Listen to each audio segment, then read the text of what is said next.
Welcome to the first hearing of the Portfolio Committee number 5, Justice and Communities, for the inquiry into budget estimates 2025-2026. I acknowledge the Gadigal people of the Eora Nation, the traditional custodians of the lands on which we are meeting today. I pay my respects to elders past and present and celebrate the diversity of Aboriginal peoples and their ongoing cultures and connections to the lands and waters of New South Wales. I also acknowledge and pay my respects to any Aboriginal and Torres Strait Islander people joining us today. My name is Robert Borsak and I am the Chair of the Committee. I welcome Minister Washington and accompanying officials to this hearing. Today the Committee will examine the proposed expenditure for portfolios of families and communities and disability inclusion. I ask everyone in the room to please turn their mobile phones to silent. Parliamentary privilege applies to witnesses in relation to the evidence they give today. However, it does not apply to what witnesses say outside of the hearing. I urge witnesses to be careful about making comments to the media or to others after completing their evidence. In addition, the Legislative Council has adopted rules to provide procedural fairness for inquiry participants. I encourage the committee members and witnesses to be mindful of these procedures. Welcome and thank you all for making time to give evidence today. All witnesses will be sworn prior to giving evidence. Minister, I remind you that you do not need to be sworn, as you have already been sworn an oath to your office as a Member of Parliament. For all other witnesses, could you please state your name, position, title and swear either an oath or affirmation? And please, I will begin with the first on my left, which is Ms Ward. Thank you. I am Rachel Ward, the Acting Children's Guardian for New South Wales, and I swear that the evidence now about to be given by me shall be the truth, the whole truth and nothing but the truth, so help me God. Thank you. Mr O'Reilly. I'm Paul O'Reilly, Acting Deputy Secretary of System Reform and Department of Communities and Justice. I solemnly, sincerely and truly declare and affirm that the evidence now about to be given by me shall be the truth, the whole truth and nothing but the truth. Thank you. Ms Dean. Good morning, my name is Lauren Dean. I'm the Acting Deputy Secretary for the Child Protection and Permanency Division. I swear that the evidence now about to be given by me shall be the truth, the whole truth and nothing but the truth, so help me God. Thank you. Mr Tidball.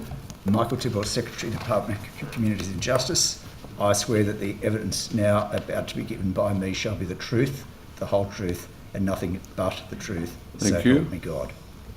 Ms Campbell. Anne Campbell, Deputy Secretary, Strategy, Policy and Commissioning. I swear that the evidence now about to be given by me shall be the truth, the whole truth and nothing but the truth, so help me God. Thank you. Mr Smith.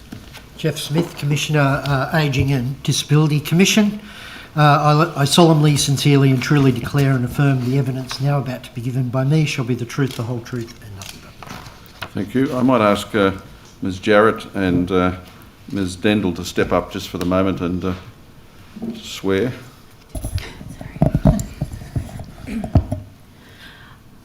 I'm Bianca Jarrett, Acting Executive Director of Transforming Aboriginal Outcomes, DCJ. I solemnly, sincerely and truly declare and affirm that the evidence now about to be given by me shall be the truth, the whole truth and nothing but the truth. Thank you.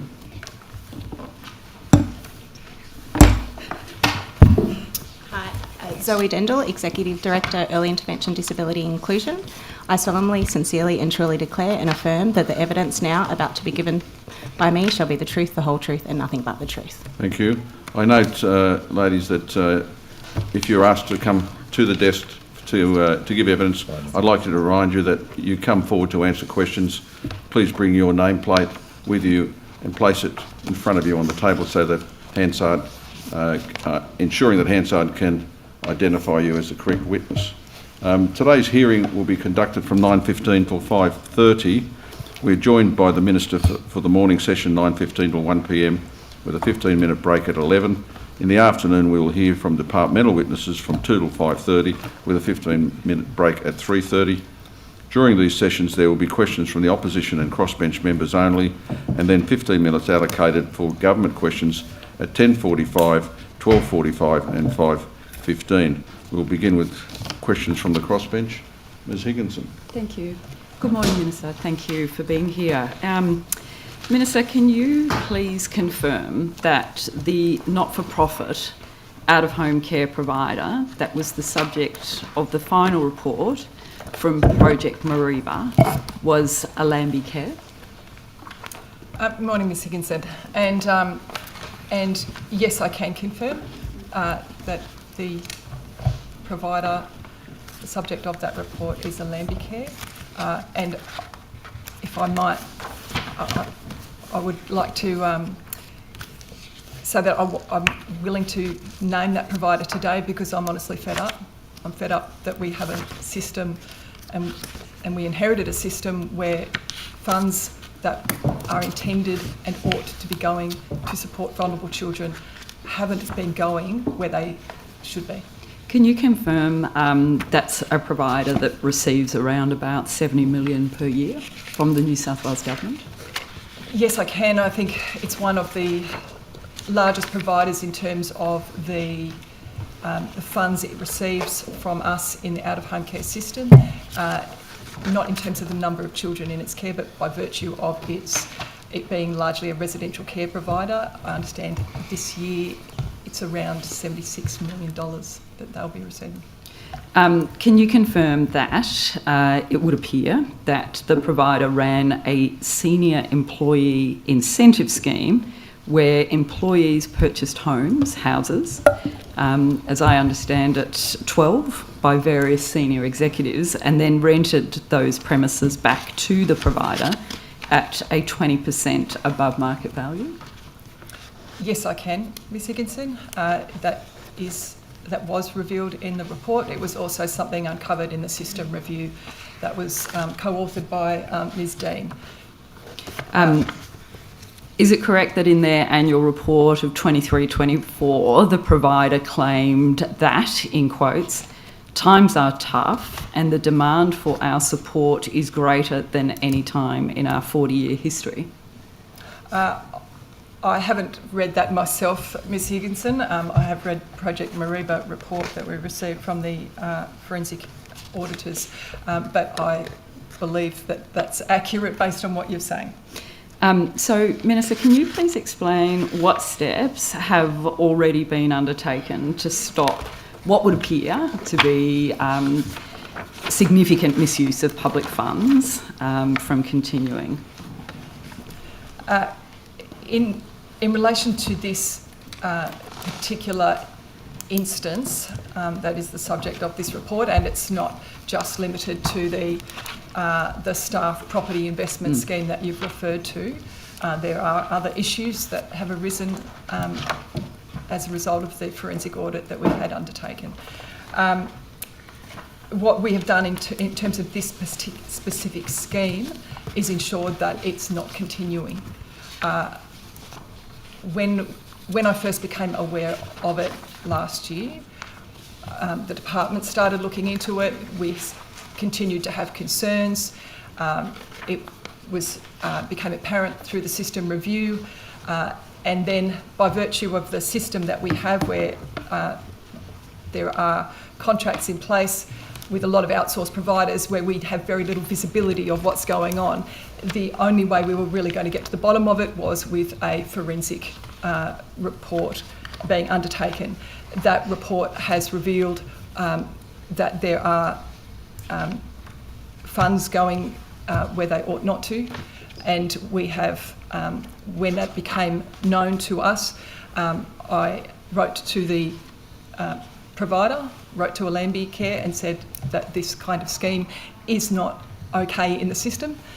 We do not accept that it will be part of any system going forward, and they have confirmed it will end, and it will, in the process, in the time it will take for it to end, we have also ensured that the 20% markup on those properties will not continue. I've also written to every provider in the system to ensure that this kind of financial scheme is a part of the service that they are delivering either.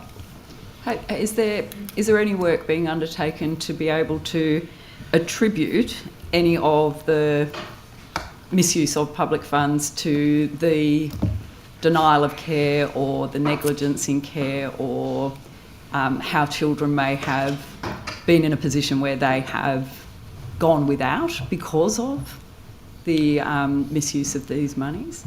Well, this is why I'm particularly exercised by what we found. I'm no longer concerned or disappointed. I'm just fed up and quite angry that there are funds that ought to be going to vulnerable children that are being used in other ways. And so directly attributing that is difficult, but what we know is that every single dollar that we put into the system should be going to vulnerable children, not into senior executives or to senior staff to prop up their own property investments. It is unacceptable that has been occurring. It's been a system and an investment scheme that I understand has been in place for more than a decade. And we are putting an end to it. We do have to do that carefully, of course, because there are vulnerable children at the heart of all this. But every decision that we are making is in the best interests of children.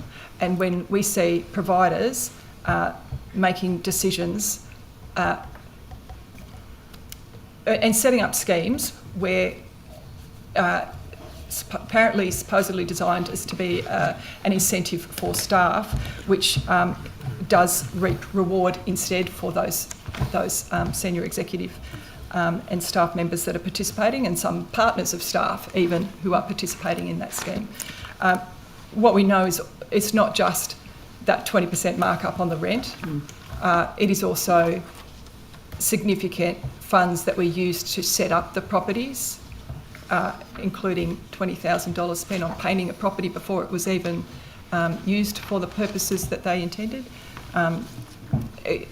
paying water rates, paying council rates. That's all come out of funds that should have been going to vulnerable children. Is there any works that will be, is the department now looking at how to recover some of those funds as part of ongoing work? There was, as by virtue of the accounting that was undertaken, there was admissions made by the provider through the process that certain funds that have been identified were not, should not have been applied against the contract for caring for these kids, and so that's going to be accounted for. And so will DCJ now follow all of the recommendations from the Mariba report and the findings in there? They're the other steps that we are taking to ensure that these kinds of schemes and purchases aren't being continued elsewhere. So we've got contract variations that have been issued to all providers, and we are asking for some fairly simple financial accountability and transparency measures to be inserted into the contracts whilst they are on foot until mid-2027. So what we inherited were these PSP contracts that are on foot. I don't accept that we have to wait until the end of that contract until we have a more accountable and transparent system.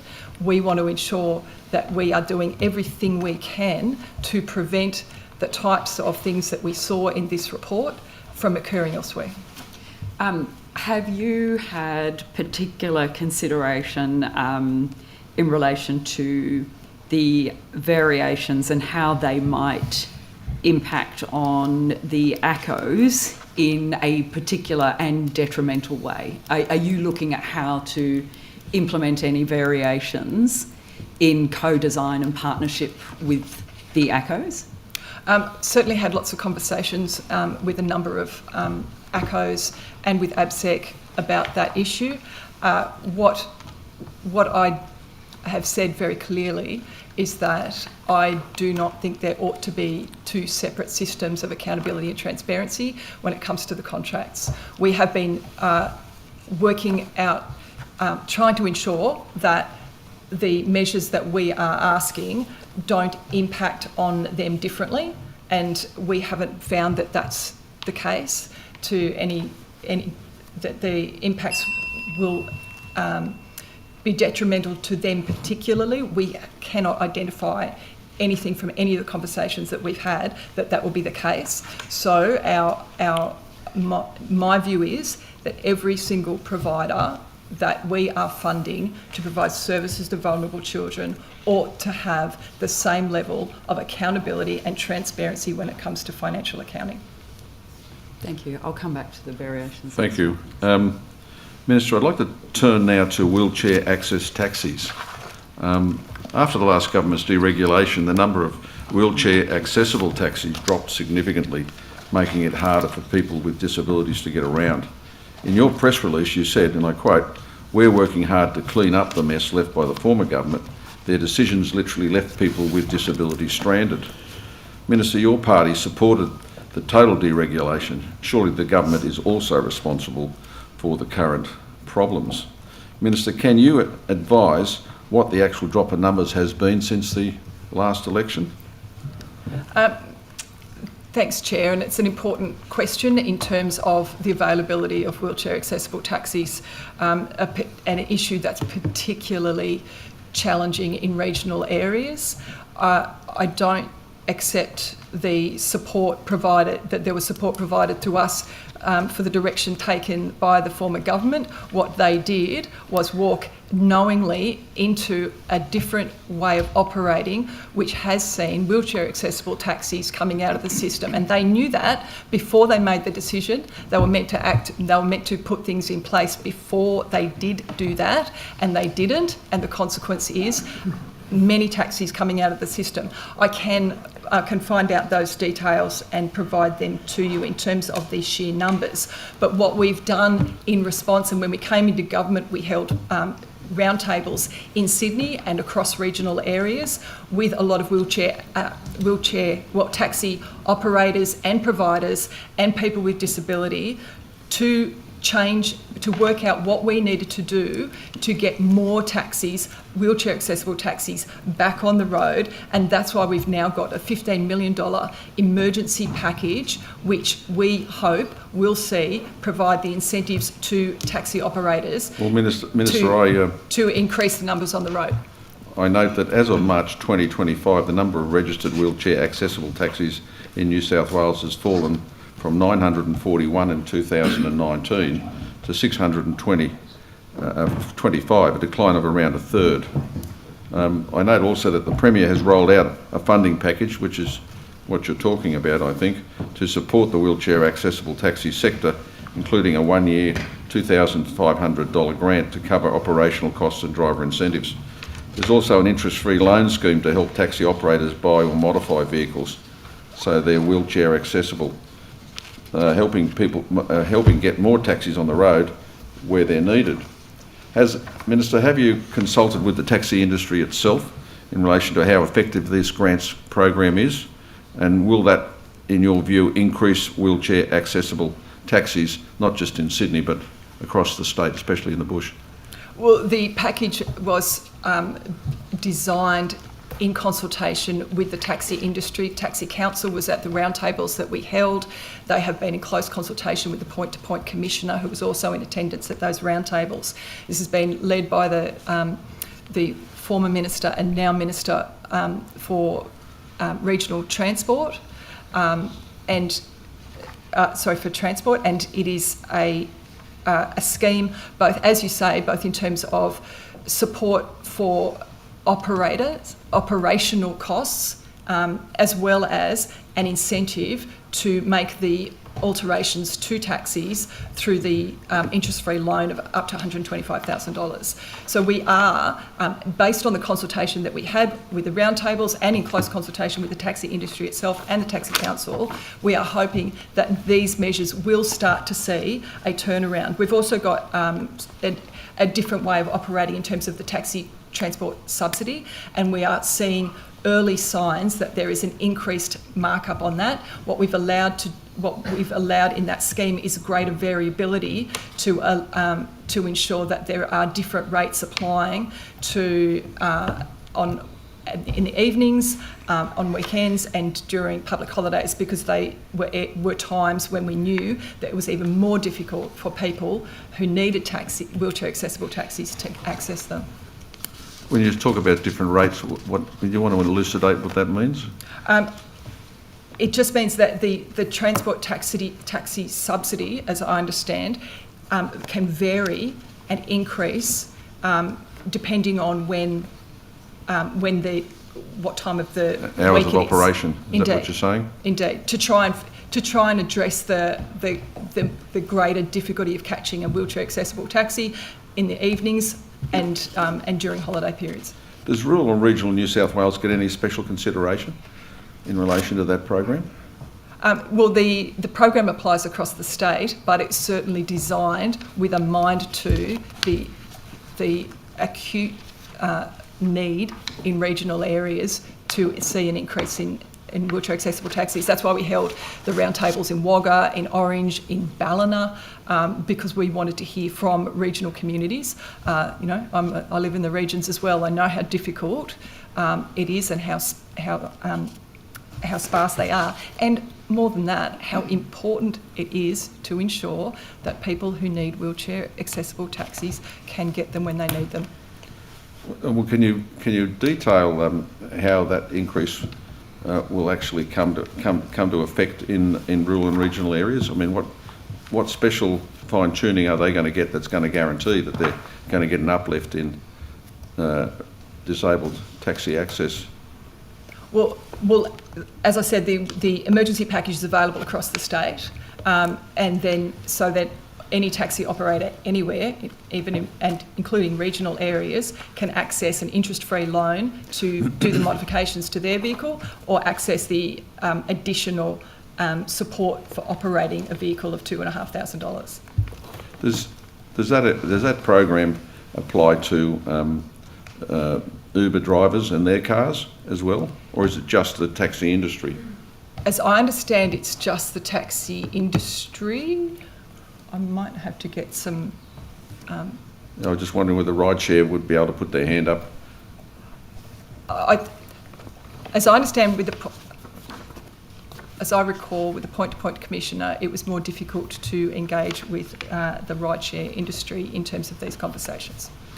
Do you want to take that on notice? Can do. Yeah, thank you. How does the government expect regional taxi operators to service these loans when demand is so low, especially given the competition in rural and regional areas from the likes of Uber, etc.? Well, what we found, the package was designed from consultation that was had with a lot of regional communities, and in an area like mine, Uber's not something that is really operating, and I think that's the case in a lot of different regional areas. There is very little competition in regional areas, and the taxi operators, and I know my local taxi operators, they desperately want to be in a position to be able to provide the services to people with disability in my community and elsewhere. They've been doing it for a long time, but it got more and more difficult for them to operate and to be able to support the operation of a wheelchair accessible taxi under the changes that were made by the former government. So we are hoping that these changes, and they are the emergency package, there's more work being done by the point-to-point commissioner about next steps as well. Thank you. I'd just like to turn for a moment to address some of the problems at Kingsford Smith Airport, another transport war zone, I'll call it that, created by the support for deregulation. Minister, can you explain your understanding of issues facing disabled travellers amid the ongoing conflict between taxis and Ubers and other rideshare services at Sydney Airport? Chair, I'm afraid that's not something I am across or have been briefed on. It's certainly meant to be regulated by the point-to-point commissioner, especially if you look at the they call it the handling yard or something along those lines. Certainly outside my portfolio responsibilities, when issues are affecting people with disability, I'm happy to speak with my colleagues and get involved, but this is not something that has come to me, Chair. Could I ask you to do that? I'd just be interested to find out how disabled taxis get access to the airport to service disabled, the needs of the disabled coming off planes.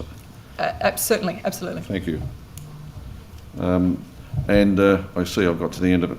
Just one quick question. What steps have you taken to liaise with the Minister for Transport to resolve these issues to ensure better access for wheelchair access taxis at the airport? Is there any ongoing discussion or liaison? Well, I do speak with the Minister for Transport around the wheelchair accessible taxi issue. As I said, this is not one in terms of the airport specifically that's come to me in any way, but happy to have the conversation with him to understand what issues there are and if we can help solve any of the problems that people with disability are having there. Thank you very much. Thank you. Thank you, Chair. Thank you, everyone, for coming today. Minister, how many children were reported at risk in the last 12 months, the 24-25 period? Are you talking concern reports or are you talking about risk of significant... ROSH reports. ROSH reports. ROSH reports. One moment and I will find that information for you.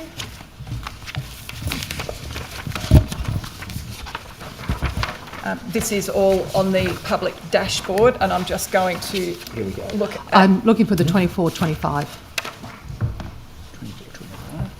So I've got...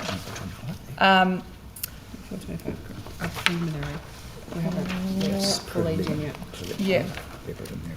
Yeah, so according to the dashboard, the latest published figures are up to, I've got up to March 25. I'm aware of that. I'm actually asking for the 24-25. I'm sure someone in your department would have those figures coming to budget estimates. And what I'll say is what we have so far, up to the... for some areas, we have got some preliminary data only. It still needs to be aged. So the figures that we'll share with you may well change. That's fine. So the Secretary is kindly pointing out to me the preliminary data for ROSH reports for 24-25 is 113,299. And how many of those met the ROSH threshold?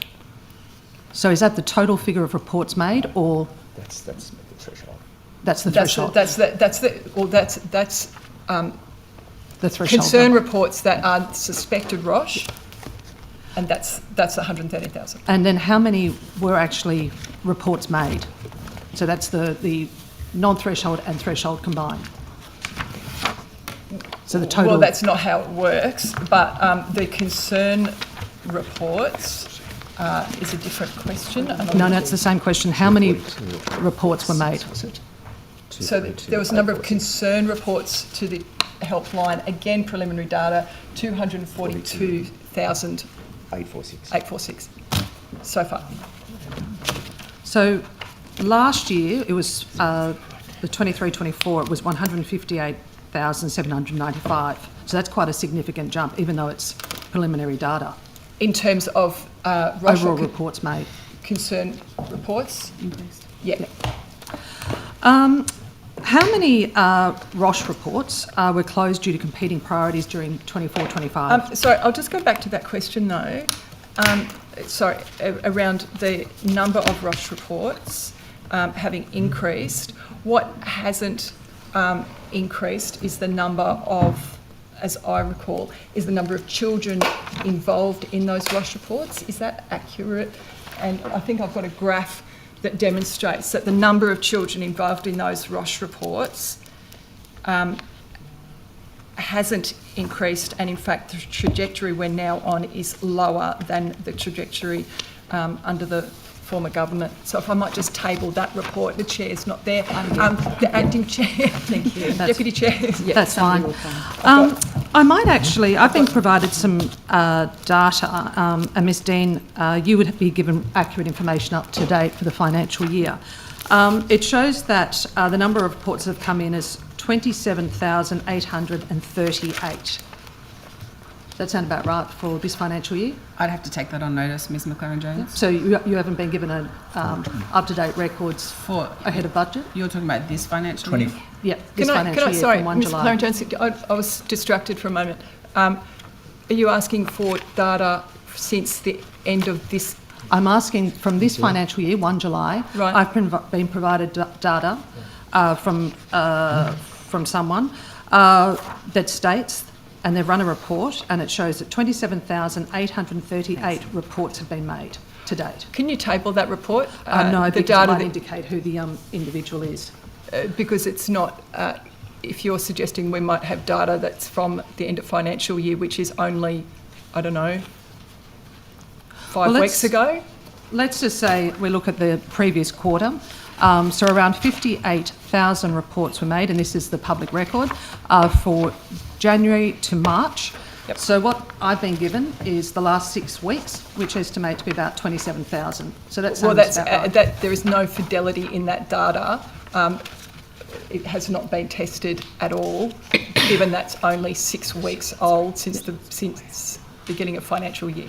Okay, well, what I've also got in this data is that it shows that 13,309 reports have been screened and are waiting for allocation. My question is, what is the plan to actually allocate those 13,000 reports? That would be raw unaged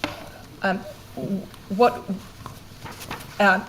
What you are talking about at the moment is raw unaged data that I cannot be commenting on, because I don't think it has no accuracy or fidelity at this point in time. I'm sure someone in the department or yourself would be able to comment on whether or not there's a plan to assess potentially 13,000 young people that have not been allocated. Well, that's the job of the whole system, is to try to ensure that children are safe, and those that are being seen need to be seen. So that is of course the work that's being undertaken on a daily basis by our caseworkers. And that's my question, is what is actually being done? Ms Dean, what is being done to ensure that the potentially 13,000 young people that have been reported at risk are assessed and allocated? Thanks for the question. So our very hard-working caseworkers will be doing as per their usual day-to-day job to make sure that we are responding within our resource capability to address where we can the number of children, young people reported at risk of significant harm. So you're saying due to lack of resources, we were unable to assess 13,000 young people over the last 6 weeks? Ms McLaren-Jones, you're putting words in my mouth, so let me be clear that the process that you're suggesting, so firstly you're referring to raw data that is unaged, and we don't usually release that data to the public, of course, because there's a process that we go through to make sure that that data is comparing apples and apples quarter on quarter, which is also why we then prepare and present that information via the dashboard. In relation to the number of children and young people reported at suspected risk of significant harm, the department continues to respond where appropriately to ensure the children who are most vulnerable get a response from us. It's also important to note that the responses that the department deliver may include a face-to-face response. It may also include other responses. So how many young people in the last financial year did not get a face-to-face response?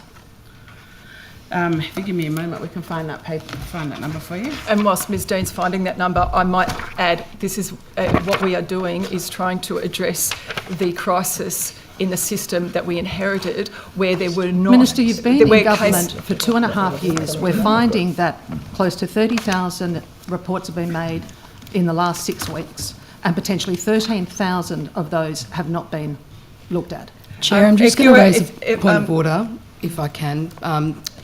The Honourable Natasha McLaren-Jones has now asked questions to witnesses a number of times, relying on information that she's in possession of, but that the witnesses, and indeed us as committee members, aren't party to.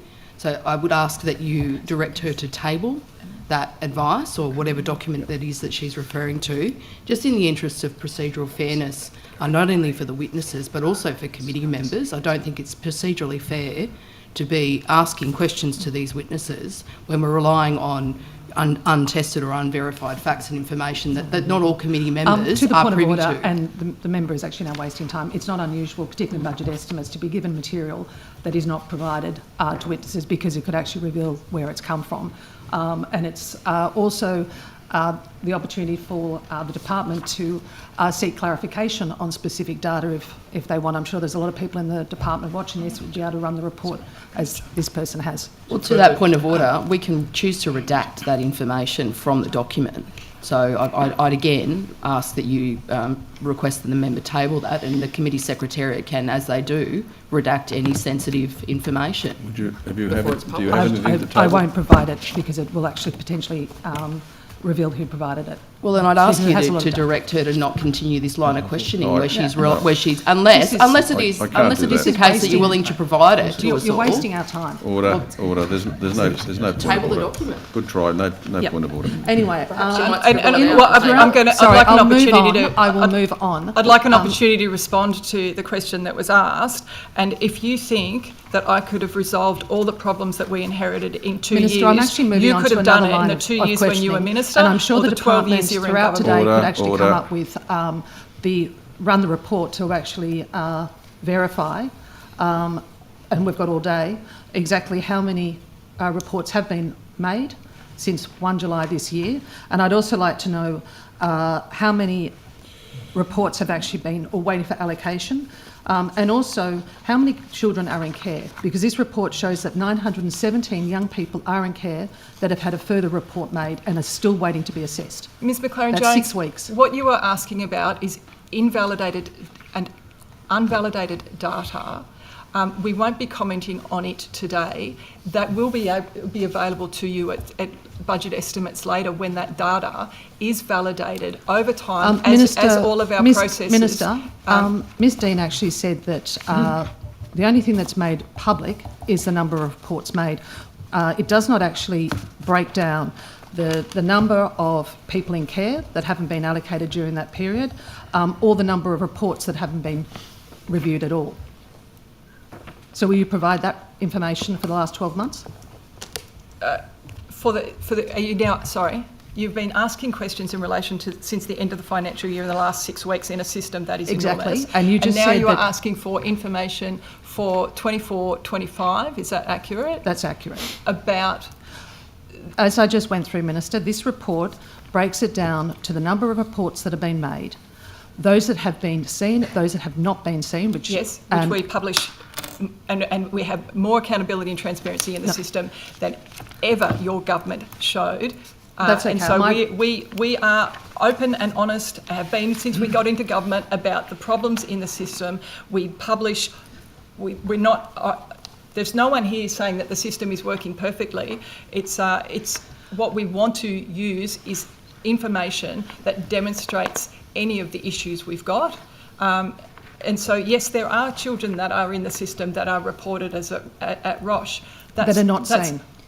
Sorry. What's the average length of time that a young person needs to wait or a family needs to wait for a report to be assessed? That depends on the priority that they are given, and it depends on the assessment that's made.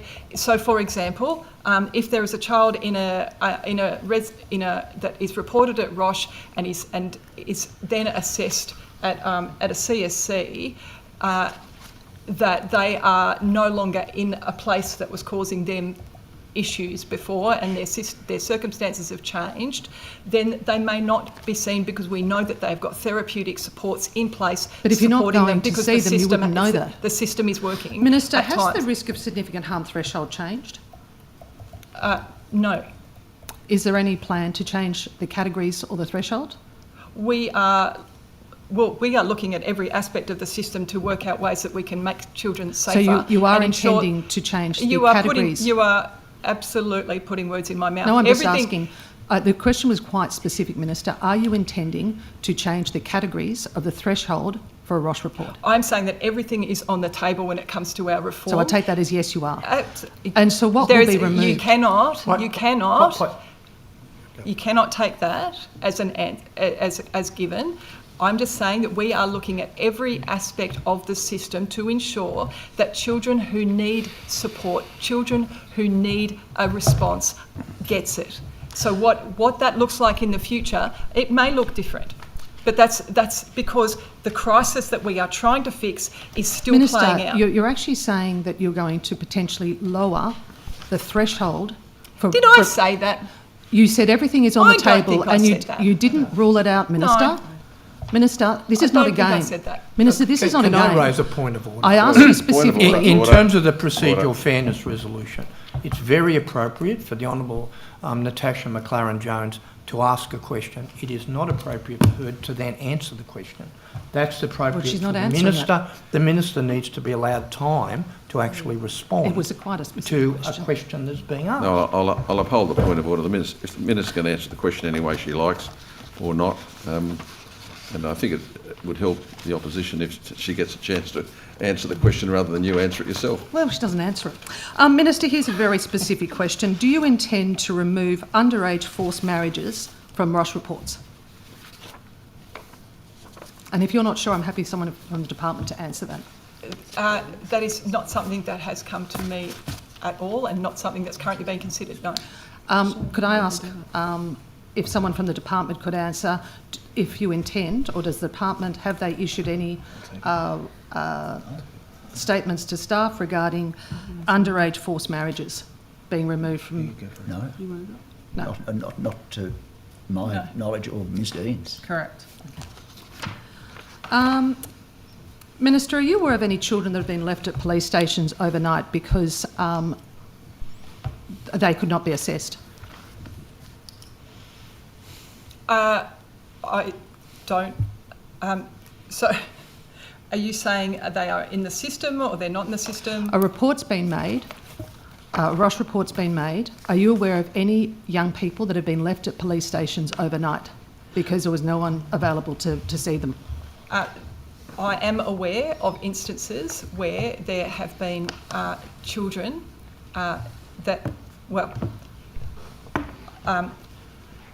haven't had a response when they ought to have had a response.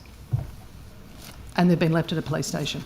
I am uncertain of how that all played out, but I'm aware that there was that the police were involved in the response, and that police have been concerned about the responses that were coming from the Department of Communities and Justice. And where was that young person? Which police station or which region? I'm not going to be talking about individual matters here. Where did that young person sleep? Were they in a cell? I cannot, and I do not know. Did you ask any questions? Obviously an incident report was provided to you. Did you ask these questions? What I have done is ensured immediately that our after-hours response team was doing its job.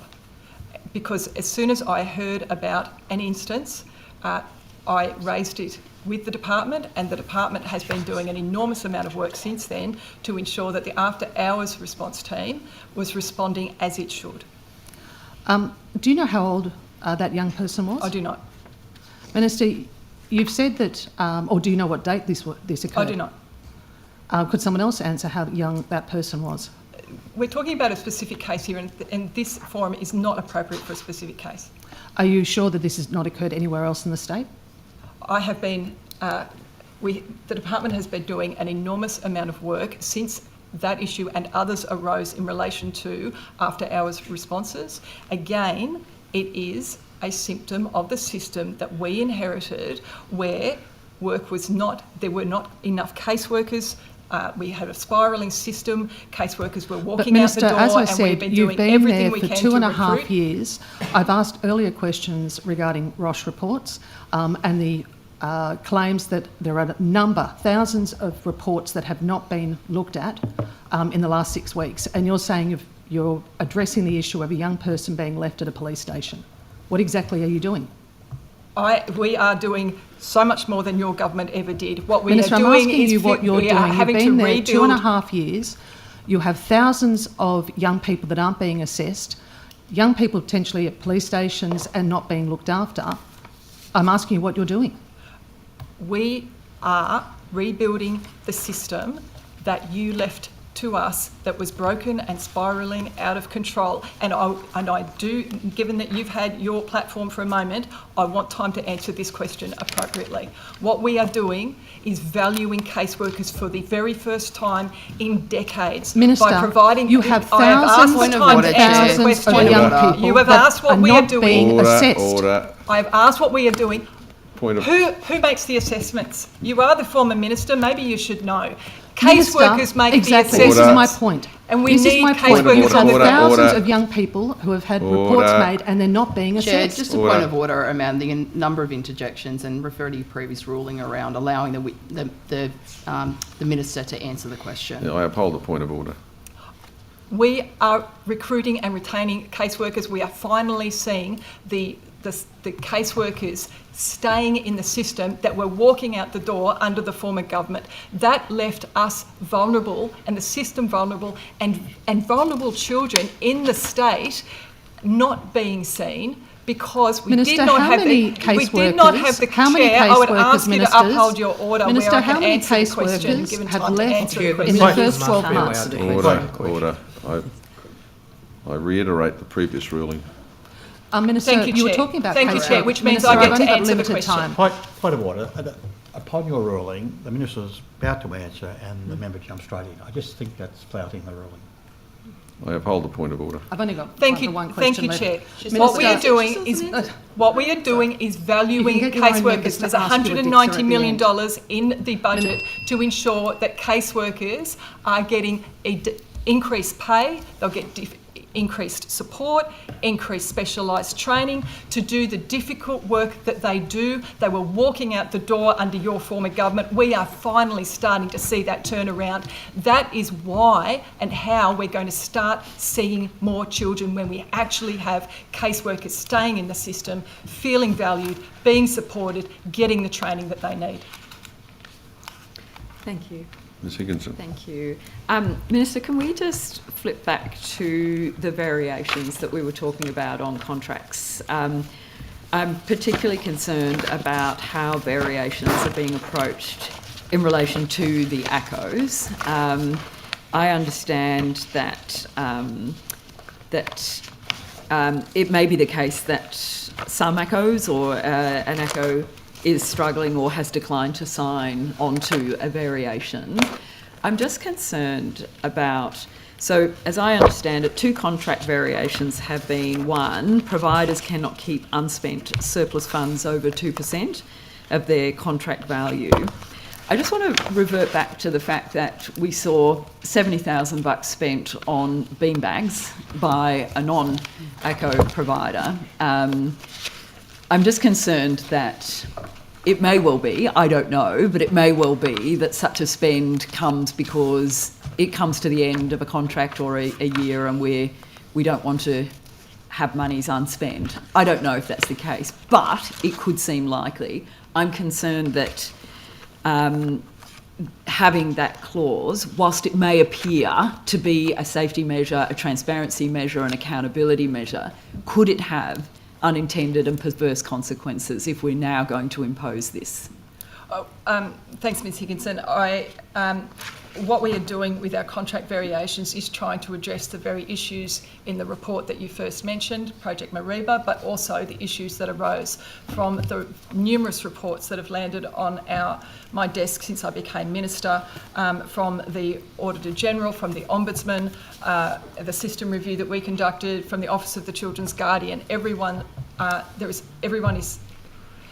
saying that the system is inefficient and ineffective, and part of our of fixing the crisis is ensuring that we are seeing taxpayer dollars spent on vulnerable children. I appreciate the question, but when it comes to the contract variations, there's 2 contract variations and 2 policy variations that we are seeking all providers to sign up to. So we are trying to remove the ability of non-government providers to bank surplus or unspent funds, because that's what we are seeing. That there are, so what we want to do by that is encourage taxpayers to spend money supporting the children and young people in their care. And I think, yeah. And so that's one element of it. The other element is seeking approval, that providers are going to need to seek approval for assets over $10,000, so that, and also groups of assets over that value, to try and address some of the issues that came up in Project Mariba, so that we've got greater visibility on where money is being spent, which will address the issue that you're talking about. in terms of people, providers wanting to, potentially a perverse outcome being spending money towards the end of a year, those purchases will need to be approved by DCJ. So how do we have confidence that... I'm just concerned about the fact that it would appear, and I don't know the entire circumstances, that, if ACCOs are concerned about signing on to variations and accepting those variations, how do we have confidence that those variations have been generated with a co-design approach? I'm concerned. I understand your difficulty as the Minister having to respond to Mariba, having to ensure that the accountability, the transparency and the use of public funds. But there is an overriding factor here when it comes to ACCOs, and that is self-determination of those organisations being able to do the most important work, which is providing for vulnerable children. Yes, I understand and acknowledge that these contract variations were not co-designed. We wanted to act quickly, which we are... Is there scope to address that? We have been engaging closely with ABSEC and ACCOs, and we have issued a lot of detail around to address the questions, issued FAQs, and also we've been speaking one-on-one with ACCOs to understand what impact it may have on them, and what we haven't yet discerned is any distinct impact that's on the services that they're going to be able to provide. If they did, we would be looking at what else we could do, but we just haven't discerned that with these relatively small changes to increasing transparency and accountability, and like I say, we want to see consistency across the sector, because I genuinely understand that every provider is looking out for its own interests. Like they want to ensure that they've got what they need. Their interests are different to mine. I've got a whole system to run, and when I'm seeing 20% being shaved off somewhere or 10% being shaved off somewhere else, all adds up. I understand. Can I just point out though, are you not? I understand, but are you not missing the real point here about the requirements and the commitment to co-design, and the fact that Alambi, Mariba, we were talking about absolutely not ACCOs.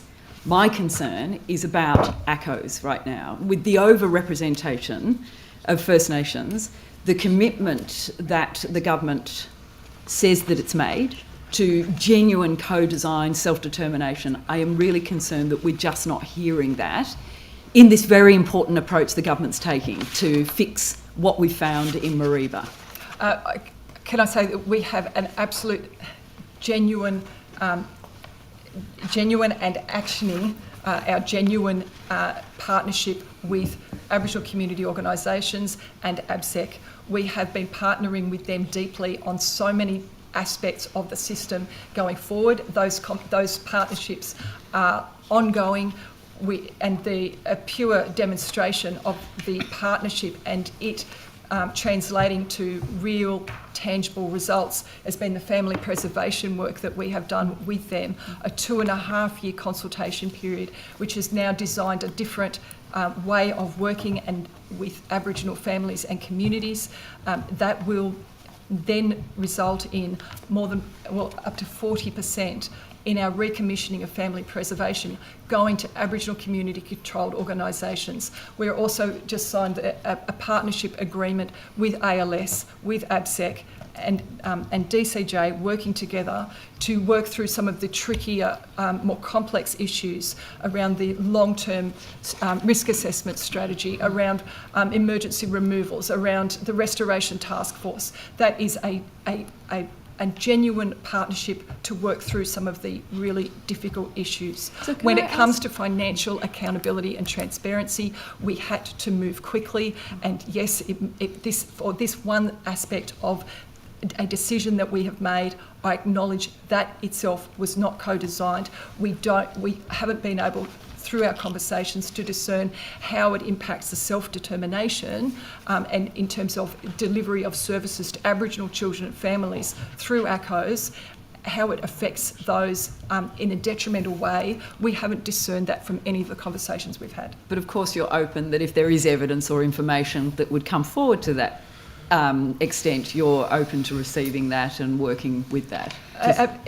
We are working one-on-one with Aboriginal community-controlled organisations across the state because we are committed to seeing them strengthened. We are committed to see them growing. We have signalled that. I've said it expressly to ABSEC often. It's in our out-of-home care reform What do you plan. say to the independent review's findings that governments have yet to commence any genuine transformative work?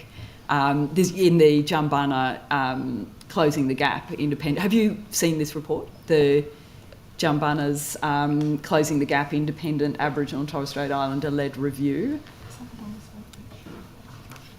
I'm not quite sure. I've spoken to, after I saw the latest report by Snake, Yep. I met with Catherine Little and talked through the number of areas that we have worked on and already made movement on in terms of commitments we have made to Aboriginal communities, families and children.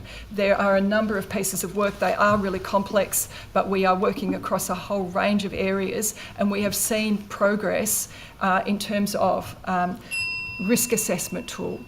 Being that was a big ask from the community as soon as I came in. It was switched off and an interim tool is in place, and the deep consultation is now going on about what that looks like going forward.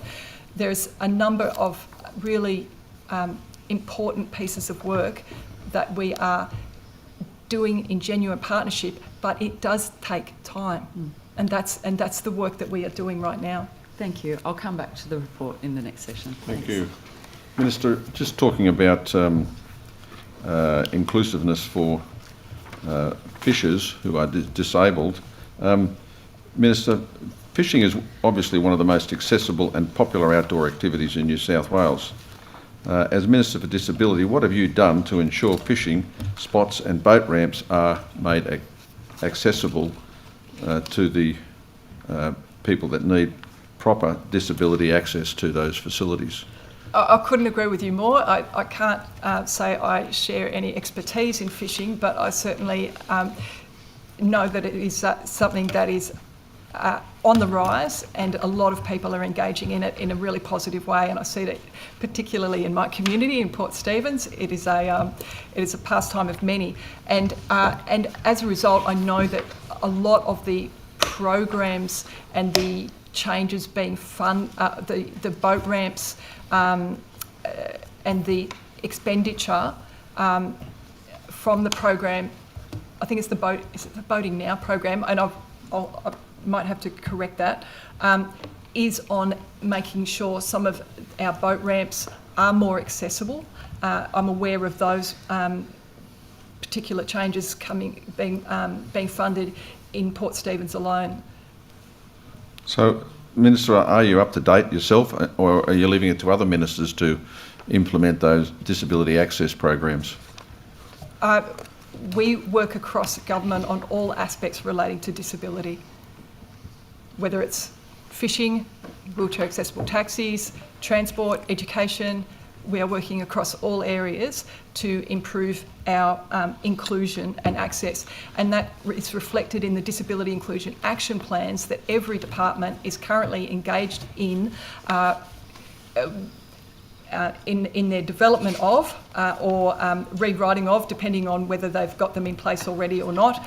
We've got our statewide disability inclusion plan being finalised for release towards the end of this year. Every government agency then will be wrapping around the disability inclusion plan their own disability inclusion action plans. to ensure that there are tangible outcomes for people with disability coming from every government agency. Minister, and maybe just to drill down a bit more into that, Minister, what steps have you taken to ensure that new maritime infrastructure plan, which is the master plan for all maritime infrastructure in the state, will be developed in accordance with the Disability Inclusion Action Plan that you mentioned earlier? Well, that's... I've got to say that the Minister Moriarty and I have had conversations around the importance of ensuring that people with disability are included in conversations and around planning for the work that she is doing. I know that she's recently announced a latest round of recreational fishing grants of $5 million, which will enable the types of inclusive changes that you were talking about before. Thank you. Minister, regarding the budget, why does the budget contain no dedicated funding line for disability inclusive fishing and boat access, despite your government's claims of prioritising inclusive recreation? Well, the grants that have just recently been announced are targeted at upgrading infrastructure and specifically mentioning accessibility. So that program is in the budget, and the program itself specifically references improving accessibility and inclusion for fishing. And also the Fish for Life program is also targeted, again this is an initiative that Minister Moriarty is pushing, is targeting for people with disability to fish. So we are working across all areas of government, including fishing, and Minister Moriarty is doing some really important work in terms of improving accessibility and inclusion around fishing. But it does seem, Minister, that your office doesn't or hasn't even set a minimum of accessibility standards for boat ramps and fishing platforms. Are you aware of that? Well, as you would no doubt be aware, a lot of the infrastructure that we inherited was ageing. We are working our way through that with a lot of councils. The other area that we are focused on is working with councils on their disability inclusion action plans. We have also partnering with the Commonwealth in terms of I think it's called Accessibility Australia program, which is about ensuring beaches, councils can access and apply for funds to improve inclusion and accessibility around beaches. That includes amenity blocks, upgrading amenity blocks that would be used by fishers. And I know that we put in Port Stephens Council put a lot of the accessible boating now measures into place alongside an upgraded amenity block, and trying to ensure that all of the services in areas are accessible and inclusive. Minister, you're right, but I think from the information I have that disability access modifications are not mandatory and they're only optional for councils and other agencies delivering recreational fishing upgrades. Would you be prepared to review that?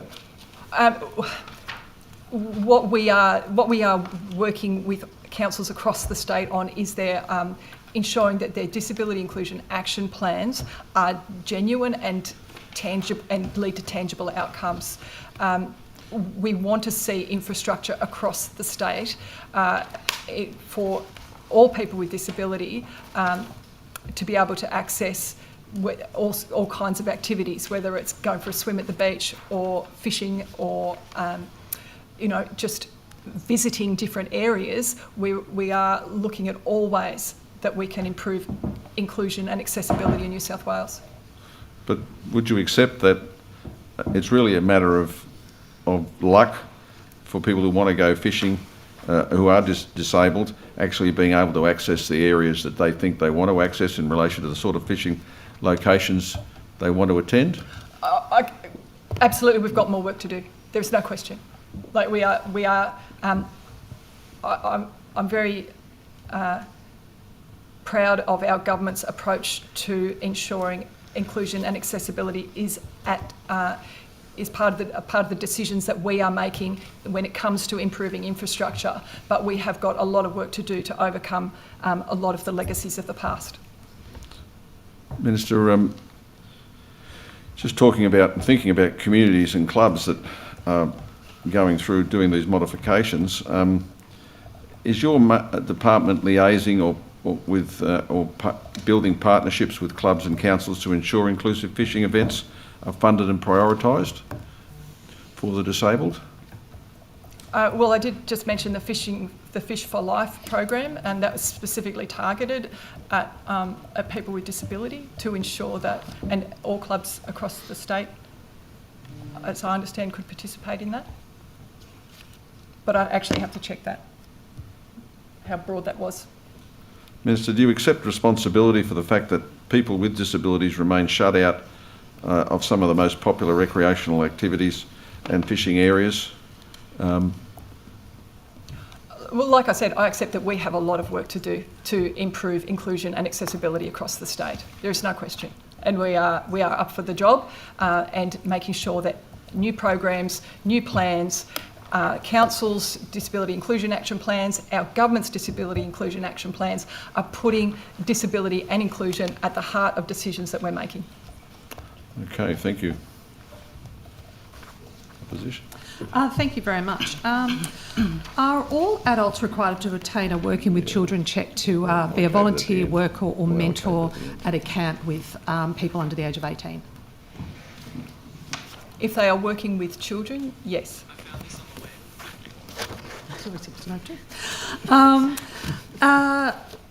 And that includes also volunteers and mentors? So not just paid employees? Anyone working with children is required to have a working with children check. Is it correct that a child-safe organisation should not put children into situations where they are unsafe or encourage them to undertake illegal activities? So, sorry, can you ask that question again? You are saying... Is it correct that a child-safe organisation should not put children into situations where they are unsafe or encourage them to undertake illegal activities? Correct. And that'd be grounds for revoking work with children check? I am not responsible for making those decisions. That's the Office of the Children Guardian. Could I just confirm that would be correct? Yes. Yep. Rising Tide supports its under 18 members to unlawfully enter shipping lanes, putting them into danger and providing coaching on how to get arrested. Do you consider these to be child-safe practices? I am aware of the rising... Fighting the big fights. I'm aware of the Rising Tide movement. I'm not aware of what they actually do and how that... What we are responsible for is ensuring that people who are working with children have working with children checks. So, Minister, they operate in Newcastle, so you would be familiar, obviously things run in the local paper. They've recently had, or they're advertising for a 3-day camp at the end of this year for young people, recruiting young people. It's all on their website, ages 10 and above. Minister, are you confident that they are following all procedures in how they manage confidential data about children that are under the age of 18? Well, I don't know what they would... I'm just not privy to what they would do at a camp. I'm not privy to anything that they do. What I do know is if that they are working with children, they require a working with children check. I've raised this and it's in the public record that they are recruiting young people that are you confident that they are managing the information that they obtain, which is their personal information, and that every single person has a working with children check? This is... I don't... It's a... I am responsible for ensuring that people that are working with children have working with children check. But it's the actual organisation's responsibility to ensure that everyone that is doing that has those checks. Like we are responsible for the system. Yep. It is up to the organisation themselves to ensure that anyone in their organisation that is working with children has those checks.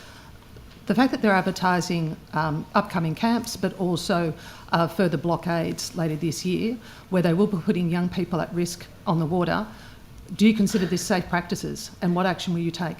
I can't preempt what is going to be happening and what's being done at camps that may or may not be on. I don't know what... Do you think the blockades that occurred previously where there were young people out on the water was safe practice? I don't know if there were people that were under 18 then.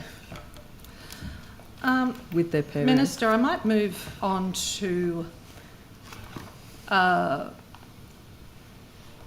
many, rather than the last financial year, so this is information that was provided at the last budget estimates, question 13, in relation to the number of young people that were not in their authorised placement, so it's all on the public record. As of the 31st of December, a total of 978 young people were not in their authorised placement.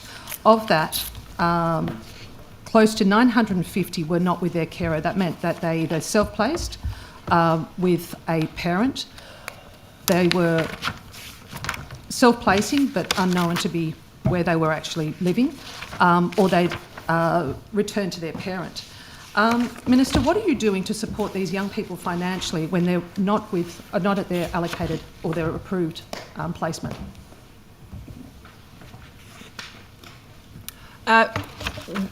Every child that's in the system, and I'll probably have to refer to the department on this, every child that is in the system has a caseworker allocated to them.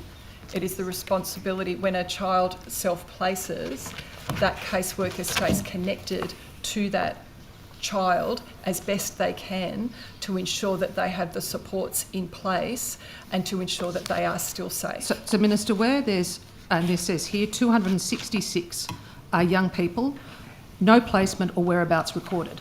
So again, I ask, how are you supporting someone where you don't know where they are and the caseworker can't place them?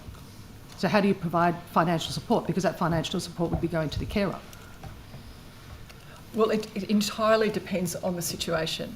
Like, it could be that they are, it might not be that they're in a foster care arrangement, it could be a residential care arrangement, and Minister, we don't this lock is the children your up. records that say 978 young people as of the 31st of December were not in their placement. So they weren't in resi care, they weren't with a foster carer. Their placement was either, and I just said 266 were unknown. My question is, what are you doing to support hundreds of young people that are away from their placement? I'm going to defer to Ms Dean, but what we try to ensure is that every child in the system is safe. We aren't in the game of restraining kids and keeping them in Minister, particular placements. Some of these young people have been removed from unsafe places, which could have been their parent or another place, and they've gone back to these placements, and you're now saying they're safe when they've been removed. I am saying that we do everything that we can to try to keep children safe. They do make decisions that involve sometimes returning to self-placing elsewhere. And that does cause a lot of challenges for us in the system, because we want to ensure that every child is safe, but when they are making their own decisions to go elsewhere, I know that our caseworkers do everything they can to try to stay connected to those children so that we can ensure that they have got the supports that they need to continue to thrive. Minister, how soon after a young person self-places back with their parents, does your department issue or apply for a Section 90 to transfer that child back to their parent? Well, when we're talking self-placing, it would be wrong to suggest that it's primarily with family. I'm asking specifically self-placement about can mean a whole variety of different Minister, my arrangements. question is quite specific. How soon after a young person leaves the placement with a carer and they self-place back with their parent, does the department issue a Section 90? As you would know, every case is complex, and there is no set time for any kind of system like that when every assessment has to be made based on the circumstances. And so if we don't think that that is an appropriate placement for them, we're not going to be applying for a Section 90 application. Are you confident that's never happened? I'm happy for you to take that on notice. Are you confident that your department has never applied for a Section 90 when it's not in the best interest for that child?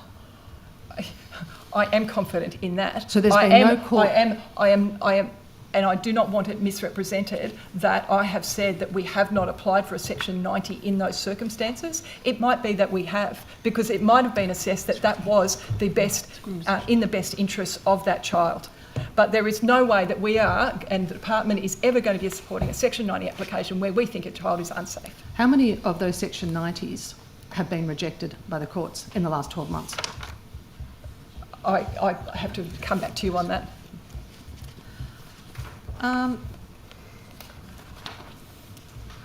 Minister, what is the youngest age of a person in a IPA at the moment?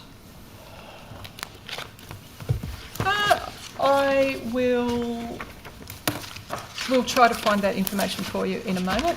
I will say that we are relieved that ACAs and accredited, the non-accredited element of the emergency care arrangements are no longer part of the system, and that has been an enormous amount of work that the department has done to get us to a place where there are no longer any kids in alternative care arrangements, like hotels, motels and caravan parks. And so we have driven down those numbers from, I think we inherited about 139 kids in those arrangements, and now there are none.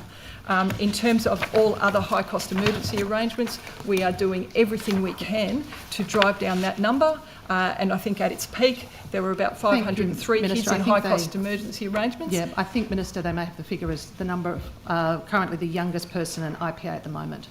And I will say that it's now only 330, I think about 336 kids in high-cost emergency arrangements. In terms of the age in an IPA, I think we might have to come back to you on that. Okay, well, hopefully you'll have that before this afternoon.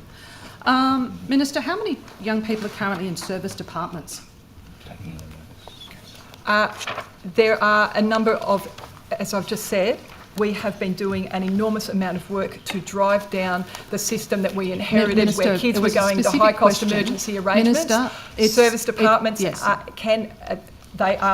they may be an element of the high-cost emergency arrangements that are still in place. I wasn't asking what an department was. And so we don't define. I can't give you that figure because it's defined as the high cost emergency arrangements. I can tell you, I think as of March 25, there is only remaining about, I think there's 336 kids. There were 503 kids in these types of arrangements when we came into government, and now there's 336. You actually can provide that breakdown because it's been provided previously in estimates with ACAs listing caravans, motel, hotels, service departments, and also IPAs. And I'm asking specifically about service departments. How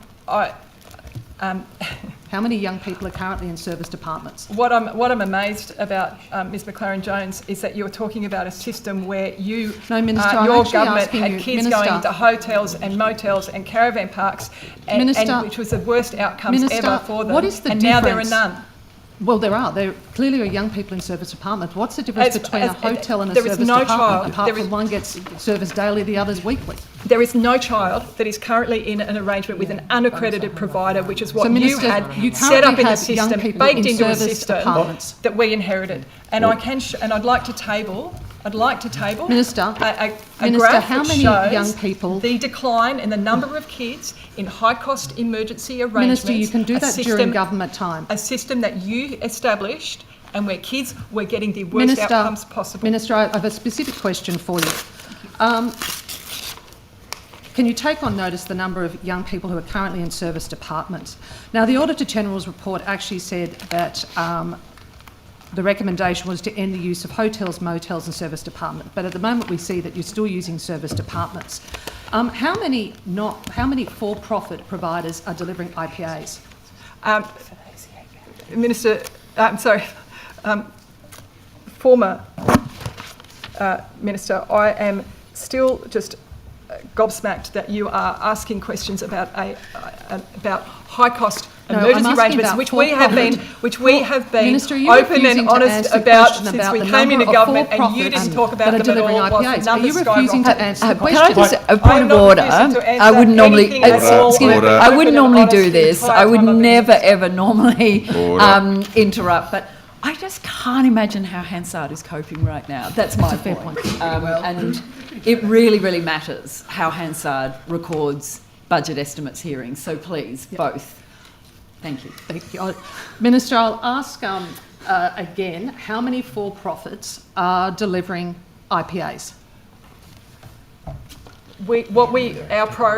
Our first priority was to get all kids out of hotels and motels and caravan parks in their unaccredited alternative care arrangements that you established, and now there are none. In terms of the next tranche, we are trying to ensure that there are no longer any for-profit providers in the system. I'll have to come take on notice whether there still remains any. But that is our next priority in terms of turning the crisis around, where kids were going into high-cost emergency Minister, that's fine. You've taken on notice. $1 million Minister, I'm happy you've taken on notice the number. The worst outcomes possible. Minister, how many children have absconded from Sherwood in the last financial year? I'll have to take that on notice. How would the government run residential care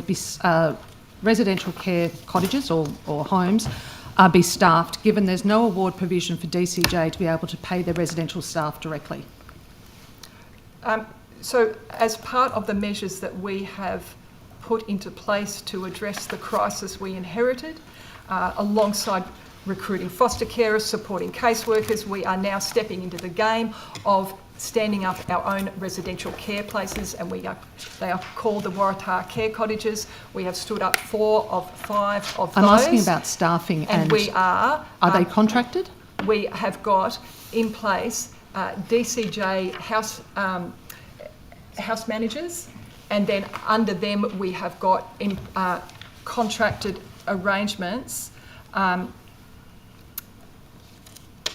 in place for this staff, whilst we work out an award arrangement. Sorry, Minister, just to clarify, you just said that you do have contracted staff. Yes, we do. And what are their qualifications? Whilst we work out an award arrangement that's specific for residential care workers, because the government hasn't done residential care for 20 years. So we've stepped back in urgently. What are the qualifications of contract staff? Beg your pardon? What are the qualifications of these contract staff? I will have to...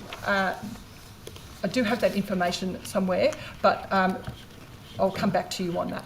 And are they being provided by for-profit organisations, the staff? I will have to clarify. I can respond to the question about qualifications if it's helpful. Yep. Would you like me to? And also, are they contracted staff? Okay, so yeah, the Waratah cottages are staffed by contracted staff through a contracting organisation, but supervised by DCJ staff. Work underway to complete the award is not finished yet.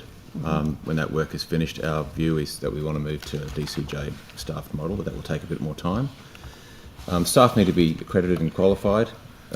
Residential care workers need to have a certificate in community services, social work, social welfare or similar fields. And their team leaders need to have diploma level qualifications. And you're confident all in similar contracted fields. staff have got the correct qualifications? That's the standard. If there is an example of where they don't, we would like to know about it and take action, but that's the standard. Thank you. And it's an extension of the program that we're using with Sherwood. Minister, how many DCJ districts are accredited at the moment? All of them. Yep. How many districts currently have an accreditation condition placed on them? I will defer to Ms Dean on that. Or maybe it might be easier if I use the term performance improvement plan.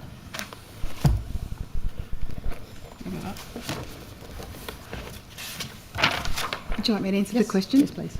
There's 16 accredited agencies. They're all accredited at the moment, but 2 of the DCJ districts have sorry, I've got the terminology. What was the question? Performance improvement plans? No, they're not. Performance improvement plans are performance improvement plans. Sorry, that's the terminology. Action plans. Yes. So 2 currently have conditions placed on their accreditation.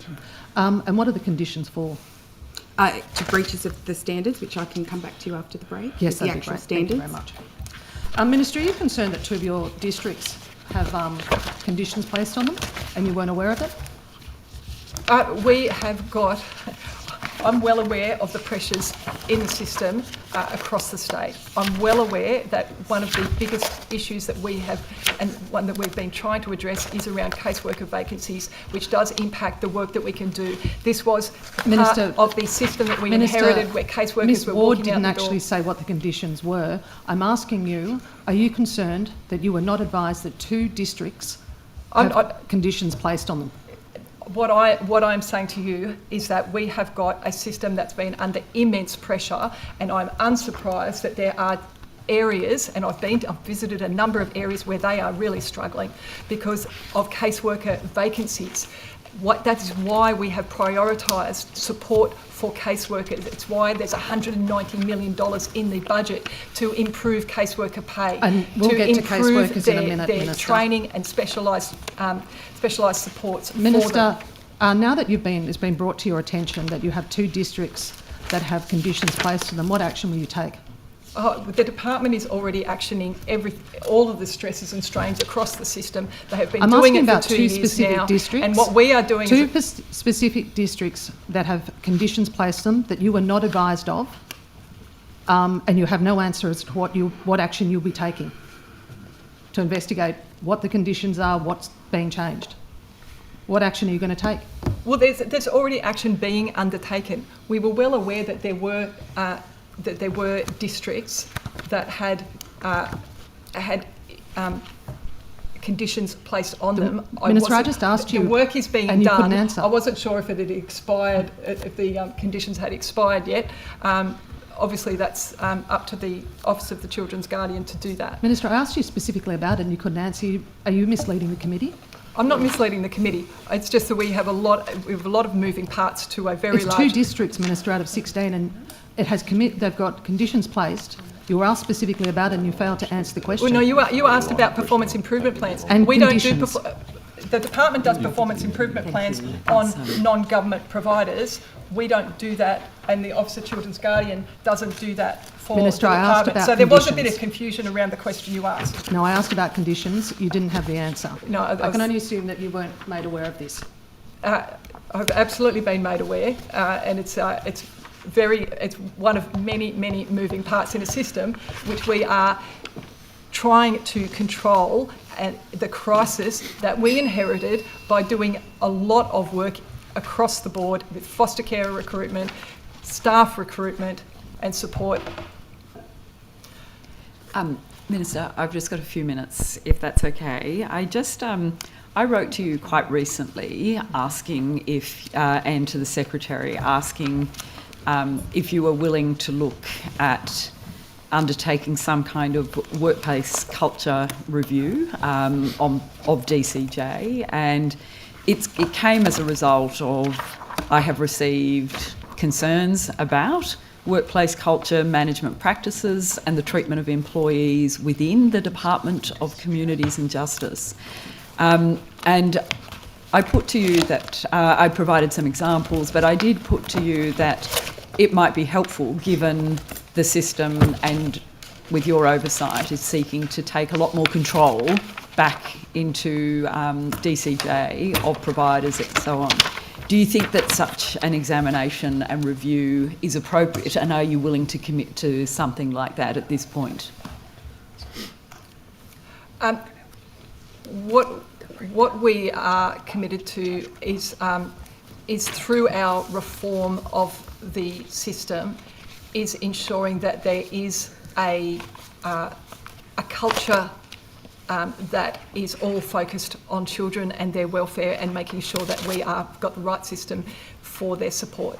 I think this is just a little bit different, though. I appreciate, I see the breadth and depth of the work you're seeking to do, but one of the suggestions would be that an open and external and independent process to make sure that the culture within DCJ is the appropriate one, given your overseeing, a significant reform of the broader system? Well, part of the cultural issues, and I appreciate where you're coming from, but part of the cultural issues that I saw when we came in was reflected in the conversations I had with foster carers, for example, who said that they felt like they're at the bottom of the barrel when they are actually the very foundations of a foster care system.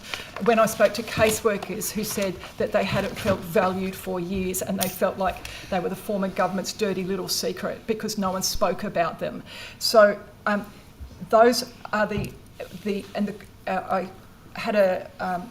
I brought all of the senior executive together last year and had the conversation around the culture piece where we need to, everyone, as the lowest hanging fruit, is to look after our foster carers better and to look after our caseworkers better. And a big part of that and a centrepiece of the reforms that and the direction we are heading is around accountability, transparency in every direction. We have to be accountable to foster carers. We have to be accountable to the kids that we seek to keep safe. We have to be accountable across all elements, and transparency is key to that. One of the steps that we're taking in terms of the changes to with our providers alongside the 2 contract variations is ensuring that every carer from now on across the state gets a carer support letter, so they know what they're entitled to under their agreement, or under the agreement that their provider has with the department. I'm going to table a example of the foster carer letter that is now being issued across the state, which also includes, importantly, every avenue that any carer has in terms of complaints and support. Where do they go if they need support? Who do they turn to? What numbers they call? How do they complain?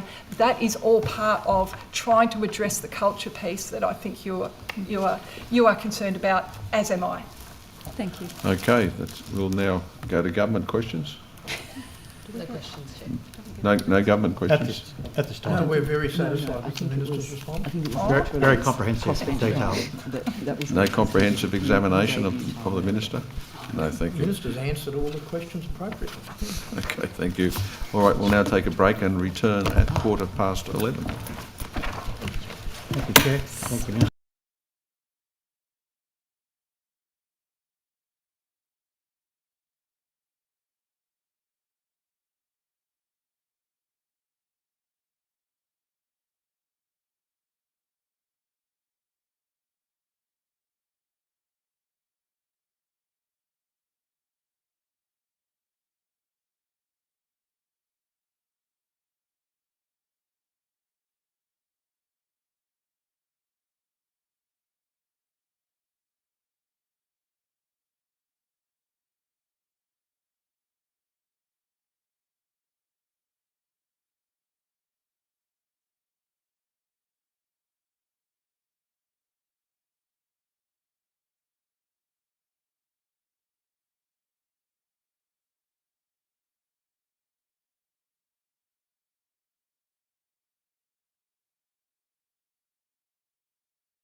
switch on. Thank you.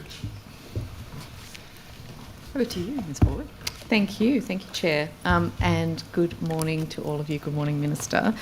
I just wanted to start with what we've been uncovering in the early childhood and education inquiry that we started hearings on last week. As was disclosed there, we've received information that show us that 1 in 3 people who are subject to prohibition orders within the early childhood space didn't have a working with children check to begin with, even though they were found to have done some really sort of horrible things to children within early childhood centres. But even when those reports are made by the regulator to the Office of Children's Guardian, we're only looking at around 45% of those cases where the working with children check is actually cancelled. So that shows this huge sort of holes within the working with children system. I know that there has been discussions at a federal level around a national working with children check scheme. It seems like that's sort of the bare minimum. But what is New South Wales's position on that? Because I understand that there was not approval for all states and territories to enter into that national scheme. Thanks for the question, and certainly an area of great concern, not only to the government but obviously families across the state. In terms of early education and the connection with working with children's checks, obviously I'm working in lockstep with the Acting Minister for Education and the Deputy Premier's Office around their strengthening piece in relation to early childhood education and the regulation of it, and in terms of the responsibility that I've got in terms of the working with children's check system. We, as you would be aware, introduced legislation last sitting to strengthen our working with children check system, to close the loophole in relation to appeals that were going to NCAT and no longer will be, where people were refused or cancelled their working with children check. They previously could go to NCAT. That those we're now ensuring, assuming the legislation passes, that we will have a system whereby the decisions being made will be made by the professionals in child safety at the Office of the Children's Guardian. And appreciate that is one of the loopholes in the system. But I think what we're seeing here is a much larger loophole. If we have authorities not even talking to each other, if we've got the Office of Children's Guardian not even cancelling working with children checks where there have been prohibition orders for people, and we tendered at that last hearing last week some evidence showing that there were workers who had been prohibited who were then given working with children checks, new ones, and thought that meant that they could suddenly go and work with children again, and had been found to have worked in these centres. So that, this is something that's going to take a lot more than just stopping an appeal for someone who actually has had it cancelled, because in the majority of cases it looks like it's not getting to that point to begin with. I'll defer to the Acting Children's Guardian on that issue. I just want to also, sorry, I didn't address the national approach as well that we are taking, which is we are really pushing for mutual recognition of working with children's checks nationally, and we were definitely took a position at the recent SCAG meeting, whereby we wanted to see strengthening of the national system, whereby because we've got one of the strongest systems in the country, we don't want to see a weakening of our system in that process, and we're very clear on that. But we want to ensure that there's continuous monitoring across the country so that we can catch anyone that's trying to slip through the cracks across state borders. So there's a difference between information sharing, and we're seeing that there's I appreciate you saying that we've got a really strong system, but when you look actually under the hood, it looks like it's not a very strong system at all. We have no information sharing between our own agencies, and now you're suggesting that the national approach should be an information sharing one. Why don't we just have a national body responsible for all working with children checks? I'm going to defer to the Acting Children's Guardian to respond to the issues you were asking around sharing within agencies. I understand that there is sharing between agencies of information, but I'll defer to the Acting Children's Guardian. Sorry, because of the time, I will definitely come back to you this afternoon. There was an audit conducted by the Office of Children's Guardian in 23 to 24 that looked at compliance efforts around child protection, and it was looking at making sure that we had working with children checks, that workers were verified, that barred workers weren't being able to go and work with children. And in that audit, 280 organisations were audited by the OCG. 87% of them were not compliant with the legislation. 87%. With the main problem being that no workers' checks had actually been verified before they were employed. When you got this information, that 87% were not being complied with, what steps did you take to try and close these loopholes before we ended up with really high-profile, shocking cases in the media? Well, as you know, it is an obligation of every employer of anyone working with children to ensure that their workforce has appropriate working with children checks in place. But they're not doing it, and you know they're not doing it because you were told. So I guess the question... We've got work being done through the Office of Children's Guardian around ensuring compliance and trying to improve compliance. Noting that there definitely needs to be improvement across all sectors, and that work is being done by the Office of the Children's Guardian to ensure that we have got everyone understanding their obligations across the state when it comes to working with children and keeping them safe. Yeah, and I appreciate that that's being done now, but I'm asking you, Minister, when you found out, when you came into this role, there's a period of time of getting to grips with what's going on, but when you get that kind of shocking audit report telling you that there is such low compliance, we now have a situation where we're seeing some really horrible things happening in the early childhood space from people who don't have working with children checks or had working with children checks and were allowed to continue even after they were notified of having breached really terrible, done really terrible breaches of the law.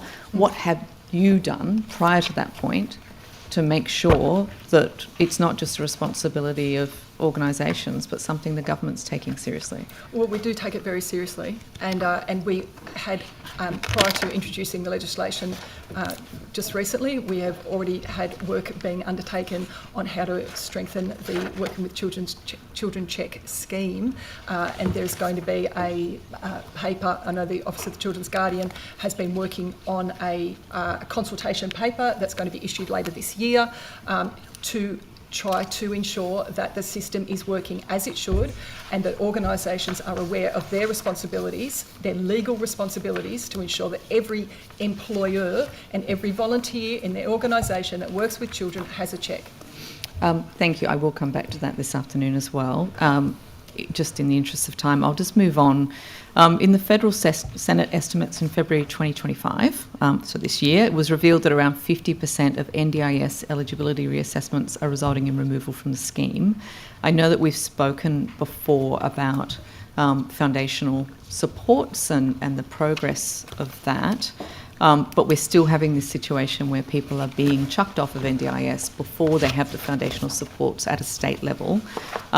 We spoke before about the 0 to 9 cohort, which I understand is the focus for the first set of foundational supports at a state level. But now I'm hearing that people with other, people outside of that cohort are also getting chucked off the NDIS and they have no foundational supports. What are you doing to ensure that people aren't falling through the cracks? Because the consequences for people when they are chucked off NDIS without any other support is really grim.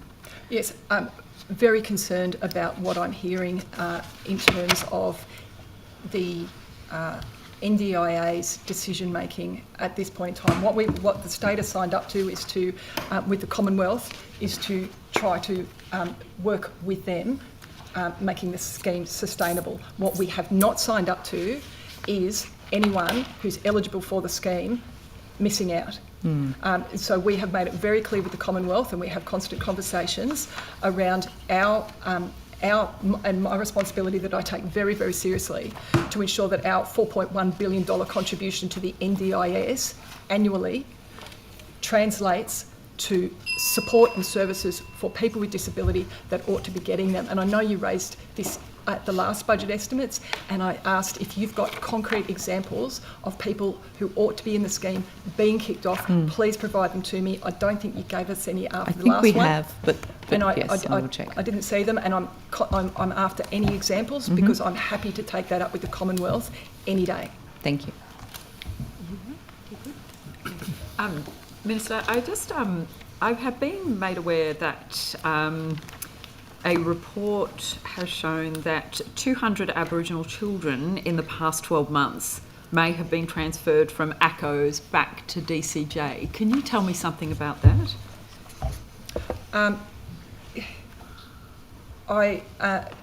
There is as everyone in this room no doubt understands, there is a range of complexities with every individual case, every individual child, every family that's involved in the child protection and out-of-home care system.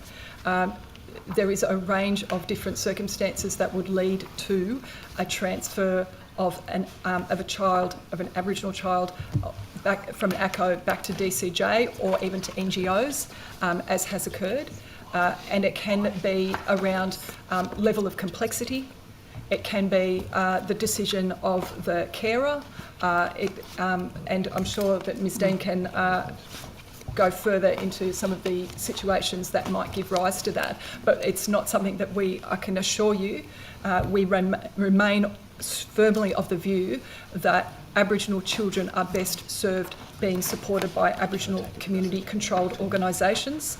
That is where we would like to see Aboriginal children in the system being supported by these organisations.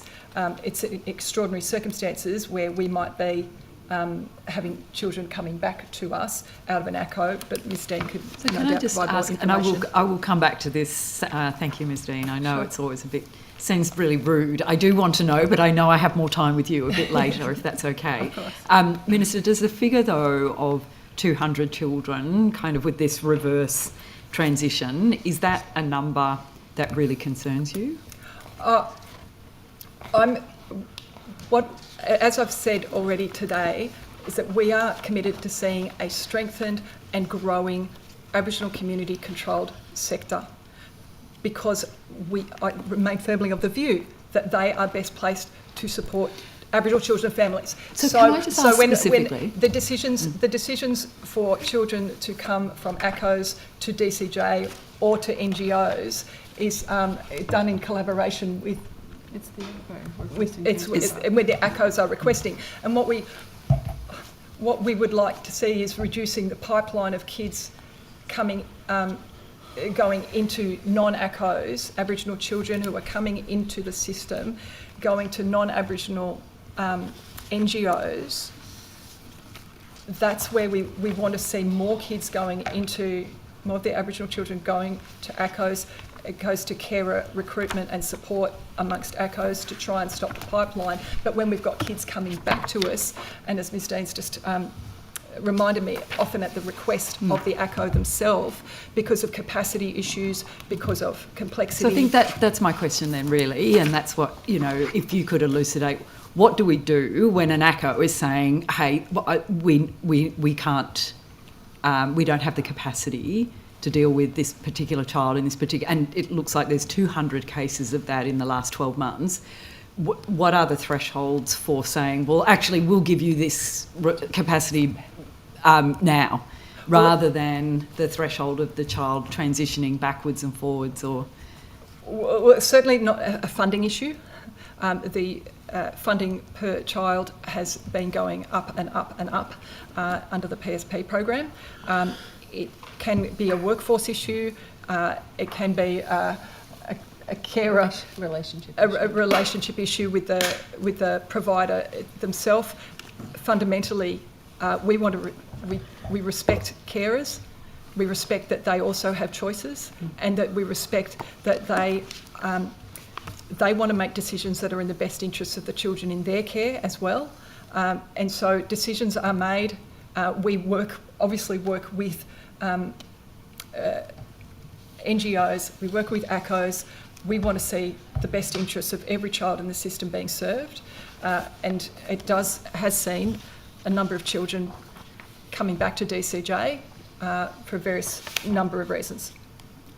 Thank you. Do you think, is it fair to say, is that number something that you think might change over time, or are you suggesting that's a number of children that may actually, in fact, be typical of the system for some time? I would absolutely hope that that number reduces if we can ensure that ACOs are strengthened, they're growing, and have everything that they need to be able to support children in their care. Then we want to see that number changing, where Aboriginal children are staying connected to community and culture with an Aboriginal organisation. Thank you. Can I just go briefly to early intervention funding? So the budget has includes a historic investment in out-of-home care, and whilst that's obviously very important, it's quite telling. So the government is investing seriously and spending big once a child is removed, and obviously there's a case for that, but when do we see the transition of that investment in the supports that could have kept the children at home safely in the first place? Perhaps I just want to refer, if we can, to Family Connect and the Family Connect and Support Program. Mm-hmm. We saw there's an economic case, and obviously the moral case makes sense with programs like Family Connect and Support resulting in a social return between $1.10 and $4.90 for every dollar spent. When are we going to see that reflected in our budgets and that investment in the early intervention? Well, when it comes to early intervention, we are enhancing and expanding early intervention services from across a range of different programs. Whether it's TEI's seen an increase of 13% since we came into government. We've got a record investment going into ACF's, Aboriginal Child and Family Centres. I think there's almost $100 million going into supporting those services, expanding them, expanding 6 new services, supporting the ones we've got, and doubling their operational funding. We've got the Family Preservation Program, where we've got $900 million program, 40% of which is going to go to Aboriginal community-controlled organisations in a new recommissioning process. So we are seeing and focused on ensuring families are getting support and services that they need. Can we do more? Always. Just on that, given there's a good tranche of new funding for ACOs, what allocation has been made for workforce training and capacity building, and in particular, are workers given retraining opportunities on their paid time? Is that something that's being overseen? I'll have to defer to Mr. O'Reilly for that. You might want to have the conversation in the afternoon, but there's certainly a lot of work we are doing hand in hand with ACOs, particularly when it comes to the new family preservation program that's been designed over the last 2.5 years in partnership with Aboriginal families, communities and organisations. I will come back to Mr. O'Reilly a little bit later, but can you, Minister, is there any... One of the things that came quite clearly from the report I referred to earlier, which is Jumbunna's independent report on the Closing the Gap review. One of the things that was very clear in there is about the cultural load that is carried. Has any specific budget allocation been made for cultural safety initiatives for First Nations staff who bear that cultural load in DCJ? You're talking about Aboriginal workforce within DCJ? Firstly, yeah, as a specific... Yes, and I think, again, I can defer to Mr. O'Reilly. All right, we will elaborate. Around the measures that we're taking to support our workforce, because we recognise that they really do work they don't ever get to switch off. They are accountable to their own communities, and appreciate accountability for them is important and enormous. Yeah. So in terms of your directives or your communication with the agencies, the department, you're very clear that that is a fundamental part of the work and that the cultural load is managed appropriately and supported. Absolutely. If we don't do that, we're not going to have a workforce that we want and need within our own ranks to be able to respond to Aboriginal children and communities and families. So we desperately want to provide them with the support that they need to be able to feel comfortable with the work that they're doing in an area that is really challenging for any Aboriginal person to work in, and we recognise that. So yes, there's a lot of what we are doing to try and ensure that they've got the support that they need to do the difficult work that they do. And honestly, we value our Aboriginal workforce so much. It's you guys. Thank you very much. Thank you, Minister. Thank you all very much for your time. Minister, if I could look at the Tomaree Lodge Community Engagement Committee. Minister, were you involved in the selection of members to the Tomaree Lodge Community Engagement Committee? No, I wasn't. But the Tomaree Lodge is a place of great significance and importance to the community that I represent and now as Minister have responsibility for. So we are working closely with the community through the Community Engagement Committee, also through an agency stakeholder committee to determine the future use of that site to harness the enormous opportunity it presents and ensure that my community's aspirations are reflected in that planning. Thank you. So Minister, you value your engagement with such committees such as Tomaree Lodge? Oh, absolutely. It's critical to ensuring we get the best outcome possible through that Community Engagement Committee. And actually, I'm hosting a forum. I think it might be next week after next. I think it's on the 27th of August to introduce and unveil a concept plan for the site. Everyone in the community is welcome to attend because we want to ensure everyone who has an interest in the site understands what the opportunities are and we want to hear from everyone about it. Thank you. Minister, I note that long-term Labor Party councillor, Mayor of Randwick and Labor staff member Chris Bastick is a member of the committee. Are you aware that he was charged on the 30th of April with assaulting a worker from an opposition campaign, Mr. Peter Arena? Minister, these are serious charges. How do you respond? Well, I am aware that that member of the committee has been charged and we will let the justice system play out. Minister, could you step me through what the selection process may be in terms of attracting community members to such committees? It was an expression. Is there a due diligence? Is there any check? As the responsible minister, are you aware of expressions of interest that may be received or members of the committee? There were expressions of interest issued by the department, put out to anyone in the community. Everyone was invited to to express their interest in being part of the committee, and then it was decided by the department as to who would be on that committee. Mm-hmm. So you, as the responsible minister, were aware of Mr. Chris Bastick's appointment membership of the committee with such charges in place? I was aware that he's a member of the committee because I've met with the committee on site as part of my responsibilities to help guide this process. I wasn't responsible for the appointment of or decisions about who was on that committee, and again, we'll just let the justice system play out. Mm-hmm. Minister, were you or the office involved in the selection of the committee members? No. Okay, thank you. Minister, if I could look at the caseworkers, and I very much, share the views expressed here about the critical importance of them and their work in the community, particularly with, vulnerable children and families.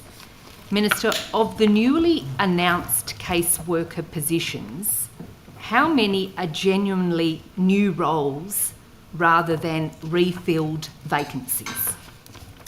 I welcome the question because I believe it's actually referring to the budget that we announced this year, which is the $1.2 billion child protection package, which includes $190 million for expanding and recruiting 200 more caseworkers and supporting the more than 2,000 caseworkers that we already have with increased pay and specialised training and mentoring.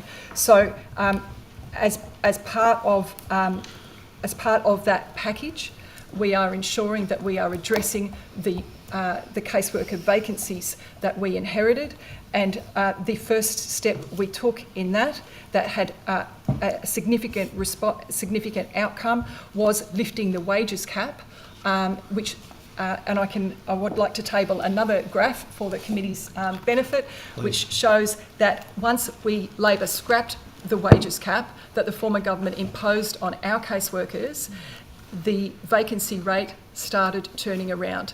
And we will keep doing the work we need to do to make sure our caseworkers feel valued, Thank you, have the Minister. support just for in the terms difficult work of that the, they do. I appreciate, just in terms of the specifics, my question is how many are new roles rather than refilled vacancies in terms of new roles? As part of the, and in addition to the, as part of the work we are doing to support caseworkers, we have a new award being negotiated with the Public Service Association. I appreciate the discussion of the award. As part of that includes 100 new leading caseworker positions, and 200 new caseworkers will fill vacant positions.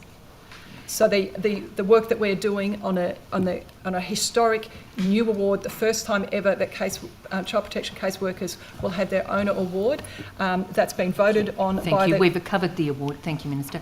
Minister, why were casework specialist roles removed? There are still casework specialists. What we've done is ensured that our best and brightest are on the front line, doing the work that needs to be done to protect children. We have got, because of that decision, I think we've got 43 casework specialists now on the front line across the state, and they have seen hundreds of children that we might not have otherwise been able to get to, and supported.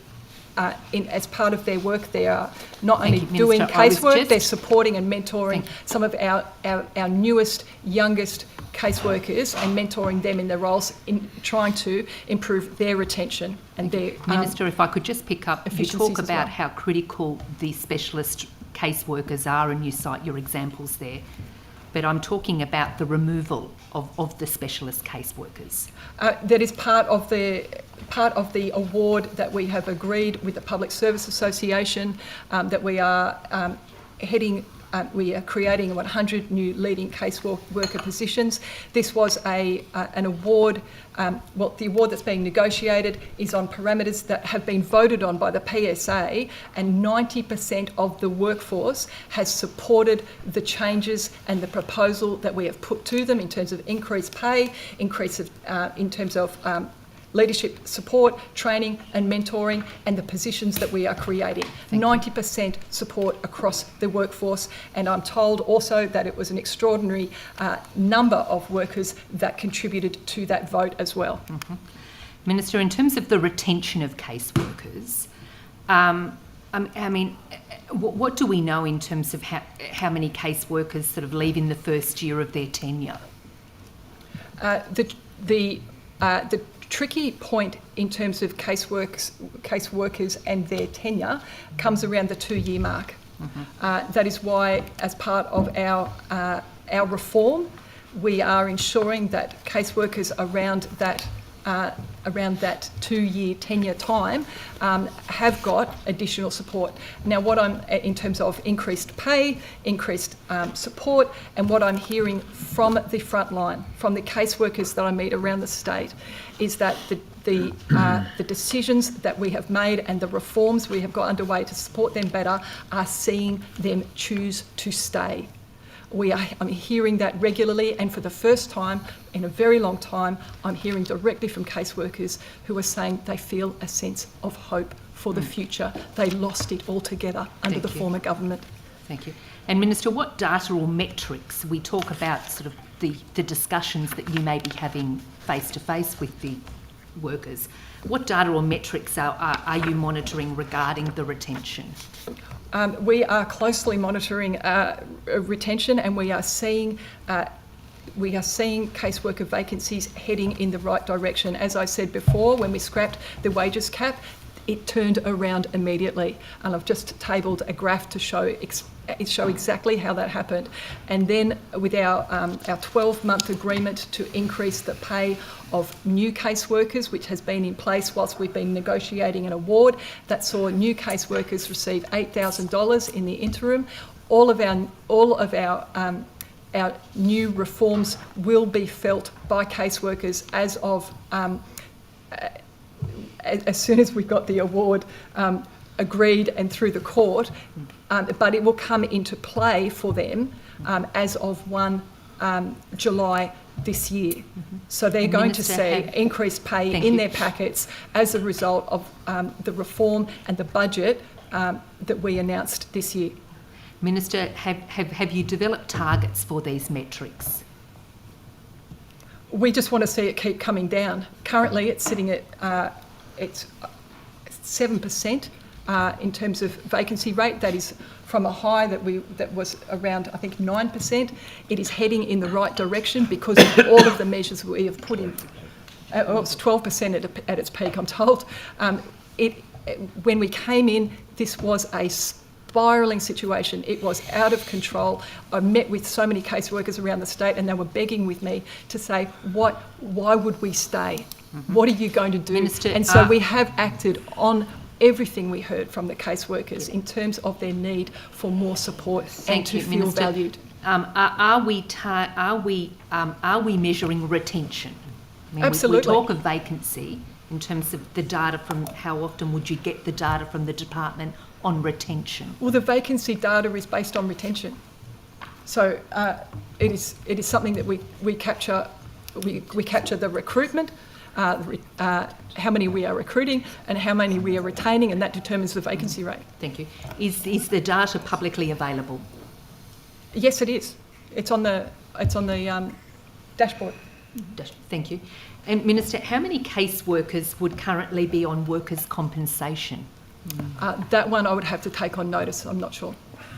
Okay. All right. But I will say that the work done by child protection and out-of-home care caseworkers is some of the most difficult work done by anyone in the state. It's incredibly complex, dealing with really complex situations constantly.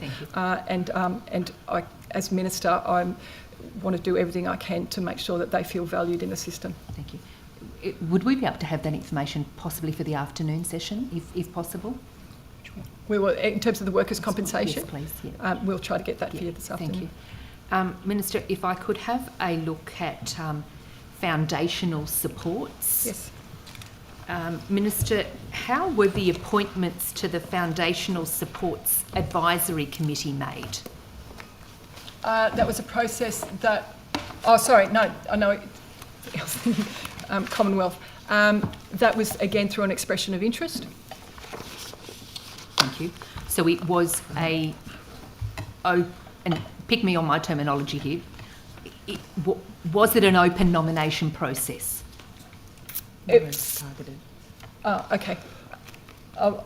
Ms Campbell can address exactly how those appointments were made. It was done by the department. Yeah, it was done by the department, and we wanted to make sure that we actually covered all the key groups. So experiences with cold, lived experience. We had 10 peaks and 10 NGO providers because we wanted to understand, I guess, different perspectives. And we're augmenting that, and we started yesterday with consultations with people with lived experience in the community. So we had our first session yesterday in Liverpool on foundational support. Thank you. And I think you've got one today in Parramatta?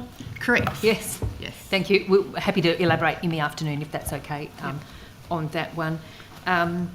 Minister, I'm just wondering, since the establishment of the committee, have meetings been held?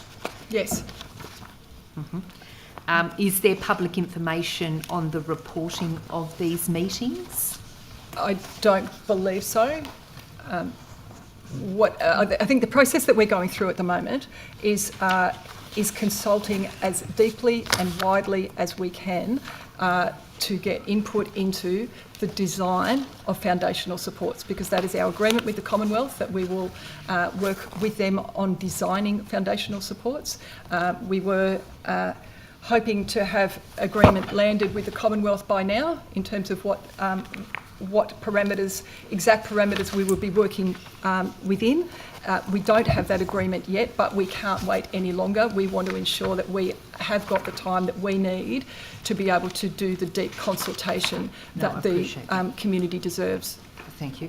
And Minister, I just note that in terms of the membership of the committee, and please, Anne, correct me on this, there doesn't appear to be any representation, including sort of the peer support or the non-NDIS providers. Just in terms of the consultation with the sector, I just make that, I just raise that. Yeah, and I think I can answer that this afternoon as well, but I think it's fair to say some of the members are across both NDIS and non-NDIS, but we're also doing about 30 face-to-face consultations that will pick up a much broader group of services and people. And we also want to ensure that as part of this the consultation that families, children have got voices in this process as well.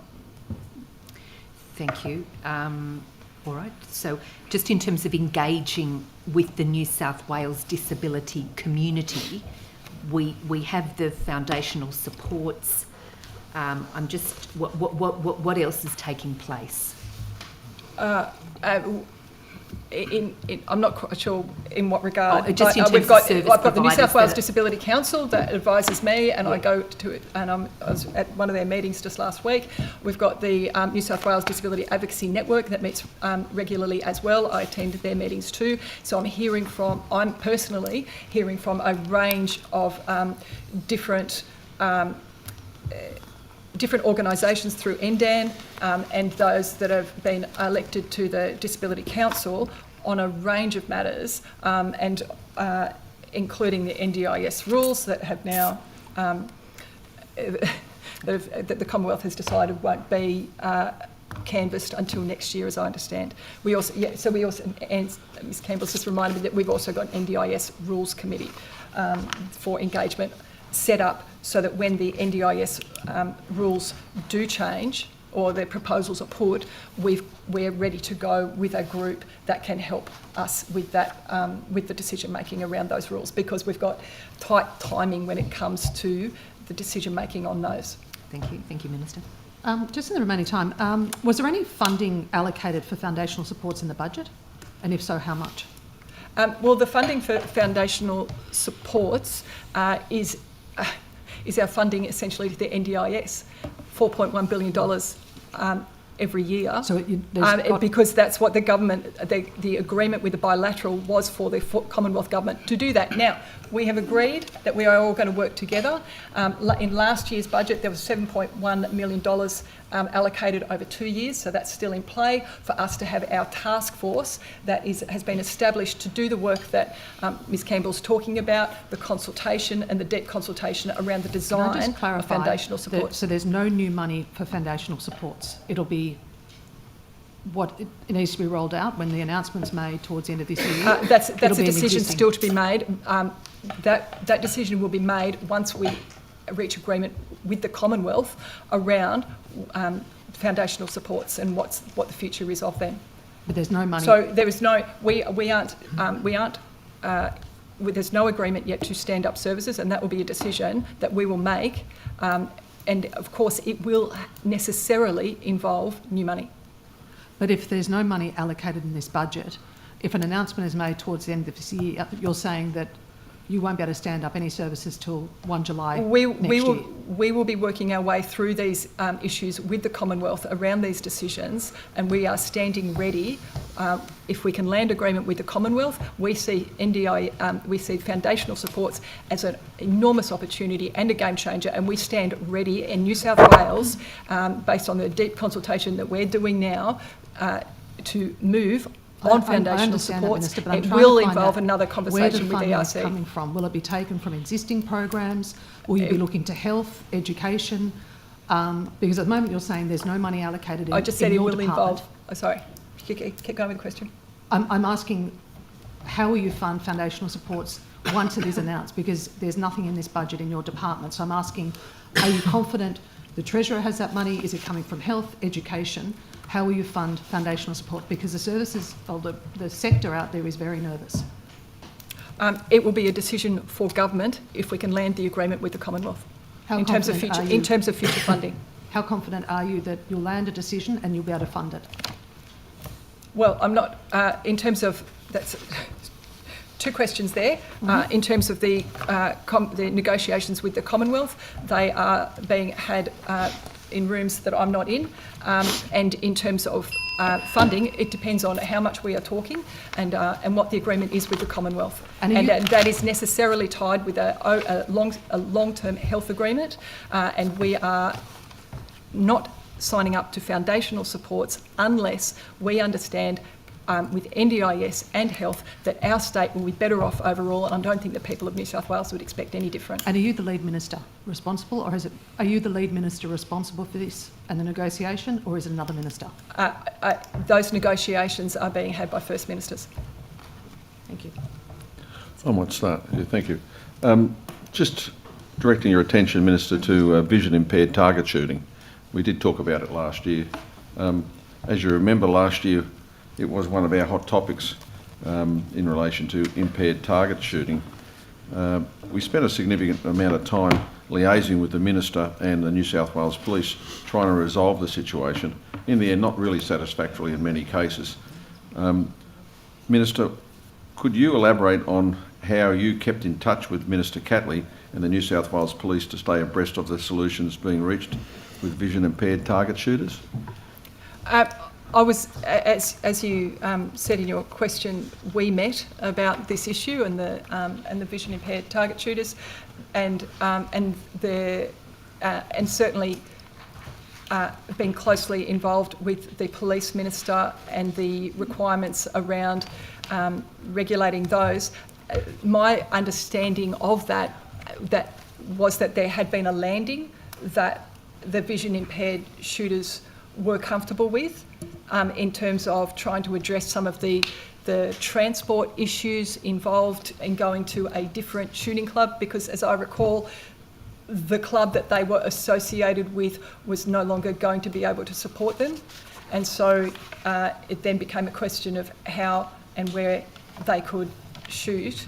But if you're saying that there's still ongoing issues for them, I'm happy to take that and continue to work with them, try and find a solution. If you could, and I might come back with a couple of questions on notice in relation to that as well, just Please. to push it a little bit further. Indeed. Minister, what sort of initiatives are you taking, currently sponsoring, to get more vision impaired New South Wales residents and disabled persons in general into the sport to encourage inclusivity in target shooting? Well, I certainly know that the Minister for Sport is extraordinarily focused on ensuring people with disability have access to any sport across the state. There's a lot of conversations being had around community sporting organisations and how they can be more inclusive and accessible for all families with all types of different needs. So I'm not privy to whether or not those conversations have been had with the shooting community, but open to having those conversations further with you. Thank you.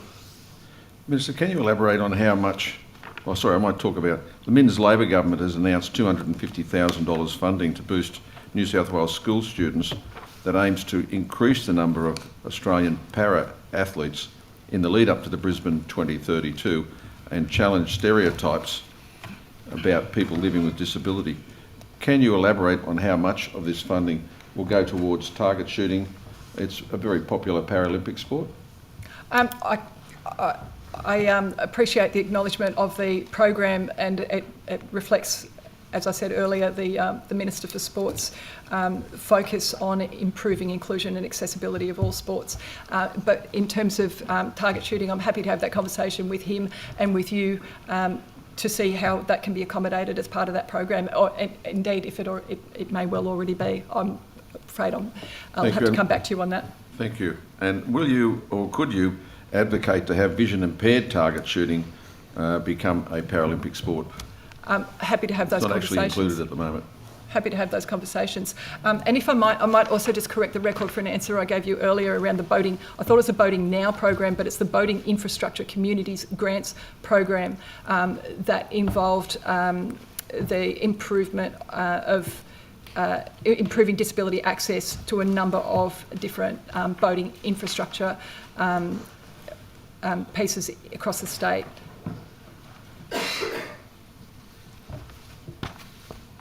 And from the information I've got, there was 40 projects, enhanced disability access, 22 upgrades to boat ramps,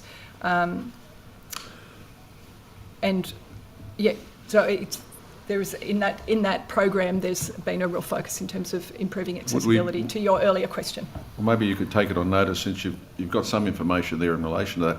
How many of those are being upgraded for disability access?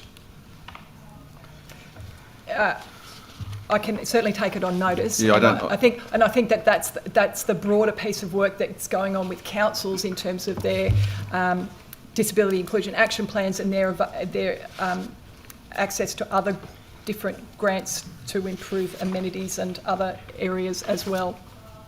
Yeah, I just go back to my earlier question. It's totally optional for councils and agencies to even consider this as a thing. And I think it's important that the government consider, and maybe you as Minister consider recommending to the appropriate minister who's doing the infrastructure, that we actually change the law and make it compulsory that they do consider it. Well, I think any council that's not considering it at this point is doing their community a disservice, because and visitors, because I know when we are making infrastructure more inclusive, particularly in holiday areas like mine, it becomes a very popular tourist destination for people with disability to travel to. Communities are missing those opportunities if they are not harnessing them. Okay, thank you, Minister. Thank you, Chair. Boyd, thank you. Just going back to the foundational supports issue, it seems that you're between a rock and a hard place, really. You've got an agreement that's been made to put in foundational supports at a state level. There are consultations beginning on what that looks like at what foundational supports look like in New South Wales. But everything is being done without actually knowing exactly what the Commonwealth will pay for and won't pay for. It's almost like this should have happened before the decision to pare back people's benefits.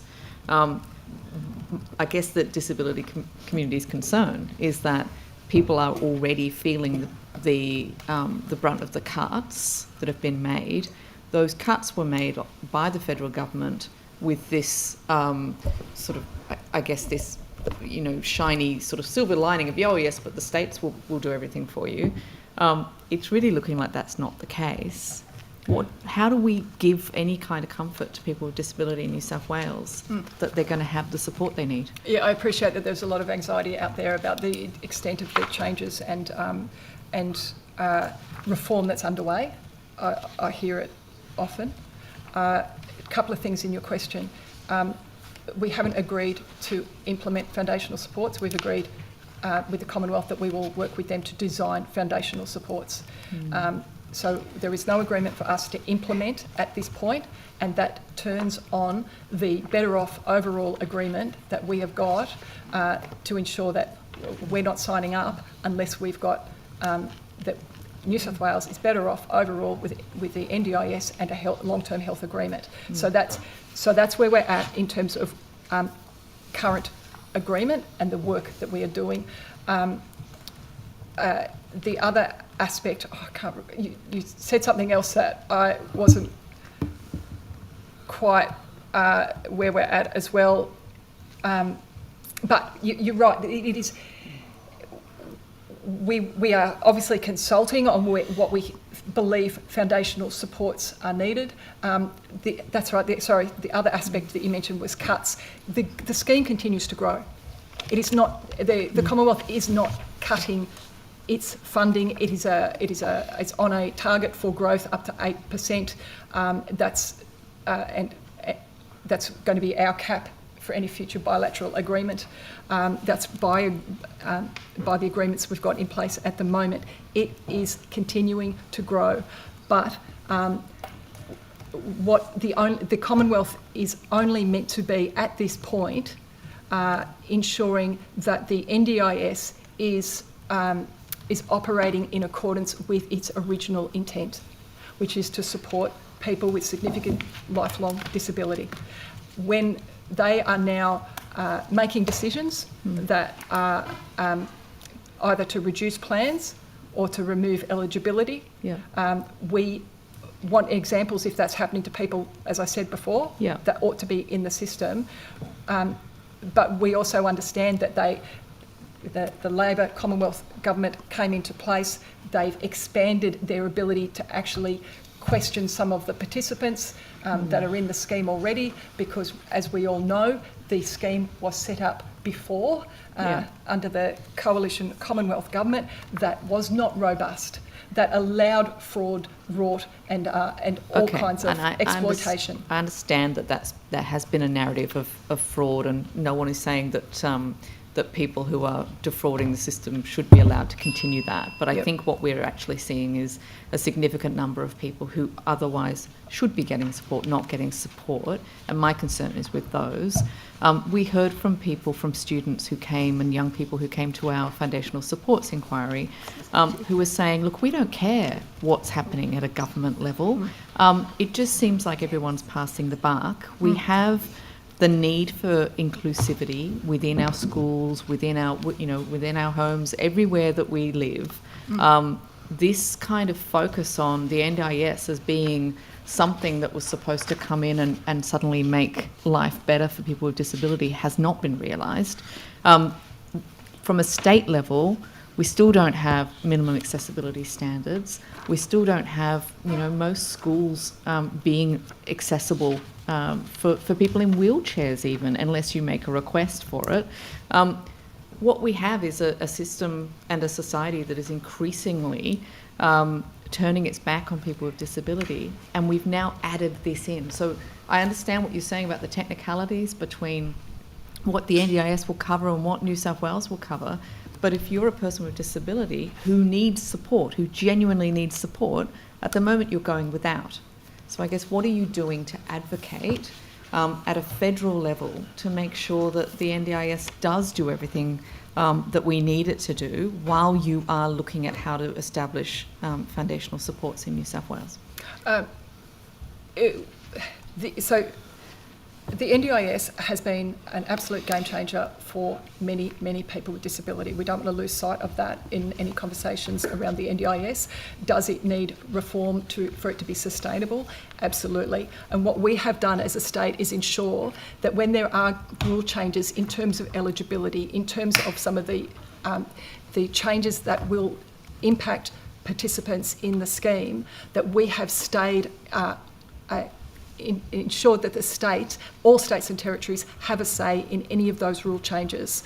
Now, they've been pushed out to next year, but that was an important part of the NDIS review in terms of changes to the scheme itself. So what we should not be seeing is any major change in the NDIS in terms of people coming out of the scheme, because there's been no rule changes that should see that happening, because we still have control and a say in those rule changes. And we did that deliberately because we don't want to see, as you say, we don't want to see people being kicked out of the scheme before we've got the supports around them. And we are doing we've got a lot more work to do, but we are doing an enormous amount of work across government, in our mainstream services, in our schools, in our hospitals, in the justice system to improve inclusion, accessibility and supports for people with disability. Can we go to accessible beaches, something a bit different? So it's just yet another part of our society that is not accessible for many people with disability. Some councils across New South Wales have funded initiatives to make beaches accessible.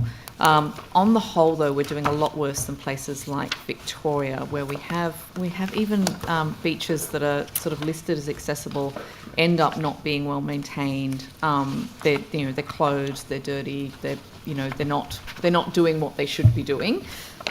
Would you be open to having to advocating for a state federal framework or strategy or something, putting something in place to ensure that we have all of our beaches being accessible within a certain period of time? And as a member for Port Stephens, that has many beautiful beaches, we absolutely want to make sure that our beaches are accessible to people with disability and to anyone with mobility issues. So we're pleased to know the Commonwealth Government announced $17.1 million of funding for the Accessible Australia initiative. It's over 4 years and it goes towards exactly this in terms of improving amenities, and councils can apply for these grants.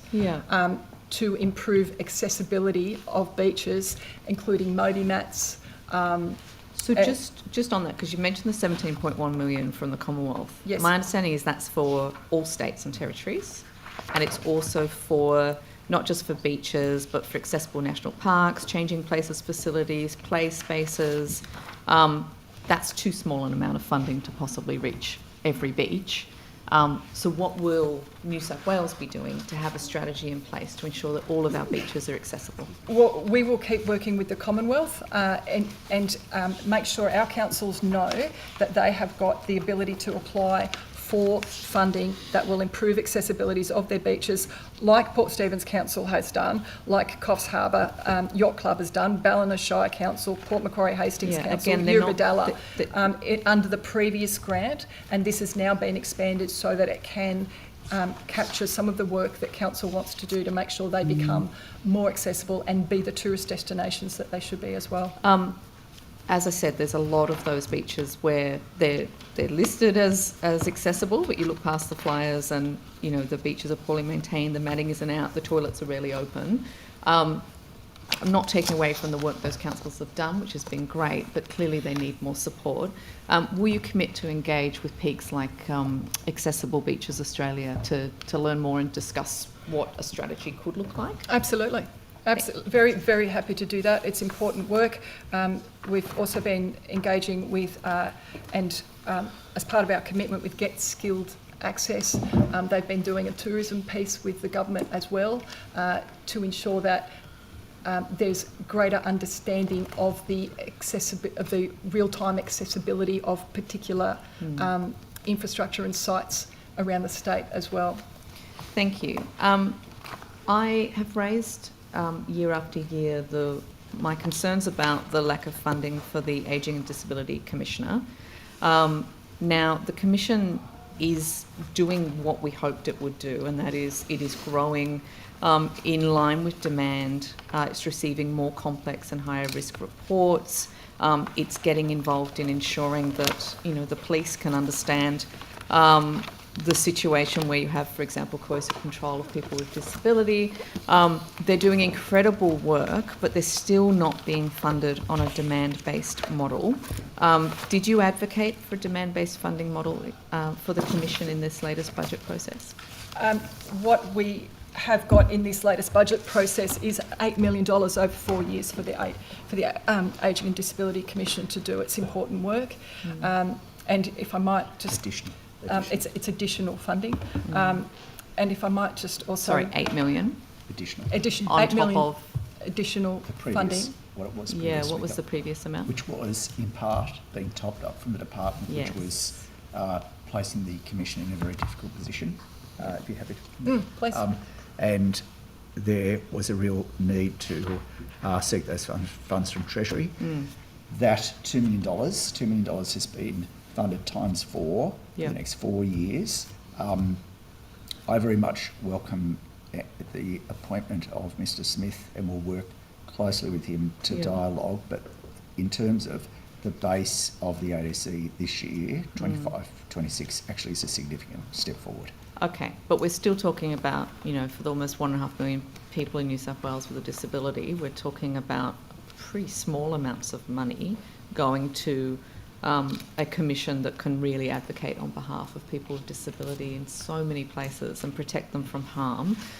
Did you advocate for a demand-based funding model in the latest budget round? There is not one organisation that I have done that for. What I did push for and what we got was $8 million over 4 years to ensure that the ADC can continue to do its important work. And I endorse, can I just endorse Mr. Tibble's recognition of Mr. Jeff Smith as Commissioner at the first time in a budget estimates hearing as well, and I apologise. So, but in that $2 million, that was previously DCJ top-up funding. So in terms of the actual amount that the Commission is getting in order to do its work, which we all agree is incredibly valuable, it's not actually seeing a significant increase then in funding. It's the total quantum now per year is $7.2 million.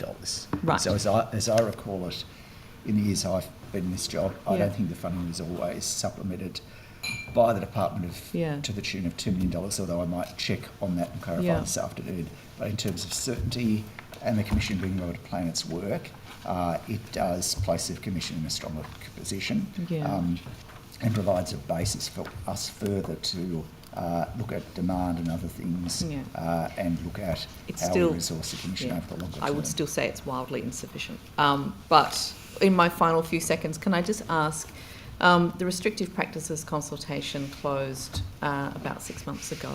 What's the status of that work? There is ongoing consideration of the work of that really detailed work that we did with restrictive practices, and the consultation process was done in closely with disability community. It's also really tied in with the work we're doing around supported decision making and guardianship. They are all related, so there's a lot of complexities, as you would appreciate. As for where we're up to entirely, Ms. Campbell will be able to give more detail. Yeah, do you want me to do it now? Yeah, please. We've done a lot of consultation this year, so we're currently just reviewing that, the feedback from those consultations. That's all I can really say today. Okay, thank you. Thank you. Just back to foundational supports. I'm concerned, obviously the Commonwealth we know are tightening around NDIS or people being able to enter the NDIS, which is outside your control. But we have also seen in the last 12 to 18 months where programs have been cut. One example is a travel allowance, so for organisations that provide that early intervention for young children with learning difficulties that are not on the NDIS can no longer claim that travel. So that cost is then having to be absorbed into an organisation. I'm interested to know what work are you doing to support particularly rural and regional organisations that can no longer receive funding from Commonwealth, and they're not NDIS children, so they are, the view from the federal government is that they're state responsibility. So what are you doing to support those organisations? I don't understand the premise of the question, only because it sounds like you are mixing the pricing guide where there has been a change in terms of travel expenses. That relates to the provision of services under the NDIS to NDIS participants, not to children outside of the system. So that is the pricing guide and the implications of the latest decision is something that I'm speaking closely with the sector about, and the impacts that it is having on them. I'm also speaking with people with disability about those as well, and obviously the Commonwealth is making some really difficult decisions. It's causing some consternation amongst states and territories in terms of the impacts it might have, particularly in markets where there is limited access to services. So we are doing that work. But in terms of support for children outside of the NDIS, there's no different scheme for them yet. But my point is that there are a number of children, and you look at, I think it was the Australian Early Development Census data, found that 60% of children in rural and remote areas were not developmentally on track and ready to start school. And one of the biggest challenges is those are identified, or they're still trying to get diagnoses, can't get on the NDIS, it can take a long period of time. They fall to the state's responsibility to provide that early intervention and wraparound support. So I'm interested to know what's being done as a Minister for Disability to support those young people. Well, so I'm still trying to understand. Are you trying to suggest that children are outside of the NDIS? Outside the NDIS. Who are you saying the NDIS was paying for their travel for their treatment before? No. I'm talking about young people who have disability that are not on the NDIS. That need support services. What are you doing to support them? Well, this is the conversations we are having with the Commonwealth. What was meant to happen... But they're not on the NDIS. What was meant to happen under the agreement that with the Commonwealth, when your government signed up with the Commonwealth, was for the Commonwealth to do those supports and services outside of the NDIS. The information linkages and capacity building outside of the NDIS was part of the agreement that states and territories signed up to. Yep. They never emerged, and that is the gap that we are now we want to fill. And that's what I'm asking, what exactly are you doing? So my understanding is WA and Queensland have actually started well advanced in developing a initiative around supports, actually commissioning in some cases with the sector. What exactly are you doing? You've got a task force that's been in operation now for 12 months with 7.1 million or whatever it was allocated. What exactly has been done? What we are doing is trying to design a system of foundational supports that will make the NDIS a sustainable system and capable of continuing to make the life-changing support for people who need it. The former government, your government, at the time, when you signed up to signed up to the NDIS, privatised everything. No, we had Minister, nothing left in the state in case. terms of... Minister, you've been in government 2.5 years. You come up with these standard lines that you roll out. That is not the case, and you know it. I might actually move on. Minister, Chair, if I might have an opportunity to answer the question. Minister, I'm happy to move on to another. I've got limited time. I would like an opportunity to answer the question. Point of order. You can answer it during the government time. Minister, I've got a question around... You asked a question and you made a statement. I'm entitled to answer it. No, I'm asking you. I've got a new question to ask. You've got government time at the end. A point of order has been taken. They can ask it during government time. It was just in relation to the amount of interjections and the lack of courtesy being shown to the Minister. The Minister is entitled to answer the question that's been put, including if that question is an inflammatory comment. But she wasn't answering the question anyway. I'm happy to move on. We've got limited time. Would you like to answer the question, Minister? I would. Okay, Thank you, please. Chair. I'll uphold the point of order. And I would like to continue answering the question that I was interrupted from before. The reason why this is important is that other states and territories still have some services, some disability services operating. That's in contrast to what happened in New South Wales. There are no more disability services. They were all privatised when your government signed up to the NDIS. So we've got a standing start here in New South Wales because the whole landscape was lost when it came to disability services being delivered by the New South Wales government. I've got limited time. Minister, on to carers allowance. Now, you talked about recruiting 200 emergency foster carers. I just want to know how many of those are new carers and how many are existing carers that are now taking emergency placements. Well, when it comes to foster carers, it is, and the recruitment of foster carers, it is part of our effort and reform to fix the crisis that we inherited. We have switched back on the recruitment of foster carers that had been switched off inexplicably by your government. Minister, I'm just asking specifically, of the 200, how many are new carers and how many are existing carers? Well, we now have more than 200 emergency foster carers as part of that recruitment. Yes, I will have to take on notice the number of those that were existing carers. Minister, now you talked about, you tabled a document that was sent out to the NGOs, or you asked the NGO sector to send out about carers' support and allowance. Did you also instruct your department to send the same letter to families? At this stage, we've got the NGOs are sending theirs out. I believe that we are also doing that. Is that shortly. Yeah, ours are still to come. Perfect. Just want to confirm that all carers will receive the 20% increase. What we have said, and we're still working through the exact way this is going to come into effect, but it is part of the $144 million in our $1.2 billion child protection package, which will see foster carers get the first increase in more than 20 years. So what we are seeing will be a 20% increase to the base foster care allowance, but calculations are still being made as to how that's going to. Just want to confirm that all carers with NGOs, ACOs and the department will receive that 20%. Yes. Every single carer? And people receiving the payments who are got children in guardianship. Yeah.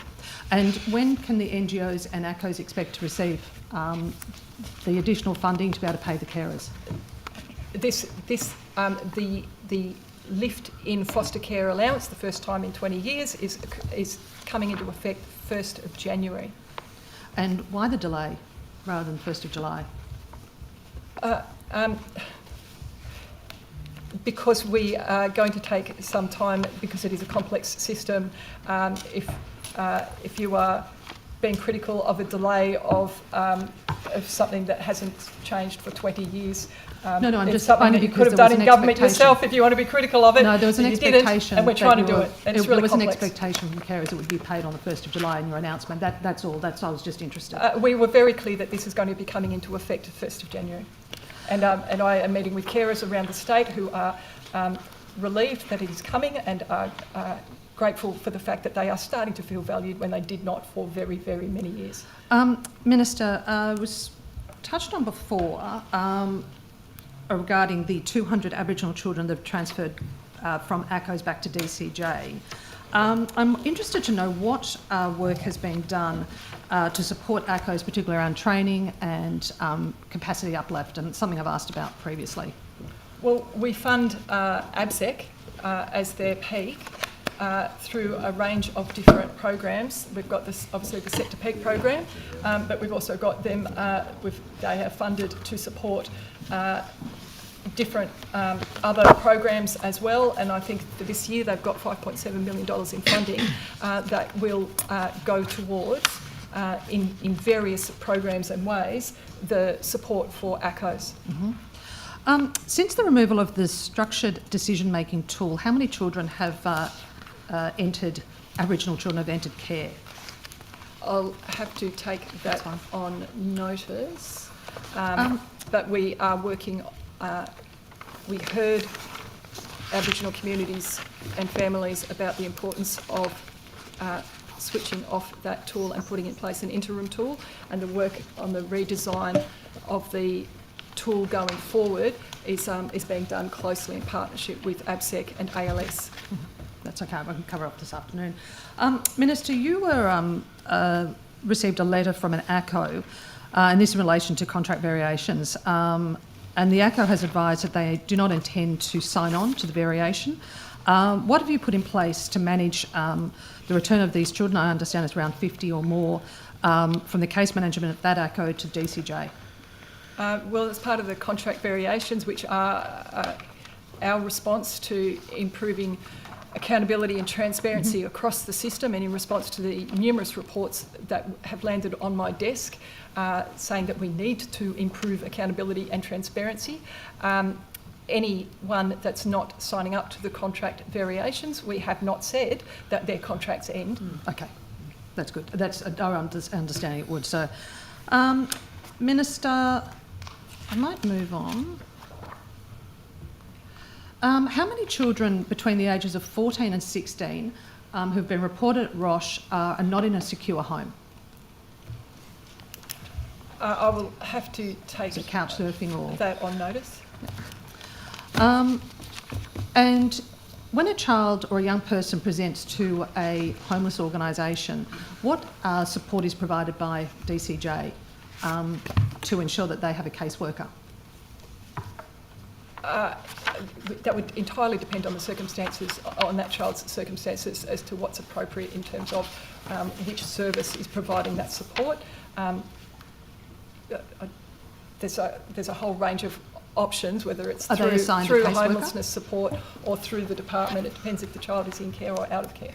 Well, if they're in care and they're not in their placement, they present to a homeless organisation, what actions are taken by your department? Well, then we have casework support in place to ensure that those children are safe. And what is the process you have for those that don't have a caseworker already assigned? There isn't a child in out-of-home care that has not got a caseworker assigned to They're them. not in out-of-home care, so therefore they don't have a caseworker, but they present to a homeless organisation. Well, if they are considered to be at risk, they should be reported to the child safety line, and the supports will be provided by the homelessness service that they are turning up to, and then we will assess whether there is any safety concerns and determine what's the appropriate response to ensure the child is safe. But we've already found that there's potentially 10,000 or more, 13,000 reports that aren't being assessed as we speak. There are issues in terms of our ability to respond. We are doing everything we can to rebuild the system to ensure that children get the response they need, when they need it and where they need it. Minister, I ask each year usually about the education plans for young people. Last September estimates were revised. Last year's figures were 70% were enrolled. These are children in out-of-home care that were enrolled in school. We're advised that the figures for this year would be available in June 25. Do you have those? In terms of the number of children their in enrolment at schools? Yes. Yes, I believe we've got those and we can provide them to you. Yep. I can take it on notice and provide them to you. Could you attempt to have that for this afternoon? Yes, I think we've got them handy. Also, how many of those children have an education plan? Under the Human Services Agreement, we expect all children to have an education plan. Whether that's the case, we are still trying to ensure that our data captures exactly what's happening, but I can assure you that education and connection to education is a key priority for us because we know that that determines lifetime outcomes. That's the same answer you pretty much gave the last two estimates. So hopefully next estimates you'll have an idea of how many children in your care have an education plan, because we all agree that having education and ensuring all those children get one is a priority. Well, the data that we'll be providing to you this afternoon is data that was not available before under your government, because we have now got arrangements with data sharing with the Education Department. And yes, it is the evidence I gave before that I was shocked when I became Minister that education data was not being shared with DCJ. Now it is, and we're getting more of a picture of what it means in terms of our kids, the kids in the system, enrolling and staying at school, which is so critical. And that includes their education plan? In every child that comes into the system ought to have an education plan. I know what they meant to have. I'm asking how many have we are one. capturing. That is data that we are also still ensuring we are capturing accurately. Okay, so when will you be able to have that data if you're still working on it and have been for quite some time? Well, I think you're talking about two things here. You're talking about whether they are enrolling at school, Yes, which and we've has been, established that which is has been done. the focus of our efforts, because that's the critical point about whether or As not is the an kids are education actually going plan. to school. As is an education plan. And in the education plan, that's another data point that we're going to be trying to capture as well. And as I have said Do you have a numerous time times, frame? we have been open and honest about the system. We have any data that we can capture. We are trying to make it as public as possible. So do you have a time frame of when you'd be expecting to know how many children? I in don't your have care? that for you right now. Okay, can you take that on notice? Go take that on notice. Yes. How many children in your care have a healthcare plan? Again, that is a requirement that every child who comes into the system has not only a healthcare plan, but more importantly, starts a health check within 30 days of coming into the system. And how many? And again, that is, we are doing the work that needs to be done to tighten up our capture of that data. But no time frame? I can provide that to you on notice. And how many children have a cultural plan? That is reported, and I can provide that information to you. If you just bear with me for one moment. 16. Where have we got that? So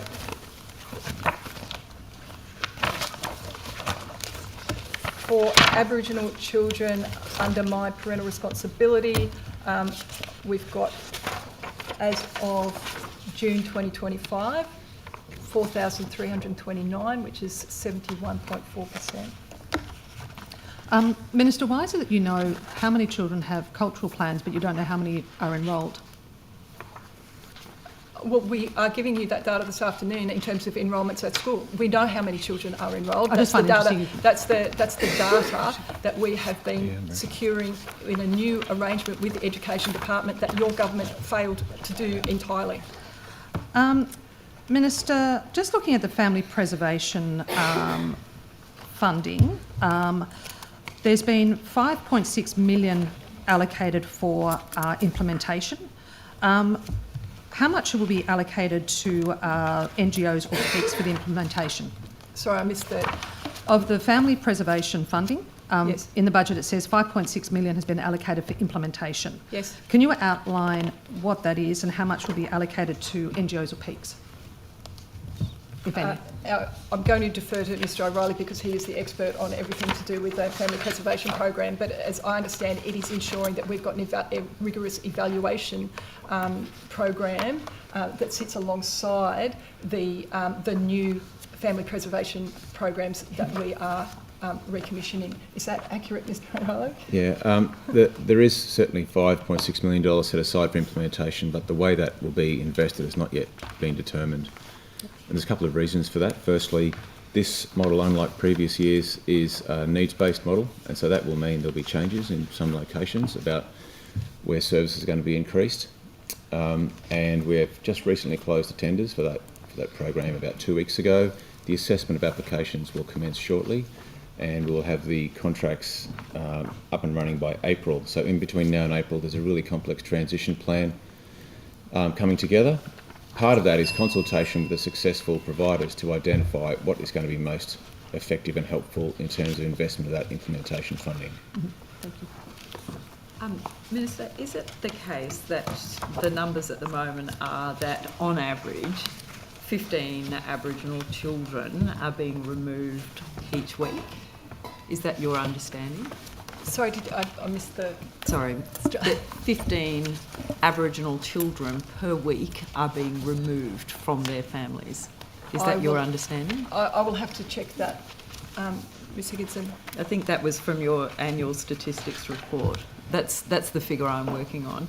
On that basis, I'm just curious about what is your work at the moment and your intention in terms of the family's culture implementation. The last time we spoke at budget estimates, you made comments to the effect that you are looking at significant changes to legislation, which will be informed by the work you're doing. Can you tell us where we're up to, particularly in that second tranche of families culture reform that the Peaks have been calling on for a long time now? Well, there's when it comes to the work being done to start seeing a reduction in the number of Aboriginal children coming into the system, there is a number of pieces at play, like the active efforts. Which was a result of the first round of reforms. I'm just curious about, you know, the next round of reforms and where that's up to, and is that your intention whilst you're in this term of government? Well, we've got a number of pieces of reform which I have mentioned already, which all go to trying to ensure that we've got the support in place for Aboriginal families and communities to reduce children coming into the system, and that goes to the implementation of active efforts is really significant, but we've also the work that we're doing around the risk assessment tool, the work that we've done in expanding pregnancy family conferencing across the state, and the work that we've done with family group conferencing, which I think I reported to the committee before, has got a significant number of workers that are going to be implementing that program. Are on a panel, and there's 49% of them are Aboriginal. So we're seeing most Aboriginal families going into the family group conferencing able to access support from an Aboriginal person. And I think it's so fair all to of these pieces together go towards addressing some of the work that the recommendations that came out of FIC. Yes. They also go to addressing issues that arose from the Aboriginal Family and Wellbeing Conference that I held. They also go to addressing Mr. O'Reilly can tell me how many actual recommendations are from each of the Auditor General. Can I just ask the Minister, I hear all of this and I accept that so much good work is happening, but I'm just going to a legislative agenda because we saw these reforms and changes enabled because of that first tranche of the implementation of the Families Culture Review and the legislative changes under the former government. You did say that you had a plan. Is that plan not currently a priority plan to do further legislative reform and perhaps even the comprehensive review of the children and young persons legislation? Has there been a change and that's no longer a priority? Nothing is off the table in terms of our reform at this point. Is it on the table? But what we need to ensure is that legislation reflects the reform, and the reform work is still being done. And so we are still redesigning and have decisions, really big decisions to make about what the system looks like. And so any legislative change has to be done in lockstep with the changes that we're making. Will that be done in this term? There is invariably going to be legislative change. In this term of Parliament? In this term? I can't say whether it's going to be in this term of Parliament or not. It depends on the decisions that are to come. Thank you. You've got 4 minutes. Thank you. Just back to residential care and the cottages that you are currently operating. Interested to know what is the youngest age of a person in that care? Well, what I'm particularly pleased with in terms of the Waratah care cottages is that they are designed to keep siblings together. So we do have children with quite an age range where they are siblings, and I'll get the detail to you in terms of the youngest in one of our cottages. But it does mean that there are age ranges because it means that they can be together in one home instead of a high-cost emergency arrangement or a hotel or motel, which we got them out of to come into the Waratah care cottages. And while you're finding that data, do you have the number of children currently in service departments? Were you able to source that figure? Yes. Okay. Mr. O'Reilly says that we can. Yeah, we do. In the HCA program, particularly or specifically in the IPA section, there are 18 children in service departments. And I should add, the service departments are not hotels, they are apartments with cooking facilities and separate rooms and lounge rooms and everything. They're very similar to hotels, service departments, hotels. I don't think that a service apartment is the same as a hotel room. I think they're different. The Auditor General made a view that service departments, hotels, motels are all the same. What's the youngest age? I don't think that's exactly what the Auditor General found. Certainly the Auditor General's view was that we need to move away from them, and we certainly intend to.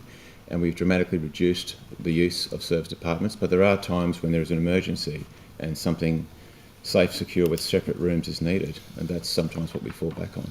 And what's the longest stay of a young person in a service department? I'd have to come back to you on that. And just checking, are they contracted staff that are on 24-hour rotation? Yeah, but they're accredited providers providing that care. Yeah. As opposed to the unaccredited providers that were doing the alternative care arrangements that came into practice under your government. And if you're suggesting but Minister, that the point is you still have young people in service department with staff members rotating 24/7. And if you are suggesting that that is in any way like the system that you set up, where kids were in hotels and motels with unaccredited providers, you are very wrong. And it is Minister, on your you watch. made an announcement last year that you were shutting down ACAs, and all you've done is change the name using IPAs. That's not true. And shifting children into a rostered accommodation in service departments for we don't know how long, but...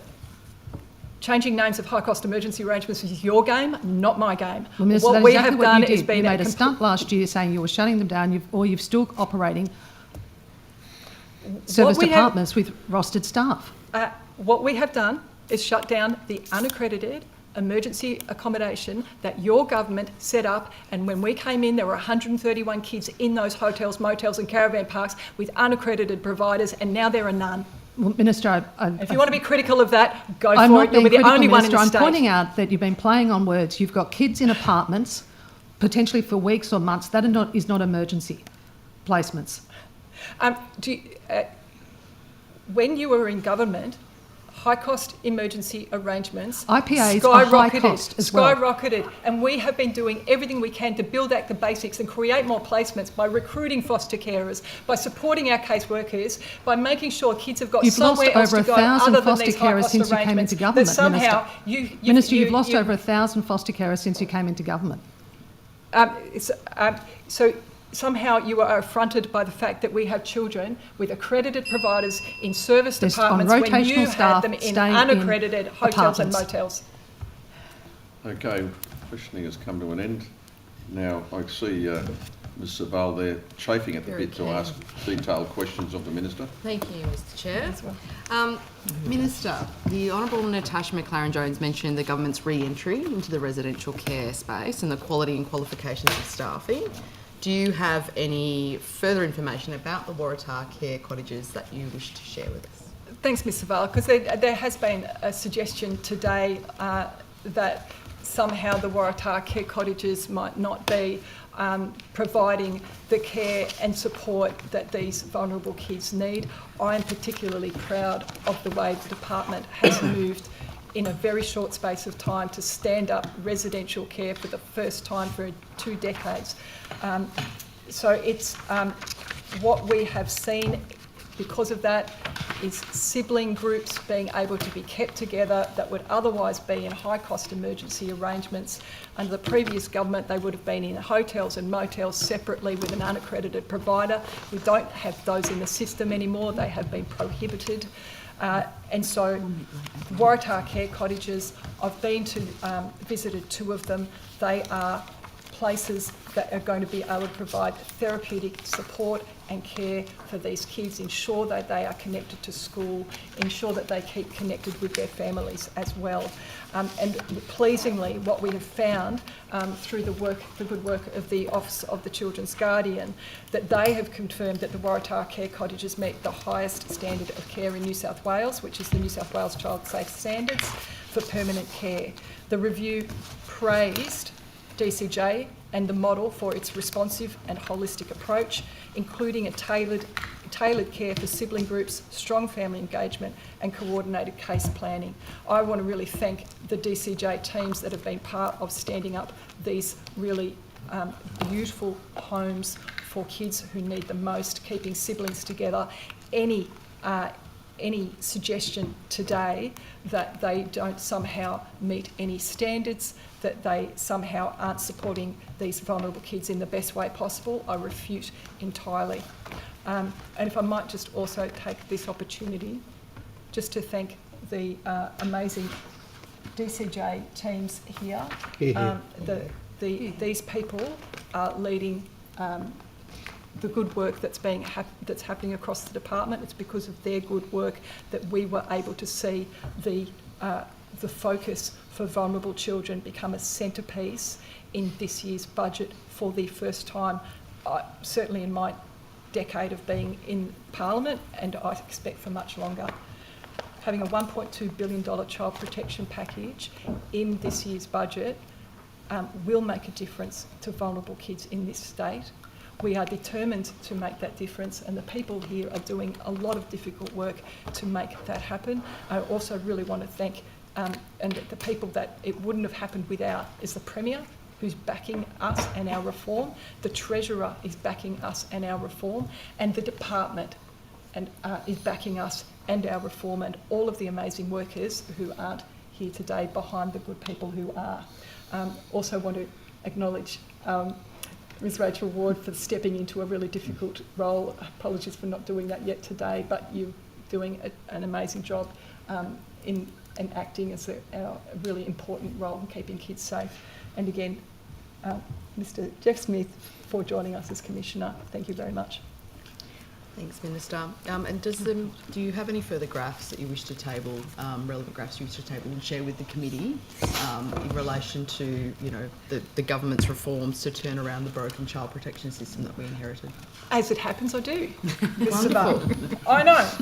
I have got a clear graph which shows in terms of the permanency support contract that the former government put in place, which saw authorised carers, as soon as the contract was introduced, we saw authorised carer numbers plummet.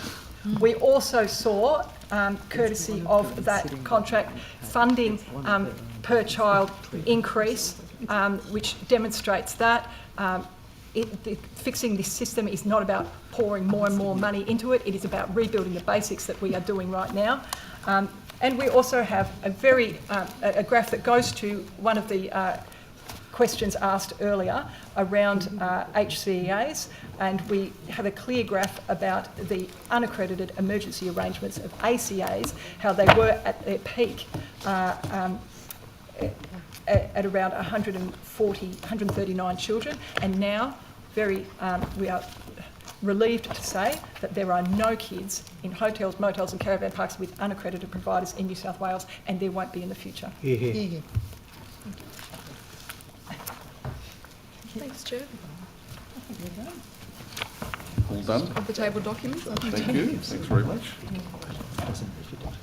Thank you, Minister, for attending the hearing today. Yes, there it is. We're finished with your evidence, so thanks very much for your attendance and answers to questions. Thank you, The Chair. committee will now break for lunch and return at 2 p.m. for further questioning. Thank you.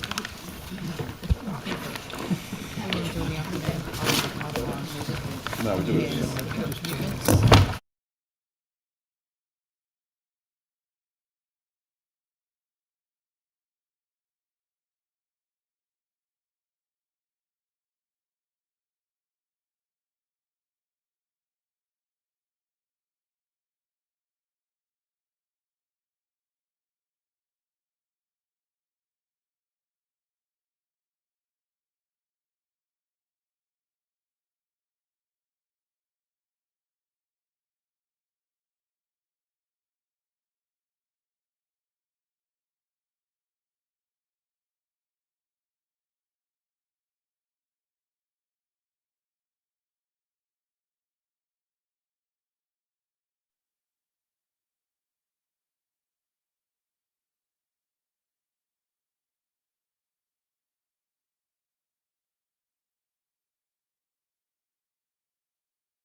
Absolutely. Okay. I might start the clock. Yeah, thank you. Yeah, please.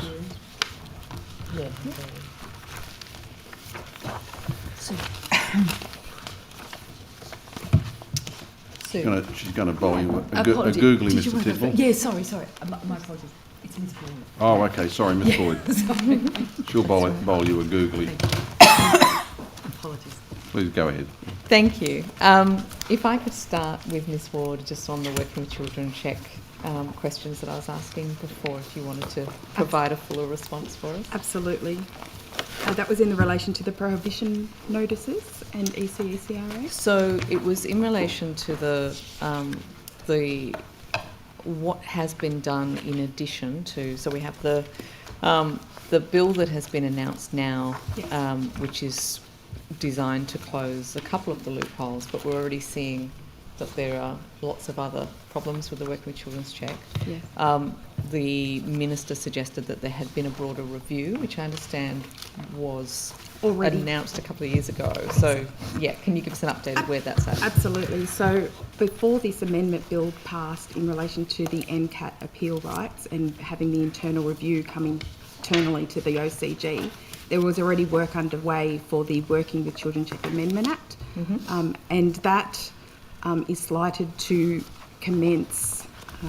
The discussion paper needs to be tabled with the Minister by the end of October, early November, and then out for public consultation during November, December, January. And that... Sorry, go on. So that is after years of work of really working within the Working with Children Check Act and noticing some of the nuances, and that framing will be within the discussion paper for public comment, and it will enable all really to have their say as to what they think, what the New South Wales public thinks should be in the Working with Children Check Act.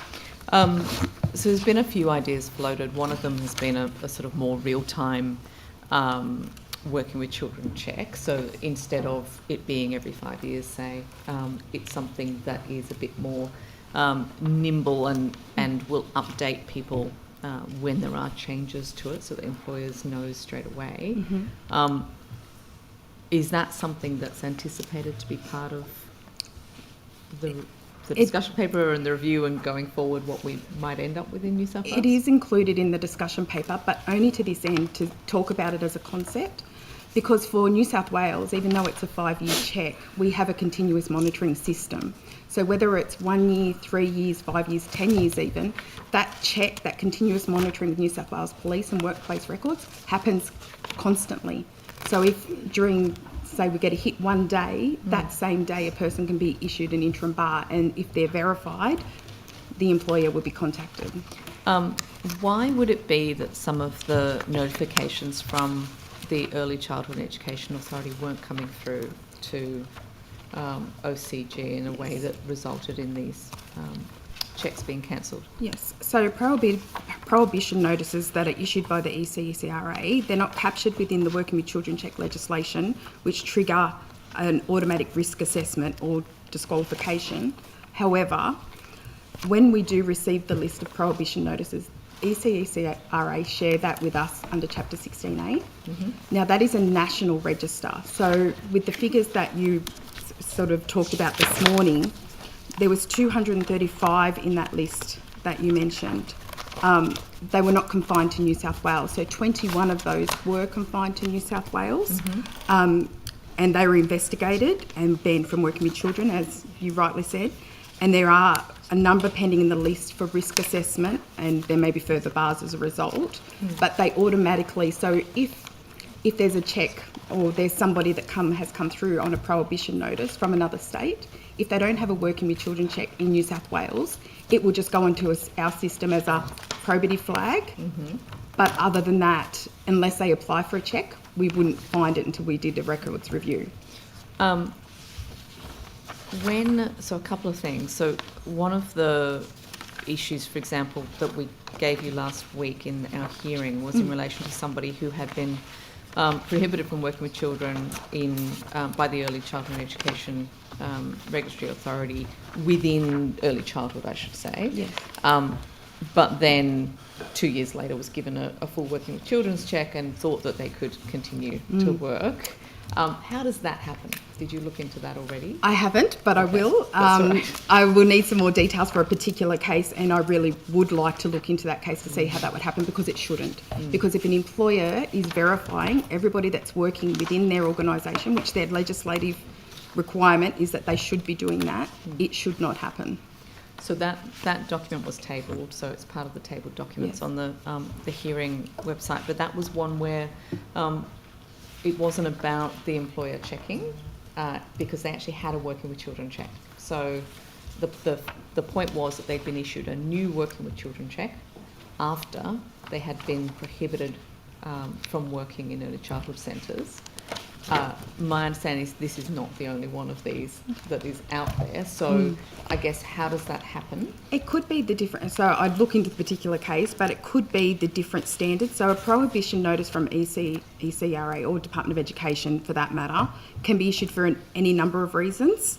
So I'm instructed it could be for non-child related conduct, including theft, being absent from duty without approval. So those things necessarily might spark a prohibition notice, but it wouldn't spark anything for a working with children check to say, well, this is a risk to work with children. So that then brings us to the other, another one of the ideas that's been put forward in relation to working with children checks, is that we have conditional approvals, so that you would have, for example, you can work with children in this particular instance, but not in this instance. So, for example, I've seen people given prohibition notices because they have lost their temper and treated children in a really poor way, but the regulator has said, look, we think this is to do with you being under a particular stress, or your particular centre not having the right supports, or whatever it is. Is there a proposal, or has any thought been given to the idea that someone might be prohibited from working with children in an intense setting such as early childhood, but might still be okay to go and do contract work on a school doing construction, for instance? I'd have to take that question on notice. I can't recall whether or not it's in the discussion paper, but I would make this comment. I think it would be a slippery slope, because when we already are having compliance and verification issues, to then add an element of supervision or your check is only valid for this purpose, I think could actually create a loophole. As we know, under the Early Childhood Education Regulatory Framework, there is a requirement that all educators and teachers working in these centres have a working with children check. But again, what we discovered what we were talking about last week was huge numbers of these aren't actually checked, and when the regulator goes in, they're not being provided with evidence that there's been any check that those working with children checks have been verified. I understand under that regulation, the fine is basically nothing.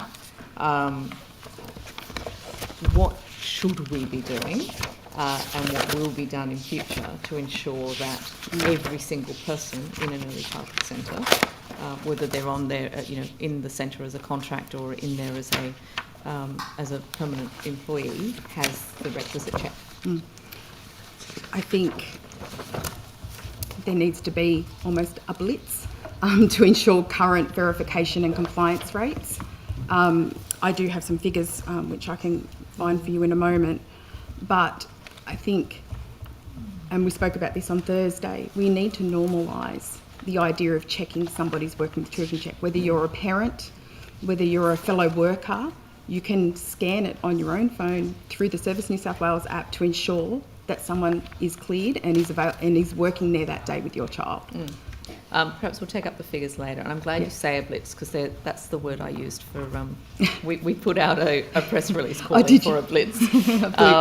So that's it's good that you support that. So moving on to something entirely different, I did want to give you, Mr. Tickle, the opportunity to talk about the work that's being done in relation to the family court and child protection when there's domestic and family violence in particular, but we are talking about child protection, so I believe it falls in this portfolio area. We finally got that report response from our 2022 New South Wales inquiry into child protection. It came through in February this year. unfortunately, a lot of the recommendations were simply noted, but in relation to the ones that have been supported, has any work been done to implement those recommendations? I believe so, and I can confirm, Ms Boyd, that the arrangements for information sharing between the family court jurisdiction and the state jurisdiction of child protection, that was a matter which was on the agenda of the Standing Committee of Attorneys General for the meeting held in Sydney last Friday. Okay.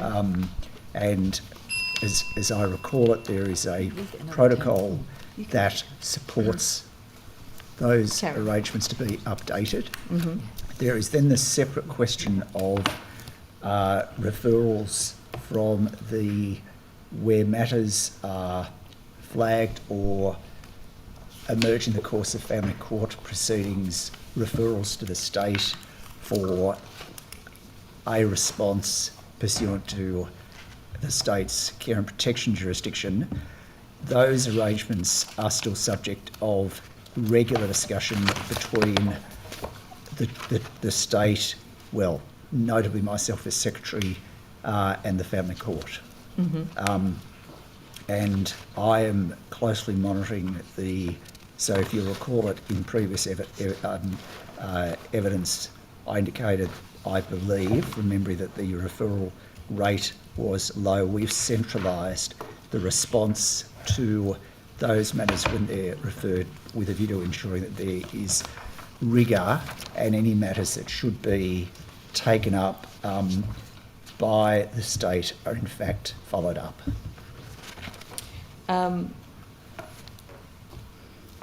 A couple of the recommendations were in relation to training for, there was one for training for legal professionals, and there was one for training for the New South Wales Police Force to better develop, I guess, the understanding of the dynamics at play when you have children who are under or have been, subject to risk of harm reports, or they are part of a sort of domestic violence scenario.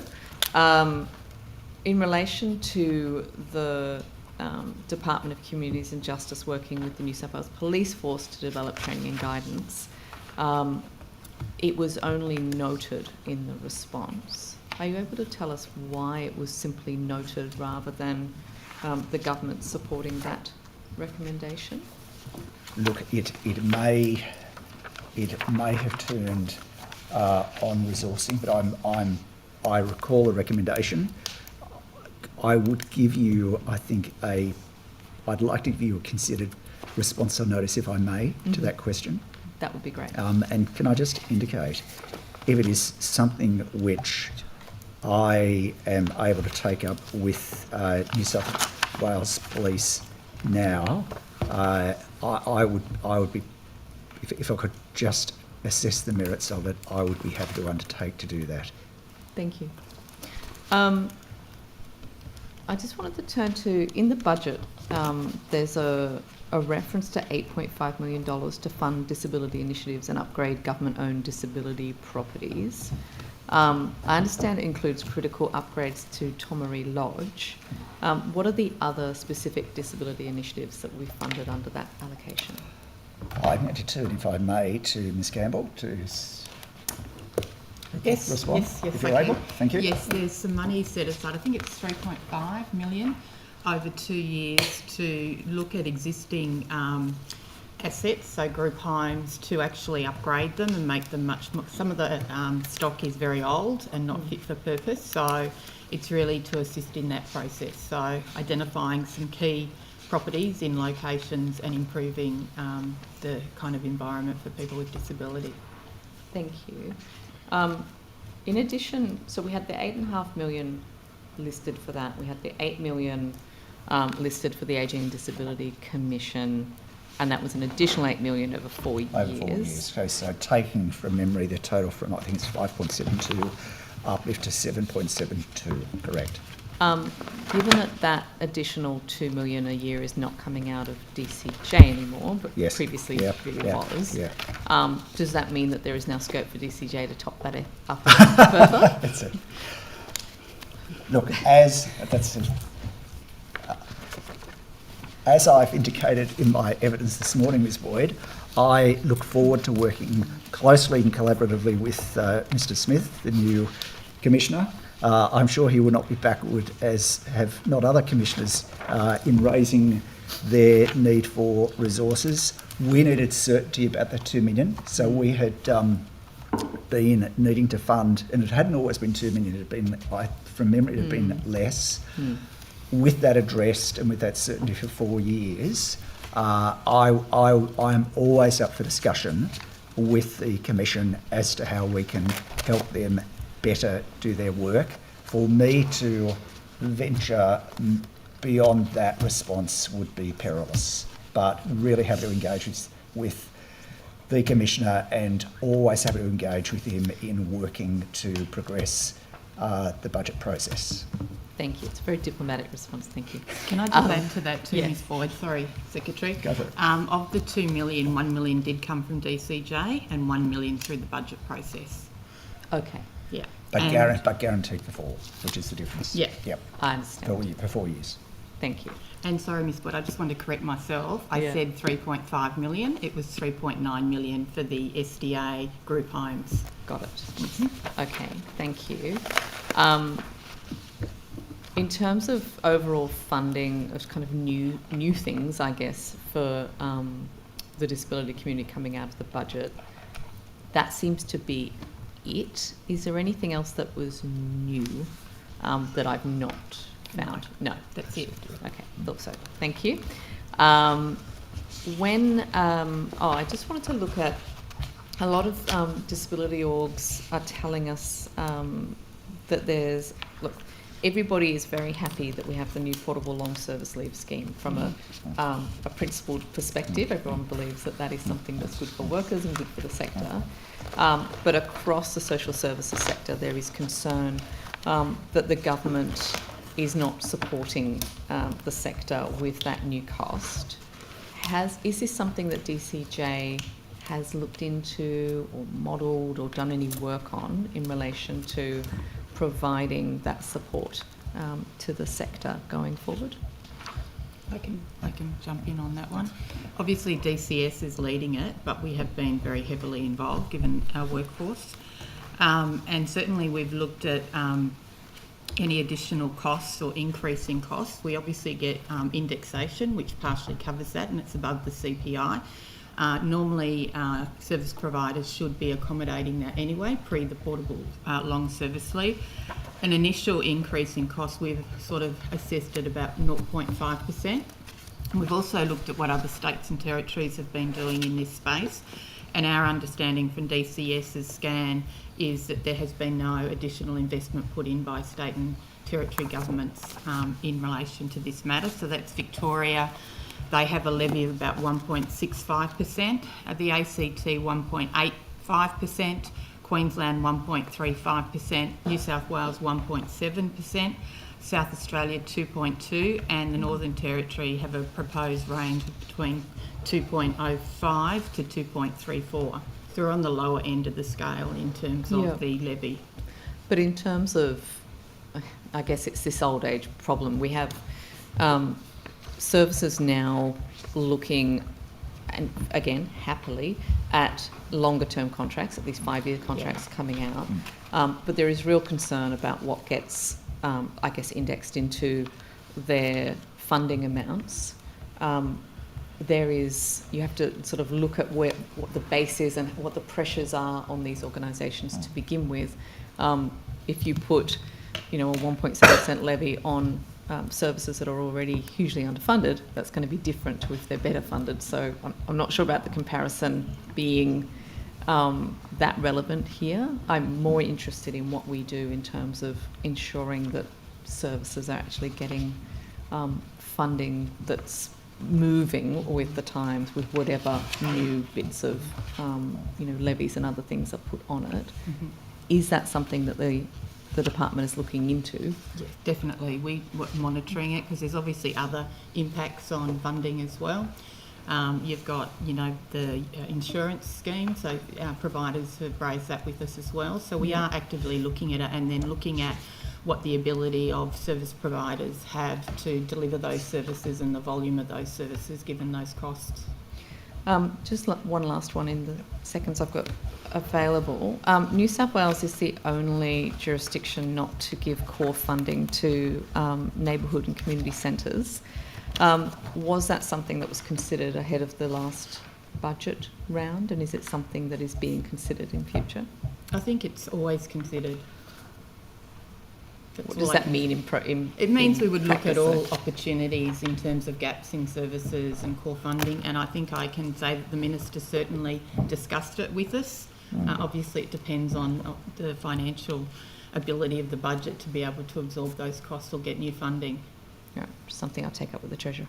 Thank you. Thank you. Thank you. I might turn to specifics in the budget. So the 1.2 billion, could you give me a breakdown of how that's being allocated? Yes. Some help.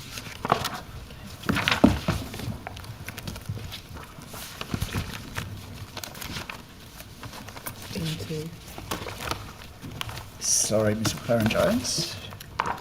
Yes, I can. So if I can break it down. So this, according to the child protection package, which was obviously a highlight of the budget, along with out-of-home care. So the investment includes $199.5 million to recruit and retain, recruit 200 and retain our 2,126 caseworkers with higher pay and more specialised training, including 100 new leading caseworker roles. $143.9 million to increase the foster care allowance for the first time in 20 years, as it was spoken about by the Minister this morning. $797.6 million to continue supporting children and young people in out-of-home care while reforms are designed and implemented, plus the investment for a reformed out-of-home care program. $49.2 million for at least 44 government-owned purpose-built or upgraded residential care homes that will deliver safe and stable housing for children over 12 years of age with complex needs. And finally, $10 million to support the Office of the Children's Guardian to continue to oversee organisations and uphold children's right to be safe. Thank you. So of the 797.6 million, some of that's for the reform program and then also continuing to deliver existing services. How much of that is for budget shortfall or overspend? Or what was the overspend? I don't. None of it is for overspend. None of it was for overspend. Yep. So there was no overspend in high-cost placements or anything this financial year. Okay. In relation to the new caseworkers, which I think was 191, how much of that is for the increase in wages of existing yes, I can respond to that with some help.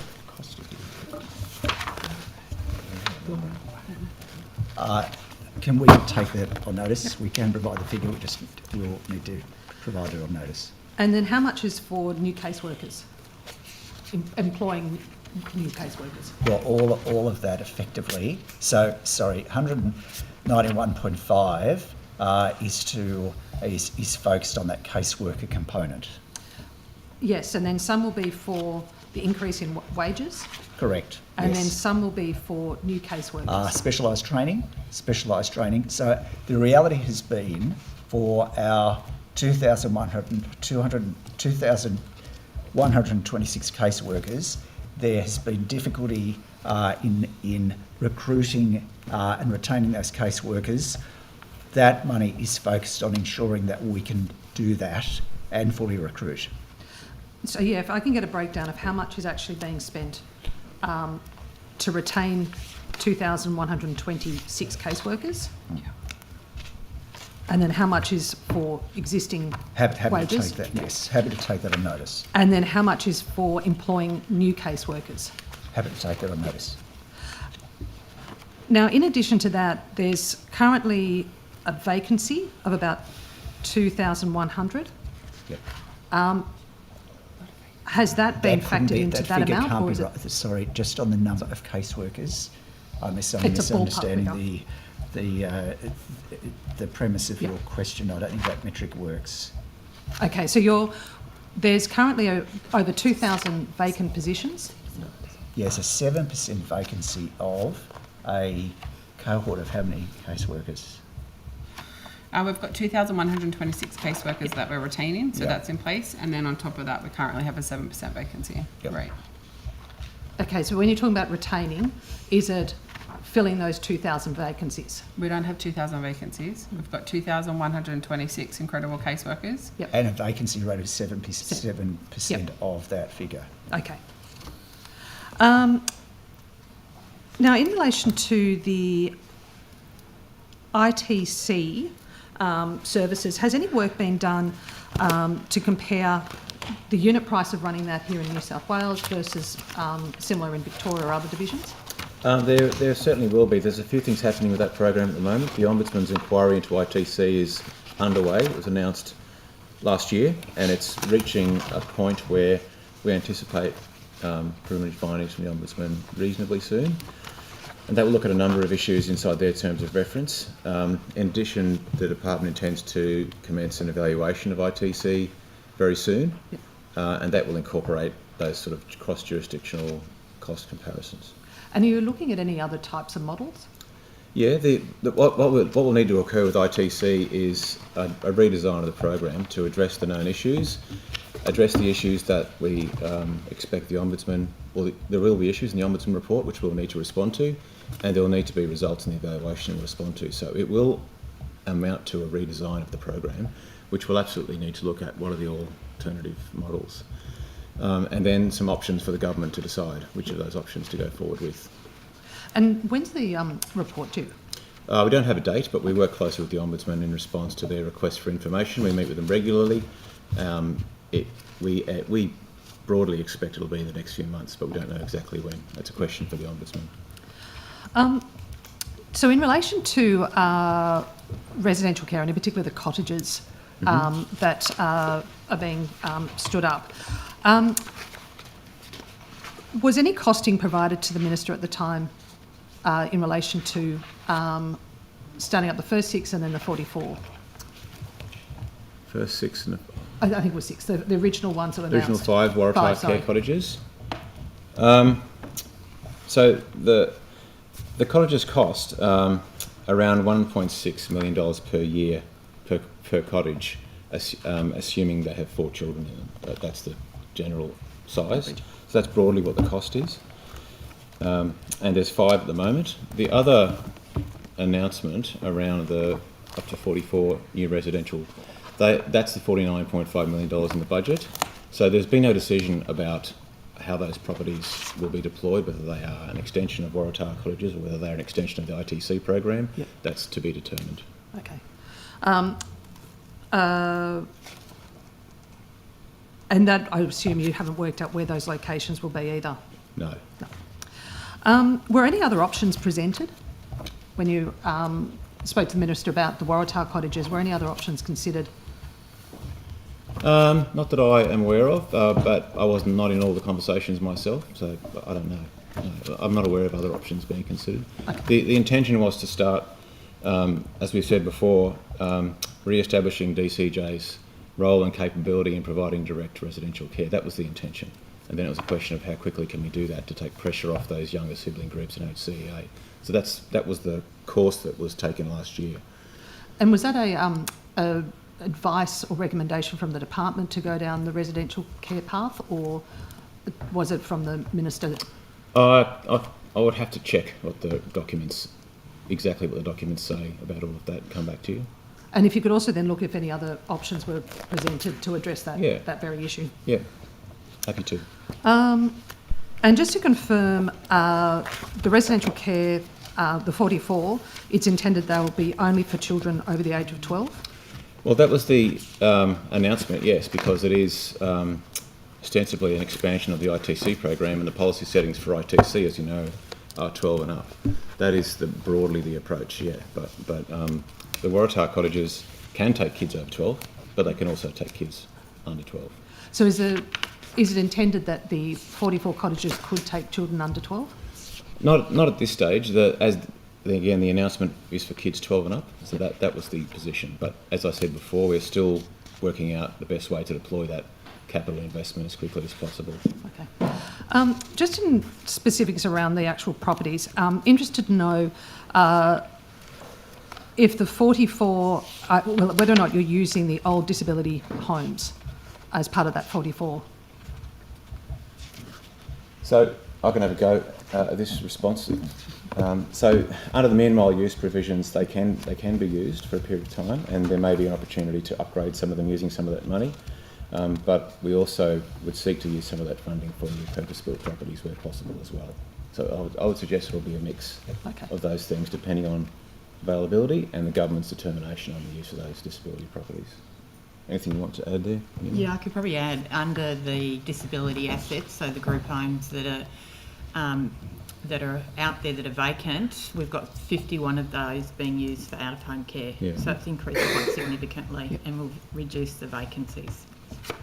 So just back to the 44, so that's over the 49.2 million is over 3 years? I believe 3 or 4. 3 or 4, but I'll confirm. Just let me check on that.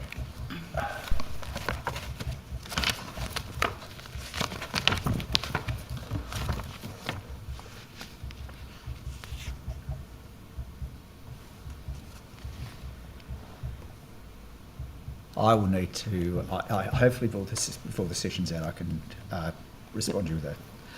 Because I'm interested, because the budget papers show that's 1.5 million allocated for this financial year. So interested to know how much is allocated for the remaining 2 or 3 for those cottages. Yep.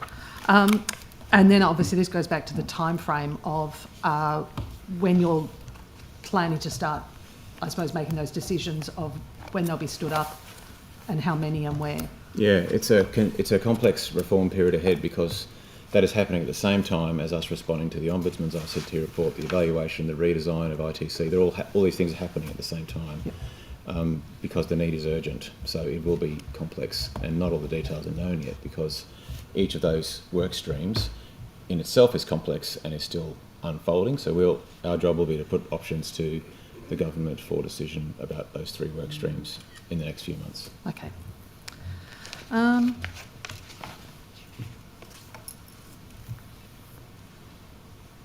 Just in relation to budget paper number 3, there's sustaining critical infrastructure program. Is that under this part of DCJ? That's the SCIP program under infrastructure and assets. Yes. Well, look, it is under DCJ corporate, which spans the entire department. Is it this portfolio? And if so, what is it for? I don't believe so. Can I? Yeah. So the department has a central corporate services branch, which includes an infrastructure and assets branch, and they manage that SCIP program, funding program, and they have a process of allocating resources across different divisions in the department. This is one division. It would be right across. Yep, that's fine. Time remaining. Just want to go back to some of the, just to get some clarity around some of the report, the report that I mentioned this morning, and how when a report is made, a ROSH report is made and allocated, can you talk me through when a child,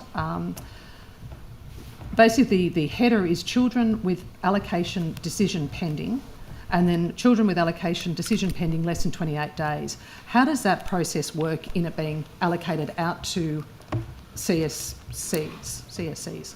Just so I'm clear with the question, you're referring to the data that you didn't share earlier today? Yeah. Is that the same thing? Yeah.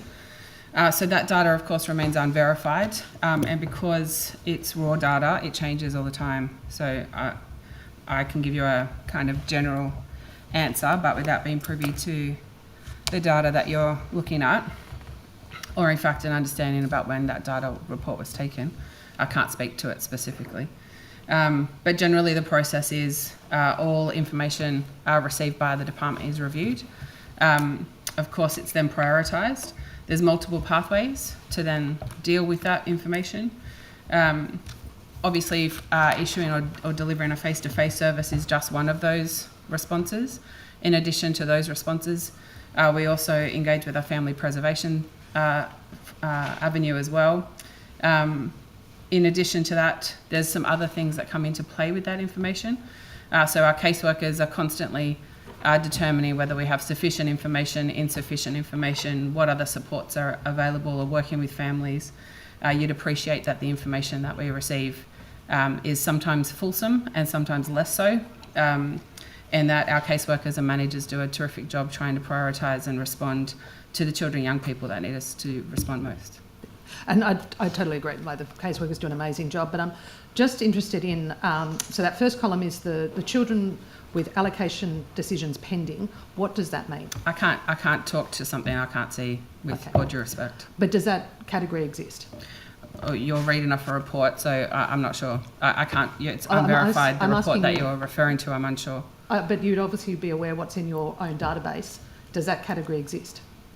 I'm unable to refer to it, so I would be speculating otherwise.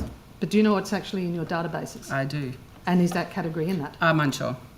You don't know what's in the categories? Well, if you'd like to share it with me, more than happy to have a look. It doesn't matter what, I'm not giving you any data numbers, I'm just asking if a category exists. I'm unsure. I'm not sure what you're referring to, in which case I'd be purely speculating. Okay, our database sits and contains a variety of information, of which when we go through proper and correct processes to share that information out, then obviously I've got confidence about that.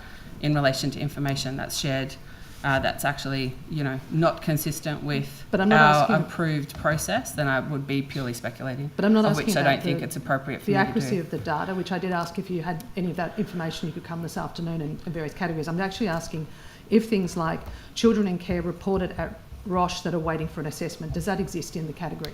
I have to take on notice, Ms McLaren-Jones, unless you're willing to share what you're referring to. Well, if you could take on notice what each category is available.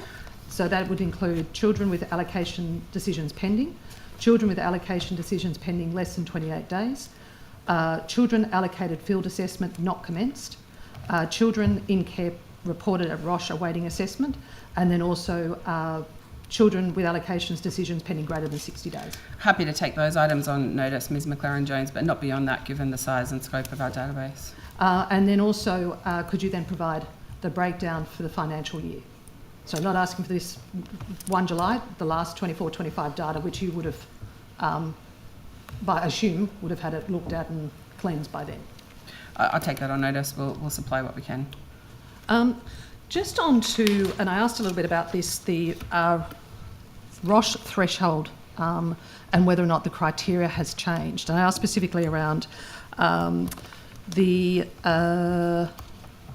children, underage forced marriages, and you indicated, just confirming, that that is still considered a Roche? So I'll respond first, and then my colleague, Mr O'Reilly, might like to consider. So in relation to the threshold for what is reported at risk of significant harm, that is obviously referenced in the legislation, so the department can't just change that. That would be a legislative change that's required as per what changed under the legislation under the former government. Beyond that, in relation to the specific reference about underage forced marriage, I'm not aware of any activity that would suggest that wouldn't meet our risk of significant harm, noting that every case is different and that sometimes you can't just really do a blanket everything on its face value is or is not risk of significant harm. But in relation to that, did you want to add anything about the threshold? Yeah, so just as we mentioned previously, the reforms here are broad, addressing a lot of challenges in the system. And while there are no plans to change that setting, because underage forced marriage is clearly a risk of significant harm, I can't imagine that would change because of the obvious risk to those children. Beyond that, there is a broader policy question for the government to consider about the child protection policy settings in the state. And so we are working with our Aboriginal Capo colleagues on a range of policy settings around child protection. Whether that includes specific thresholds for ROSH, we're not sure yet. We're open to looking at all of the options, really, with some very obvious exceptions where there is unquestionably enormous risk, and that example you've cited is one of those, I think. But I think that it's important that we have an open mind in terms of reforming child protection policy settings at this very early stage, and we work with the community, our frontline staff, families experienced in the system, to make sure we get the settings right. And just to clarify, who determines the criteria? I think, Ms Dean, you indicated there's some variables. Is there a directive at a CSC level that determines whether it's reached a threshold, or is there a universal, I suppose, policy that is sent out to say this is what must be included or not? Yeah, there's a tool that's applied at the helpline. Obviously, that's the front door into the child protection system, not via your local community service centre. And then obviously it's determined by the legislation about where the threshold sits. And then there's a tool that's applied to assist our hardworking staff at the helpline in relation to the information. And as you would see from all of our previously supplied data, there is an absolute mixture of information that we receive that sometimes meets the threshold and sometimes does not.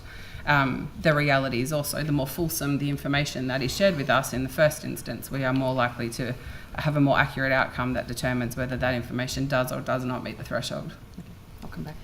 Thank you. I think this might be for the Secretary to start.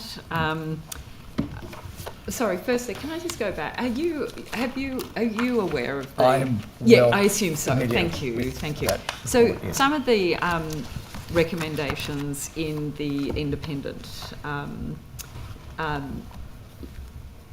Aboriginal Torres Strait Islander-led review of the Closing the Gap, one of the things that was found in there or suggested, one of the recommendations was that commitments be embedded into KPIs and contracts for department employees in relation to the priority reforms and the commitments. Is that something that's happening in the department, or is it something that's been discussed or considered? Thank you, Ms Higginson, for the question. The department is coming to grips with, and it in all honesty, we have had to, and are learning how to do it. So, how you move and work in partnership is something that we are discovering. I do acknowledge Ms Jarrett's presence here today in her role in leading the Transforming Aboriginal Outcomes Division. Teo has a critical role to play, but it's a resource and enabler for the department. The skill and the discipline that we are seeking to deliver is to embed partnership and co-design throughout the department, and that is taking time. So we will, over time, seek to embed and change the way we plan. The way we were, quite frankly, seeking to do that 3 years ago or so was to have a division do it for the department. That doesn't work. That's not partnership. So what we're seeking to do in working with ABSEC and ALS and CAPO is to seek to embed through engagement. So there is a clear expectation on senior leaders in the department that they will be able to do that, noting that there is a reform division that is doing vital work, that there is the Teo work led by Ms Jarrett, and they are enablers within that.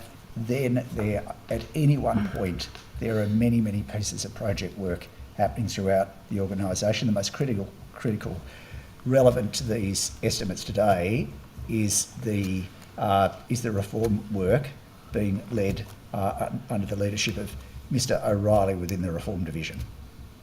So I hear all of that, and I'm just curious though about, like, this review is saying, actually, if we did this, if we had the embedded KPIs in contracts and so on, that is the recommendation, that's the suggestion.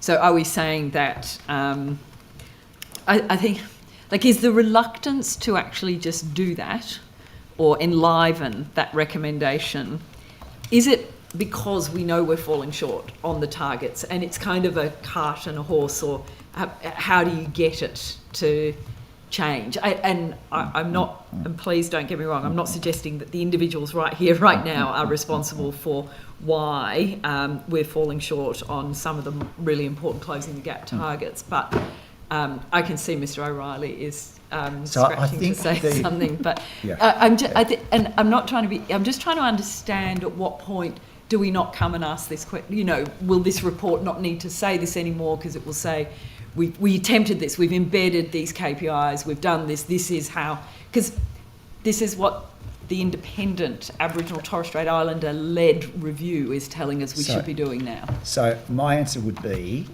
we are moving to embed, and we are starting that process. And if Mr. O'Reilly is happy to speak to some of the work you are doing in the Reform Division, I think we do have evidence that we're starting to go down that path. Yeah, I think the other thing I'd say about that report is it talks about a misalignment of vision for closing the gap at a broad level, and it talks about joint council needing to work on that. That's one of the recommendations in the report. That's much broader than DCJ. Public sector, senior leadership capabilities, performance agreements and contracts are broader than DCJ. This is a matter for the Public Service Commission as much as it is for any department individually. So part of the reform will, I presume, over time happen at that level. Things happening slowly are not necessarily because of a reluctance. Things are happening slowly because they are complex and happen slowly, and as much as we would like them to happen faster, and this is a good example of that, I think. So while we work with the rest of government and CAPO to support whatever government's response is to these recommendations and start to shift accountability measures into leadership agreements, if that's the way that it goes, we would absolutely work with that process. But inside DCJ, we have to find every opportunity we can to implement commitment to transforming the institution in line with Priority Reform 3 of Closing the Gap in the work that we do. So, for example, in one part of my division, which is in Youth Justice, we've started implementing Target 11 elements into performance plans for leaders as part of their annual review. That's a piece of work that we do now. And as we move through this reform area in child protection and out-of-home care, we need to consider what is it about recruitment of leaders, performance management and support and training of leaders that we need to implement so that we start to see these things coming to life more consistently. I would also say that there are leaders in the organisation already who are living this every day in the way that they work. There are leaders in the organisation who are Aboriginal people themselves who live and breathe this already. So it is not a simple thing about it not happening and us being reluctant to change. It's complex. And how do we implement and build on what's already going well, while also addressing critical performance issues that we might find from day to day as well. The Minister has made 9 commitments in relation to supporting Aboriginal people in this system, and one of those is addressing cultural safety and racism amongst the workforce. That's the 9th of the 9 commitments. And so we are doing an intensive piece of work with the child protection. We touched on this earlier, just in terms of that. Could you just elaborate a little bit in terms of what does that look like? Yeah, so a cultural review was undertaken last year of the workforce to look at cultural safety and issues around racism in the workforce. And we're now working with that workforce on the next steps in trying to better support not only Aboriginal staff, but Aboriginal families, because there is clearly a link between the way Aboriginal staff experience safety at work and the way that services are delivered to the community. There's obviously a link there. And so that's a really critical bit of work that's happening right now, and we work closely with our state Aboriginal reference group on designing the next steps and making sure that as we do further consultation and design with our staff, that they feel safe in doing that. We're also doing a whole heap of work around anti-racism capability, and so around 150 leaders from DCJ have been through anti-racism training in the last year to make sure that we're starting to build that fundamental shift. And we have a team dedicated to the anti-racism capability work full time. With the 150 leaders training, what does that kind of look like? Like, is it, you know, how intensive, or is it spread out, and what kind of? They train in groups, and they train in anti-racism capability in areas like anti-racism literacy, understanding racism, understanding people's experience of racism, cultural safety, and reflecting on the role of leaders in making the change and supporting leaders who are already doing that. And so that's the beginning of the journey, and there's an ongoing leadership development task that we need to work on as well. And if I can just supplement that by saying that the Minister established the Ministerial Aboriginal Partnership group. That is a serious group, and the membership, again, established by the Minister but not selected by the Minister. It was an EOI process managed by ABSEC and SNAKE, and its priorities of Aboriginal community decision making, strong families, including through reducing the use of emergency removal powers, bringing children home, including through increased focus on restoration, and bolstering the role of ACOs through investment. So it's got some serious priorities, and they are foundational for the direction which is being set. The last time we met, I think there hadn't. How often is the MAP group meeting, and is that? I think last time estimates, it might have been the one before, we hadn't had actually that many kind of gatherings of that group. How does that function? Like, how does it inform the work of? So the MAP group, the agendas are agreed and set by the group. The discussions, as they should be, are fulsome and robust. There is transparency in the expectation and in the way the department presents. The group has met on a very significant number of occasions. The frequency of meetings will, I imagine, over time, will ebb and flow according to what is on the agenda, and as well as the will of the group. So it's fair to say it's an agile system. Yeah, correct.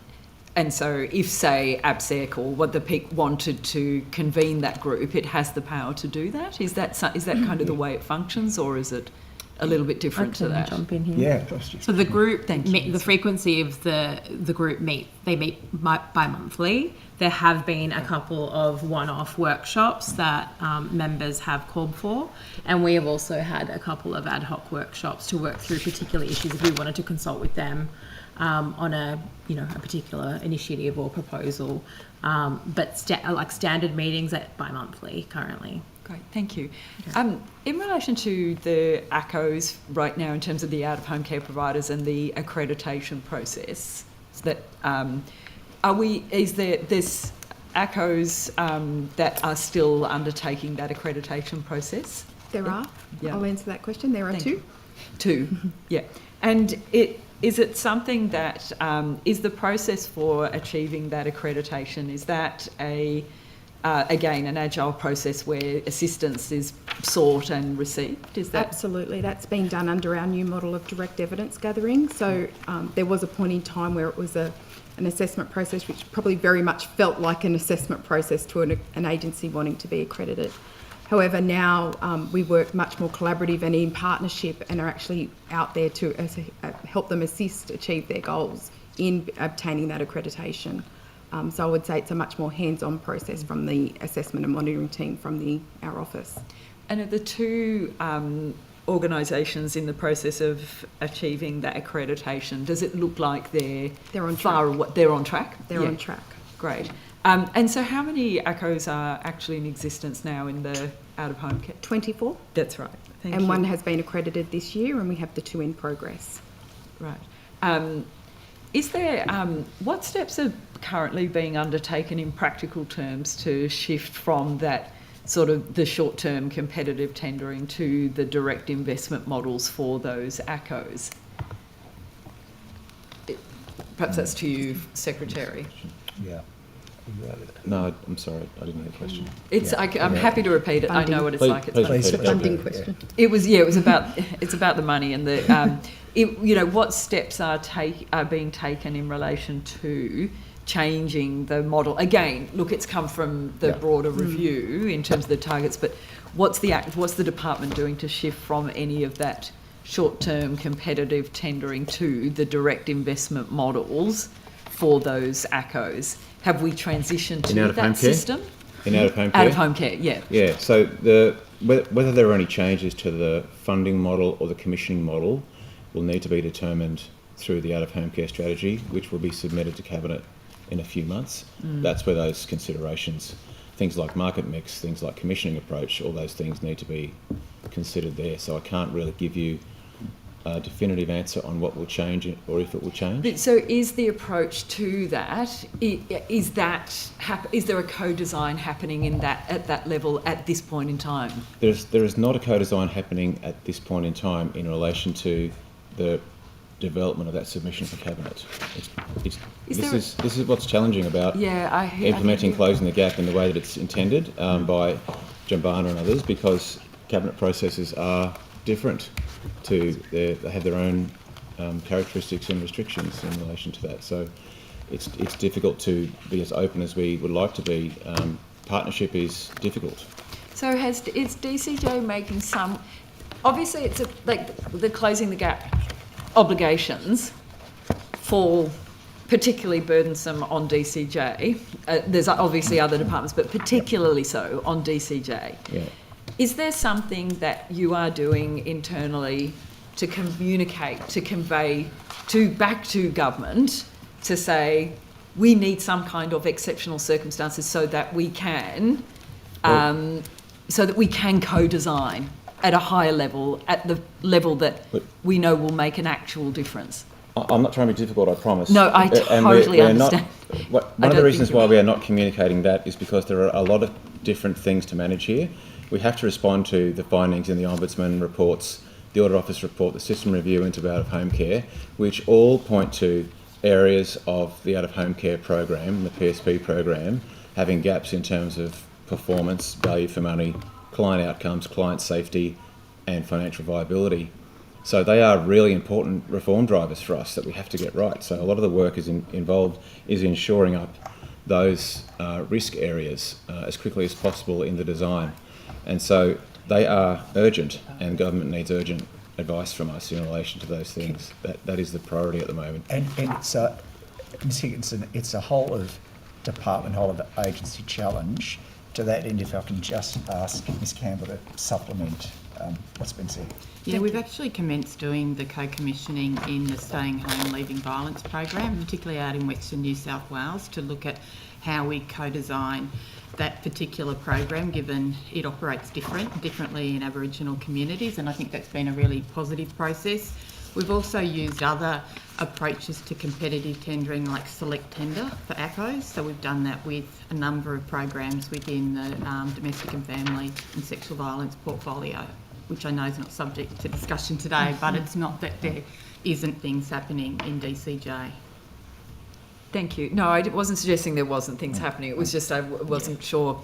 It seems so obviously fundamental that at that part of where the co-design should be happening, particularly in relation to that support for consistent long-term investment and funding. Yeah, I understand. But my response was specifically in relation to PSP and the out-of-home care program, where we're trying to address some significant sustainability issues across the sector.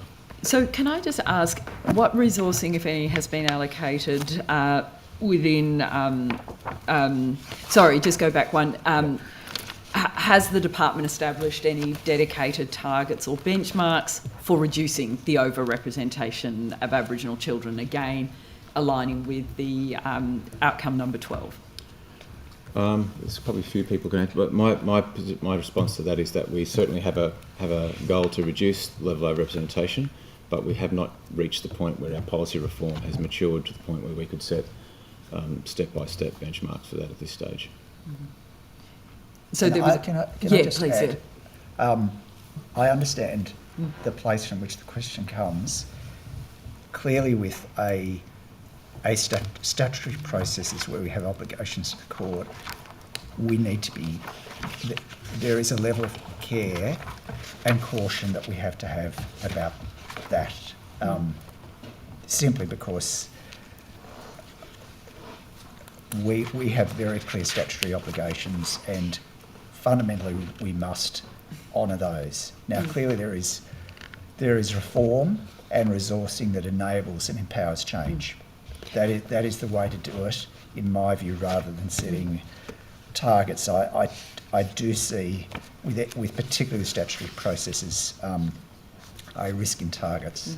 I know, and I mean, I would loathe to ask the nature of the questions sometimes, but I'm trying to find where so I'm just curious then, based on what you're saying, Mr. Tipple, is I think where I've always started when I came into this particular area, and that is actually our legislation is not quite right in terms of the settings potentially. For example, one of the family is culture review recommendations was to have that statutory clear articulation that removing children is a harmful thing to do from families. Now, we understand that sometimes it's necessary, but because we don't have that, if we had that, would it, in your expertise, would it provide, I'm not asking you whether it should or shouldn't be there, because I know that's not your job to advise on that level of policy here in this forum, but would it change the nature of the way we implement the priorities and the way we are delivering the work in the out-of-home care service and sector? So I'm reluctant to comment on a policy matter that is not mine to determine. To be honest, I would say though that the policy and the legislative settings and the resourcing settings, all the elements need to be in sync in order to change numbers and do it to mitigate risk. Okay, I hear you. Thank you. Back to you, Vanessa. Yep. Do you want to start on that? Thank you. If I might be able to pick up an issue from this morning, and I think Mr. O'Reilly, this might have come to you, and it was to do with how many caseworkers are on workers' compensation. No, it wasn't me. Oh, sorry. That's all right. Yes, just give me a second. Sorry, that's okay. Thanks for the question. Ms. Dan. Sorry, Mr. No, not at all. Put the glasses on. I understand that there are currently 115 people on workers' compensation. Thank you. Caseworkers. 115. Well, workers from child protection. Let me just double check my note there, Ms. Mooten.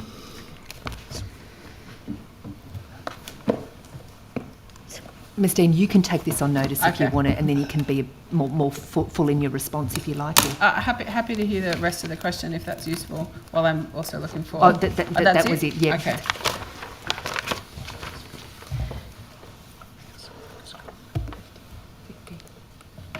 If I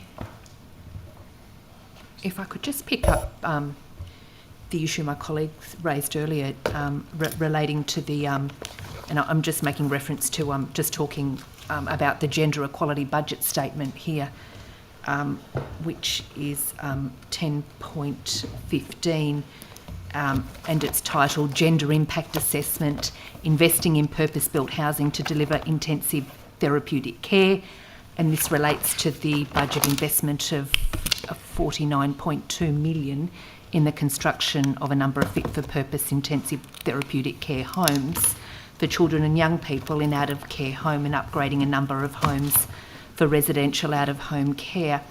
Just wondering at this stage whether we might be able to ascertain how many of those homes would be available for women and their children in terms of the domestic violence context. Is that question about the out-of-home care budget announcement? Yep. The 49? Yes. Well, none of those homes will be available for families escaping DV because they're homes for children in out-of-home care who need residential care. Yeah, okay, right, thank you. And it makes reference to also the gender impact assessment and identifying that a lot of the intensive therapeutic care workforce is predominantly female, and the environment in which they're working. I'm wondering whether you might be able to elucidate on that in terms of the gender impact assessment. Yeah, so when proposals are put to Cabinet, it is a requirement for us to complete a gender impact assessment, so that would have gone in as part of the funding submission, I assume. I couldn't tell you off the top of my head what it said, and I'm not sure that I could, given that it's a Cabinet paper. But it's gender impact assessment is a standard assessment for decisions before government. And it is true that a lot of people working in residential care are women, absolutely. Mm-hmm. All right, thank you. Okay. I'm just wondering, just in terms of disability advocacy, in March 2024, the Minister announced the Disability Advocacy Futures Program grants were extended to June 2026. What is the funding commitment post 2026? Just find my note here. Thank you.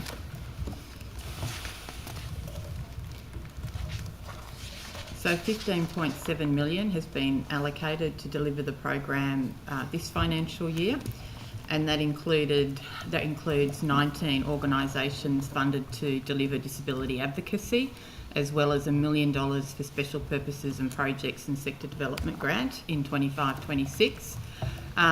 In addition, the New South Wales Department of Education has also allocated 1.5 million per annum for 2 years. And I'm just looking at your next question.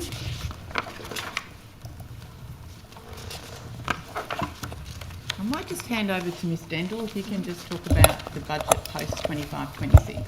Yeah, thank you. So the budget will be available post June 26. So currently just the existing advocacy providers are contracted to June 26, and shortly we'll be undertaking a recommissioning process for contracts from July 26 onwards. But the budget as it currently stands, so the 15.7 that Ms Campbell referenced, will continue plus indexation. Okay, thank you. And Ms Campbell, I think you might have answered this in terms of how many organisations would sort of fall under this program. 19. Yeah. Thank you. And just another question just on disability. We have previously been advised the New South Wales Disability Inclusion Plan 2025 to 2029 will be released later this year. Do we have a date? We don't have a date. It'll be towards the end of the year. Towards the end of the Yes. year. Thank you. And who has been consulted in the preparation of this plan? Lots of people. So obviously all the government agencies, and I might hand to Ms Dendel because she's managed it directly and she'll give you more granular detail than I would. So in the second half of last year there was consultation on the development of the Disability Inclusion Plan, and then earlier this year we did some more targeted consultation that was co-led with Parlysec Liesl Tesh, and that was really to try and reach some of the harder to reach groups that we weren't able to do in the more broader consultation. So all of that information, as well as information that we're gleaning from other consultations that are underway, so whether it be about the disability role recommendations or what we might gather through foundational supports. We've obviously spoken to a lot of people as well around the National Autism Strategy and what that could look like for New South Wales. So that's all being captured as part of that consultation, which will inform the Disability Inclusion Plan that will be released towards the end of this year. Thank you. And just to add to that, we're also looking at establishing a interdepartmental committee to include reps from each agency, then Connect, the Disability Council and peak agencies to monitor that once we've got the Disability Inclusion Plan approved. So greater sort of scrutiny and monitoring to make sure people are doing what they need to do in this space. Okay, all right, thank you. Ms Merton, I've got the answer to your question, if you're okay for me to circle back to that. Thank you. So in relation to the financial year 24-25, there were 125 injuries for caseworkers throughout that financial year. Obviously, would like to acknowledge the incredible work that caseworkers do. They work with families in their darkest times. The complexity of the families is significant. Obviously, we remain committed to ensuring that our staff are safe and supported in the workplace.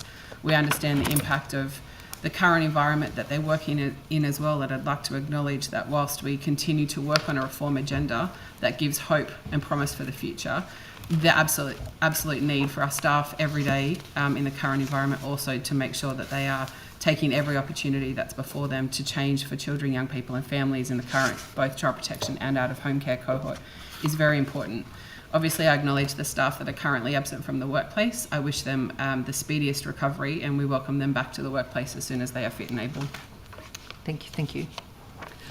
Just following on from that, do you have the number of staff that are employed with the Joint Child Protection Response Team? I do, if you'd like to give me a moment to find that.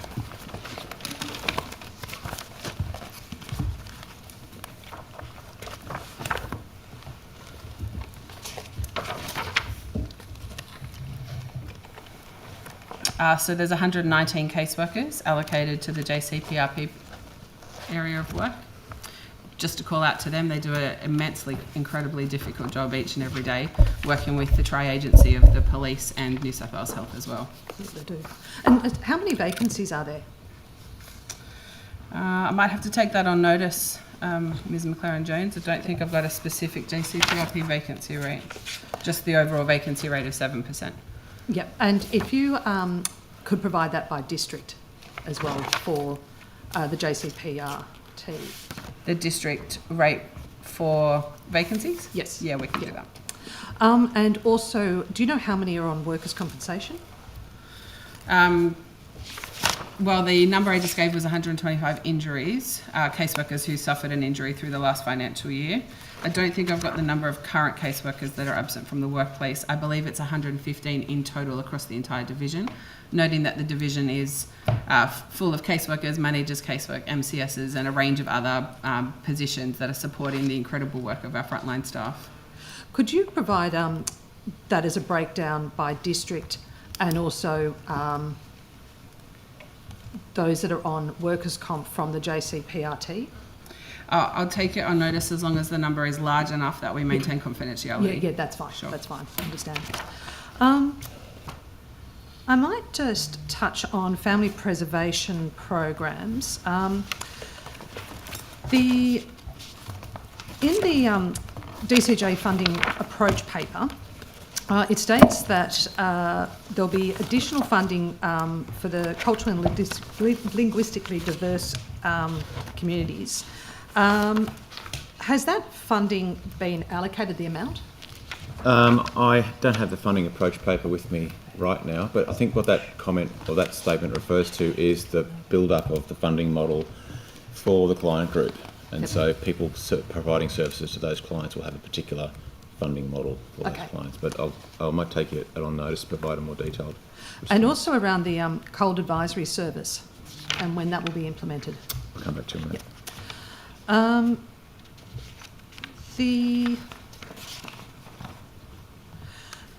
So there's an additional loading for cold communities and also Aboriginal families.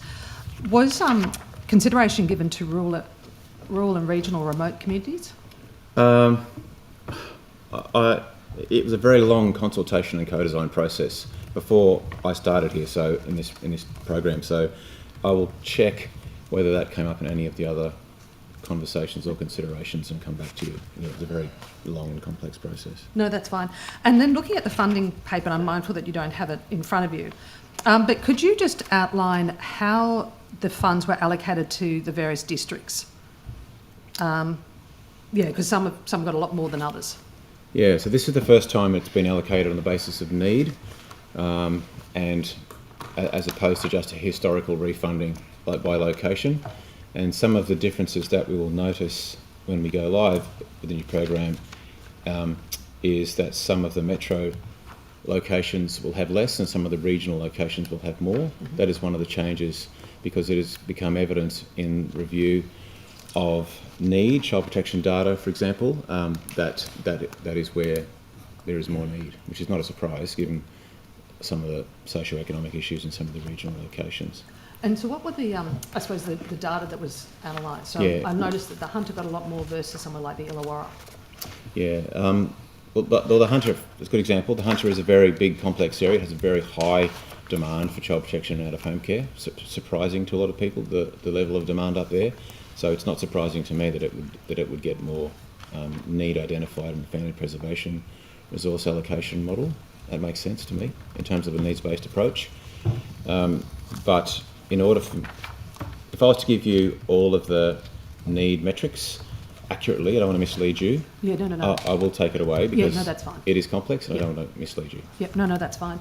And just on the community referral caps of 10%. Yeah. Interested to understand how that came about and also the consultation that was involved. Yeah, there was a lot of consultation on that and a lot of divergent or different views on that. There's still some strong views that it should be higher, and I do appreciate that, and I understand the rationale for those views, giving community opportunity to make referrals before people have had contact with the system. I do understand that. The challenge we have is that it is a limited resource and it is a critical element of responding to reported risk through the helpline. And so as part of the assessment process, as Ms Dean mentioned earlier, one of the steps that will often be taken is checking whether family preservation referral will be an opportunity to divert someone away from a further involvement in the care system. So when the budget is limited, or when the program is limited, a decision needs to be made about having access to as much of that as possible to ensure that we can move families through the assessment process into a non-statutory response as quickly as possible. If we had opened up community referrals much bigger, the child protection teams would have had less access to that resource to divert families away. We have plans to undertake a pilot in a location yet to be determined with a higher community referral rate to see what happens and see if that makes any difference, because there is so much interest in we would also like to know what more community referrals would do, but given the level of demand on the child protection assessment system, we didn't feel it was safe or secure to relinquish more than 10% of those referrals to the community while we try and get that throughput and diversion. Okay. Thank you. Hope that makes sense. No, that does. Yeah. Thank you. Yeah. I might actually just follow up on some of the questions this morning around DCJ accreditation and in particular the two districts. Yes. If you could provide an outline of what the conditions that have been imposed and also when the reporting is due.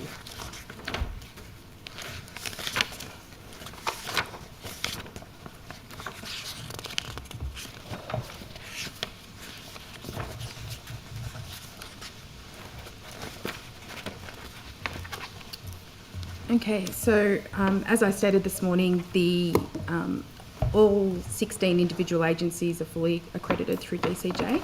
There are 2 that have additional undertakings, so one of those is New England.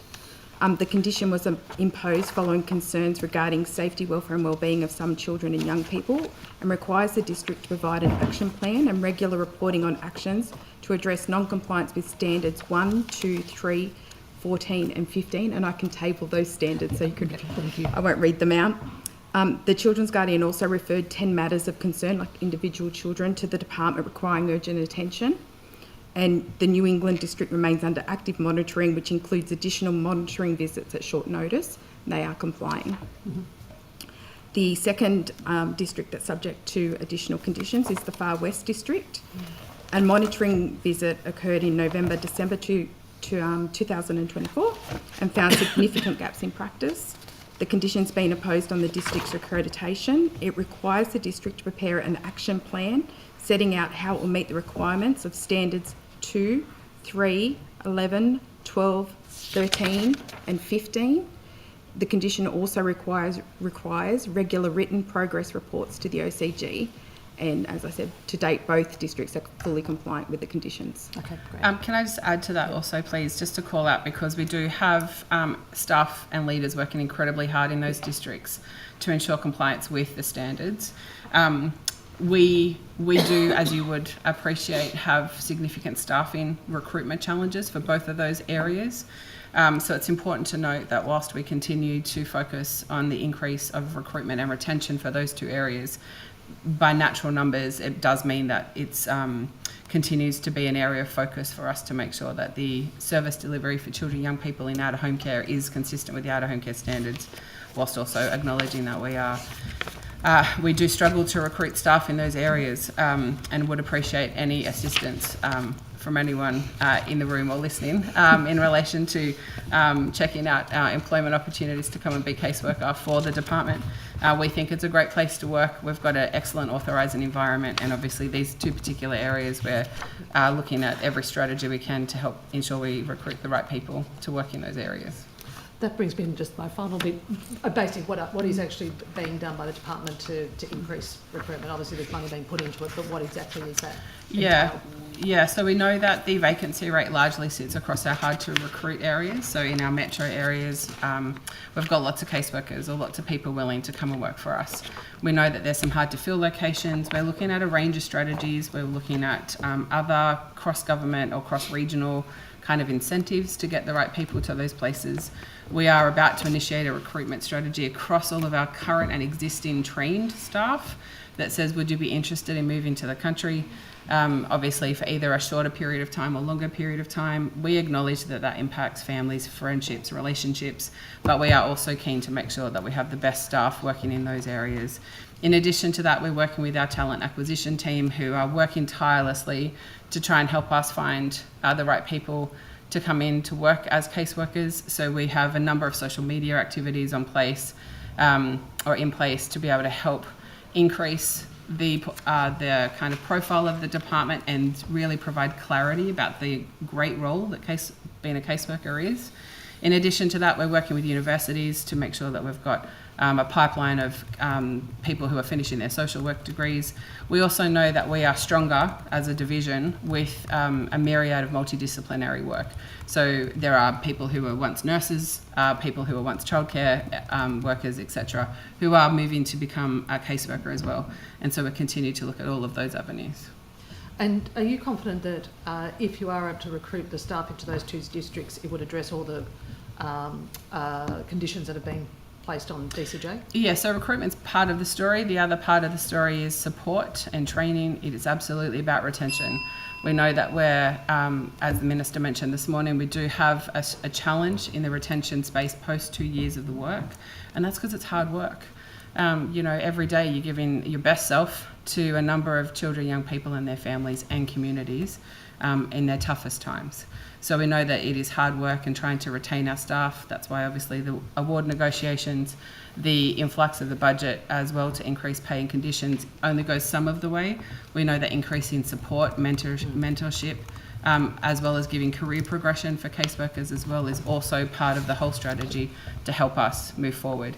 In relation to those specific areas that you identify, or the two regions, if you like, recruitment, retention, strong support and leadership, and hopefully keeping people in place to allow them to engage with and create good, positive relationships for our children, young people. That's what will help us get through what is ultimately expected of us from the Children's Guardian. Can I just flip very quickly to, it came to my attention the other day that if a First Nations child comes to the department's attention for the first time, what is the, is there an early notification system to the PEACs, like say to ABSEC? It came to my attention that there perhaps isn't anything like that. And is that something that should happen, or is that something that has been considered, and is there any reason that wouldn't happen? I think Ms Higginson, if I can respond first. I know the Secretary was about to. So no, we don't have that. So in relation to information that the department receives about First Nations children, or in fact any child or young person in this state, there's no legislative allowance, if you like, for us to then pass that on to somewhere else. Yes, I think it's a section 1 of it's a Section 105 issue, I imagine, would be the difficulty. Is it? It's been raised with me as an issue. Like if a child comes into the attention for the first time, then that is an obvious location where we could be putting the right. I'm not trying to detract from the existing entry procedure and process that might happen, but is it not something that we are overlooking that we could seek to remedy? In terms of that early notification and ABSEC and the networks and so on, rather than relying on it happening in the process. I understand the intention of the question. I might answer my part and then potentially Mr. O'Reilly might want to add. I think we need to be very cautious that we don't make an assumption that all information that we receive, families would consent to us sharing. So, for instance, in relation to prescribed bodies and where we're allowed to share that information under Chapter 16A, etc., we'd need to be very cautious about that. Wherever possible, we work with families, First Nations, and in fact, families of any cultural background, to make sure that they would consent with us and to us before we would then necessarily go sharing their information. So I understand the intention of your question. As I understand it, there's nothing that would currently come into play that would allow us to do that. And from my understanding, we'd have to be pretty cautious before we were to go and explore that. However, Mr. O'Reilly, did you want to add anything? I'll just briefly, thank you. We totally appreciate the need for that first contact with an Aboriginal child and family to be the right contact. It needs to be respectful and it needs to identify every opportunity for family-led decision-making and shared decision-making where possible, and assessing risk and assessing safety. Absolutely.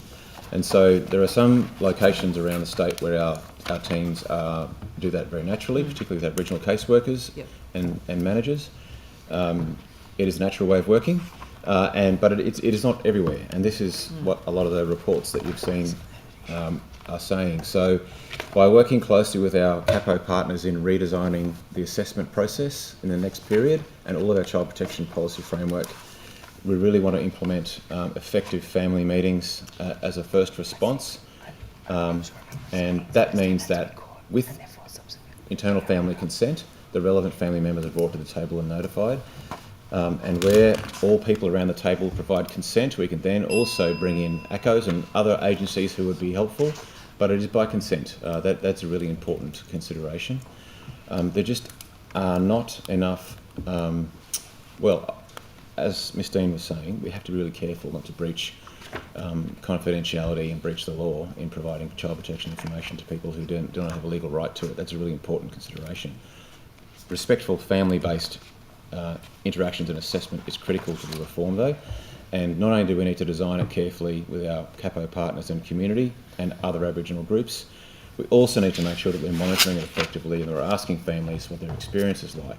So the quality assurance, the ongoing monitoring, the evaluation of those new frameworks that we will implement, all has to include family voice and child voice in assessing whether it has been, as intended, a respectful, accurate family sharing interaction.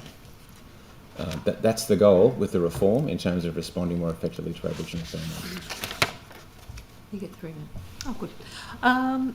Just following on from cultural plans, what happens when you have a young person who is Aboriginal and also from another multicultural background?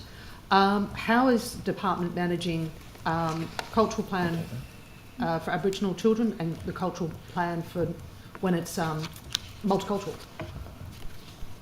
Particularly if they were then transferred to an ACO.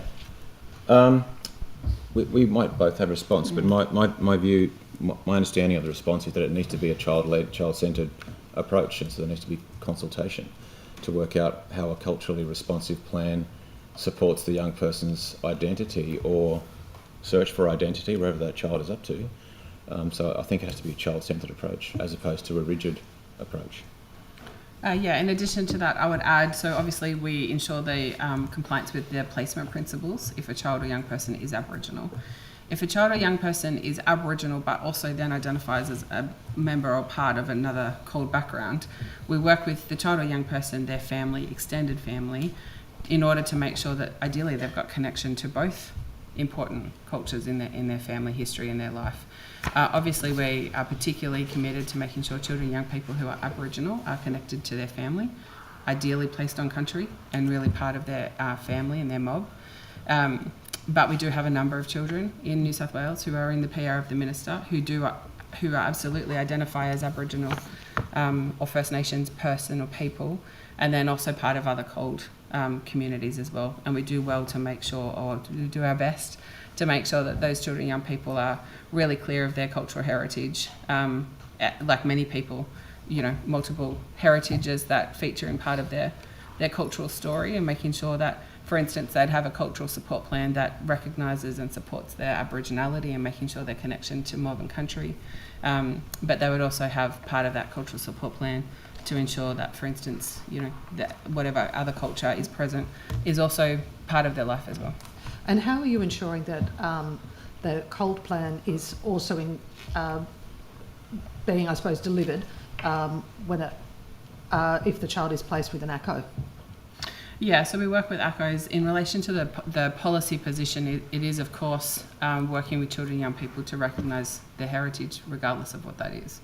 So an ACCO would work to make sure that that Aboriginal child or young person is supported within their Aboriginal community, but then would also be supporting, for instance, contact with birth family, extended family, other members of the extended family from the other culture, to make sure that they were exposed and supported to embrace, to the extent of their choosing, the nature of that culture as well.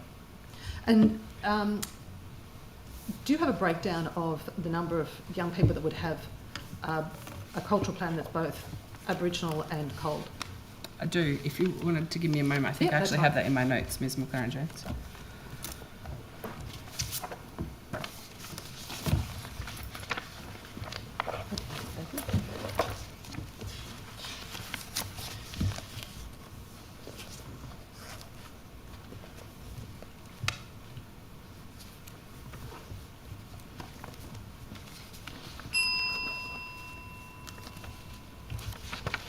Did you want me to take that on notice and provide it back? Yeah, is that quicker? Yeah, okay. that's fine. No worries.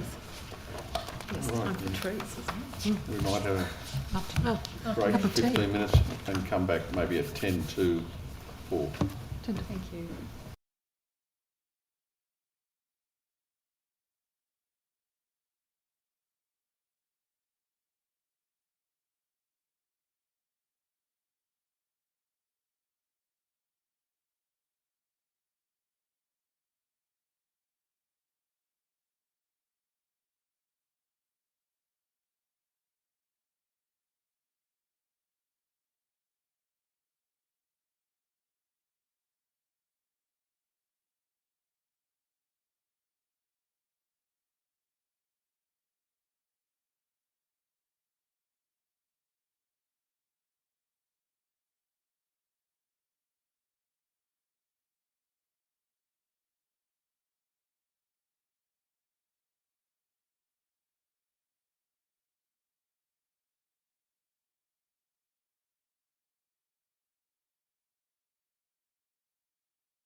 I might just, following up from this morning, just around Section 90 variations, and I'm specifically interested in young people who have been in residential care predominantly, maybe more than 5 years, where a Section 90, they've obviously run away from placement, a self-placing with a parent. The Section 90 is then initiated, that the child return to the parent. Yes. What support is then provided to that young person? I assume they don't get leaving care when they turn 18 or anything like that. Okay. Yeah. So a couple of things. In relation to leaving care entitlement, that is dependent on what age they are when they exit care and go home. Yep. In relation to the support that's provided, it depends on case-by-case basis. Obviously, where children, well, young people, I assume you're talking about.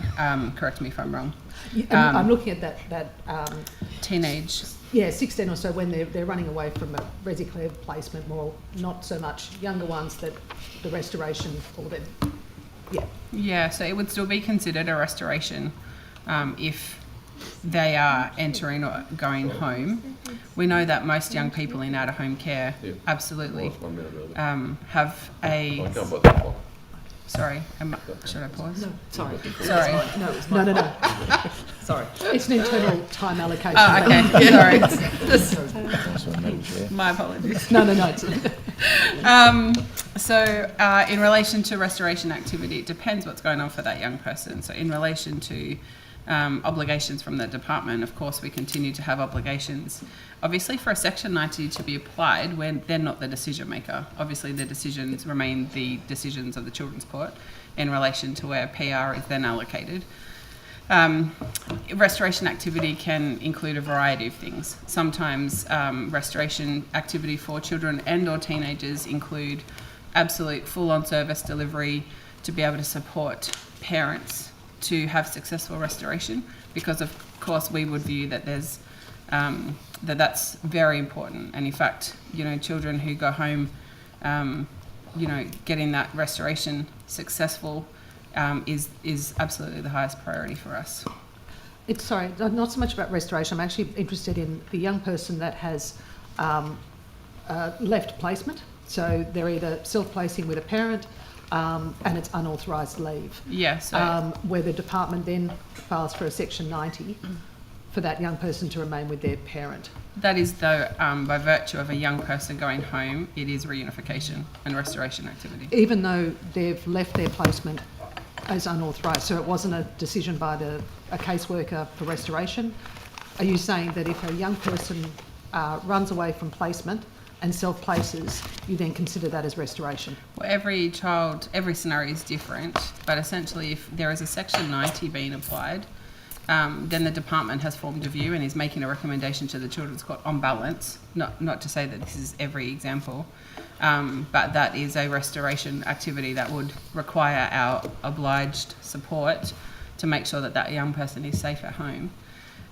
There are instances, though, when young people leave placement and, for a variety of reasons, go to a variety of different places. That might be home, it might be extended family, it might be someone they found off the internet.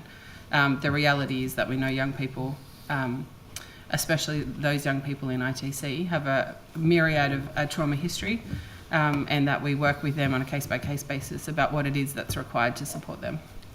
And are you confident that every single one of those young people is getting the financial support or assistance? No, I would say that the young people that we have, so are you talking about young people that have exited ITC? That have left, that place unknown. So not the ones that are authorised to leave, but the unauthorised, they could be self-placing unknown, placing with a parent, placing with friends. Yeah, so obviously the department has limited visibility for some of those young people. There's a range of concerns that we have for that cohort of young people who do exit a safe place and go somewhere else, especially when that somewhere else is, on the back of a non-existing or new relationship. There might be age differences, there's gender issues, there's a range of things that we might bring into that's concerning. So It would be remiss of me, I would be misleading if I was to suggest that every young person that's not currently in placement, we're comfortable about their circumstances, because that in fact wouldn't be the case. And you took some of this on notice this morning, but if you could advise the number of Section 90s that the department has applied for in the last 12 months, with financial year, breakdown by how long they were in care, and whether or not those Section 90s were successful. Yeah, we can take those three aspects on notice. Thank you. Did you want to add anything?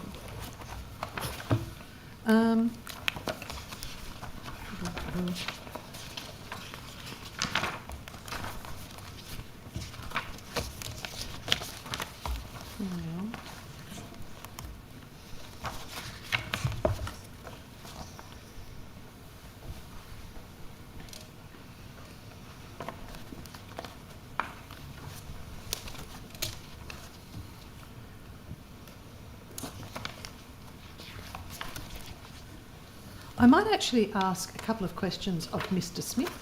Oh, yay. Thank you. Very excited. Thank you.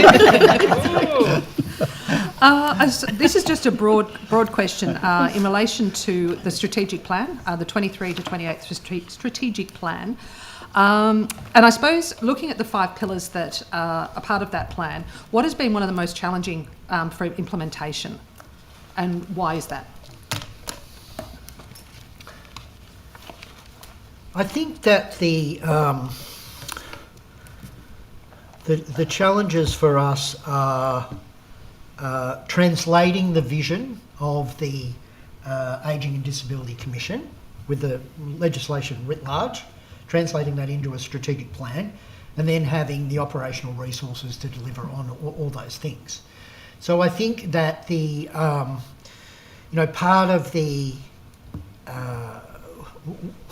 we have spent a lot of, in terms of the structure of our strategic plan, we've spent a lot, quite rightly, on safeguarding people from abuse, neglect and exploitation, that frontline work, and that will always remain a priority. What we would like to move is to a model where, to evoke the language of this morning around early intervention and prevention, where we have more resources to do 2 things. Firstly, to do work around education and awareness raising at all levels, so that people recognise abuse, neglect and exploitation when they see it, so that service or reporters, if we can call them that, reporters, which are generally service providers and members of the family, know how to deal with those matters when they see them. So that's about sending them to us when it's absolutely our role, sending them to the police when they would be more appropriately dealing with it, identifying domestic, family and sexual violence, resources in those kind of circumstances. So more of that preventative and early intervention work to be built in. All this is in our strategic plan because it reflects essentially the parameters of the legislation. And then the third thing would be around trying to get on the front foot around the ability to make those inquiries, send those inquiries to the Minister. Mm-hmm. So to move away from a footing where you're involving, and I totally understand that you want to do this. When the government has proposals, we want to feed into those proposals.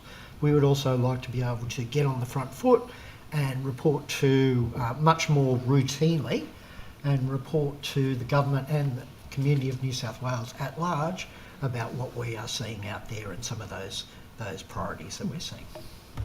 And specifically around, and I know this crosses over to Harrison as well, but people with disability and coercive control.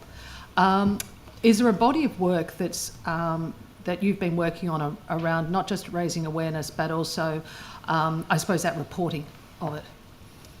Can you just say, I didn't quite... It's around coercive control and people with disabilities, and what body of work has been done to raise awareness with people with disability about the new legislation in particular?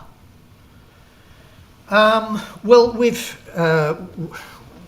in terms of our education and awareness raising, then I would say that we have, it's rolled out in, and this is my impression, because I'm only new to the role, that it's rolled out in phases. So the first phase was quite rightly that phase around telling the world at large that the Commission had work to do, and this is what its statutory functions look like, and this is the way that we wanted to engage with the world. In more recent times, part of the issue with that, and that is absolutely quite rightly what you want to do in that phase one, but part of the issue in that is that, you know, if you tell them, they will come, and so you need to have the resources at the other end to deal with that. So the second phase has been twofold, if you like. It's been trying to have more targeted communications with particular cohorts around the work that we do, and secondly, focusing our education awareness raising on the particular role of the Commission as part of that, and I hate this word, but I'll use it because I can't think of another one, in the ecosystem that there is out there. So when something should more rightly go to the Aged Care Quality and Safety Commission, this is what that looks like. When something should more rightly go to the police, this is what that should look like. So I think, so to drill down into your question, then I think that our education and awareness raising work, because of the nature of the institution, must always, across that general education and awareness raising, and even within those targeted education and awareness raising initiatives, must always target people with disability and older people.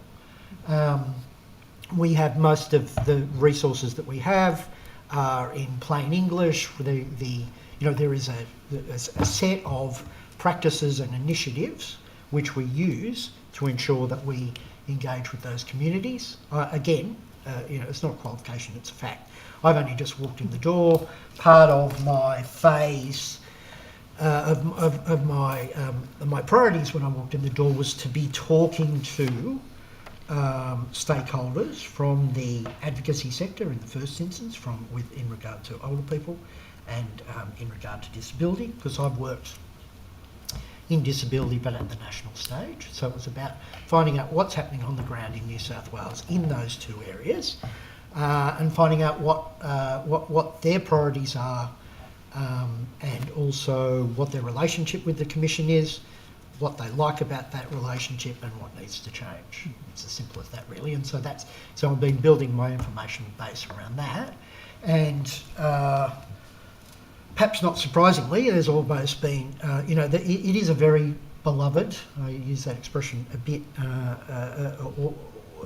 authority, and there's a lot that people do like about the work that we do. But, as part of my role, obviously, is to look very closely at what we do, how we do it, and the feedback that I've got from those stakeholders to keep improving and maintaining the reputation that we do have.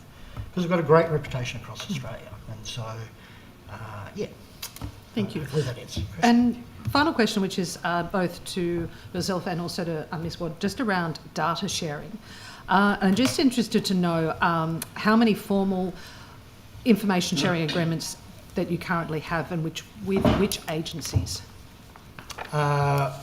If I can answer that in general terms and then take the question on notes. I know that we've got either signed or in train, quite a few. So we've got one with police, which amongst other things involves read-only access to the COPS database, so that helps in much of the work that we do. We've got one in the late stages with the Aged Care Quality and Safety Commission. As I understand it, that work has been going on since 2019, so I'm not quite sure when we're going to get the signature on that, but I approved the final version just the other day. We've got a pilot and a memorandum of understanding with the NDIS Commission as well, and we've got one with the Health Department. Mm-hmm. And have there been any data breaches in the last sort of 12 months? Not that I'm aware of. No. Thank you. Yep. Same question? Yeah, same question. More questions? Yes, the OCG has a number of memorandum of understandings between agencies. So we have one between the Office of the Children's Guardian, Ageing Disability Commission and official community visitors.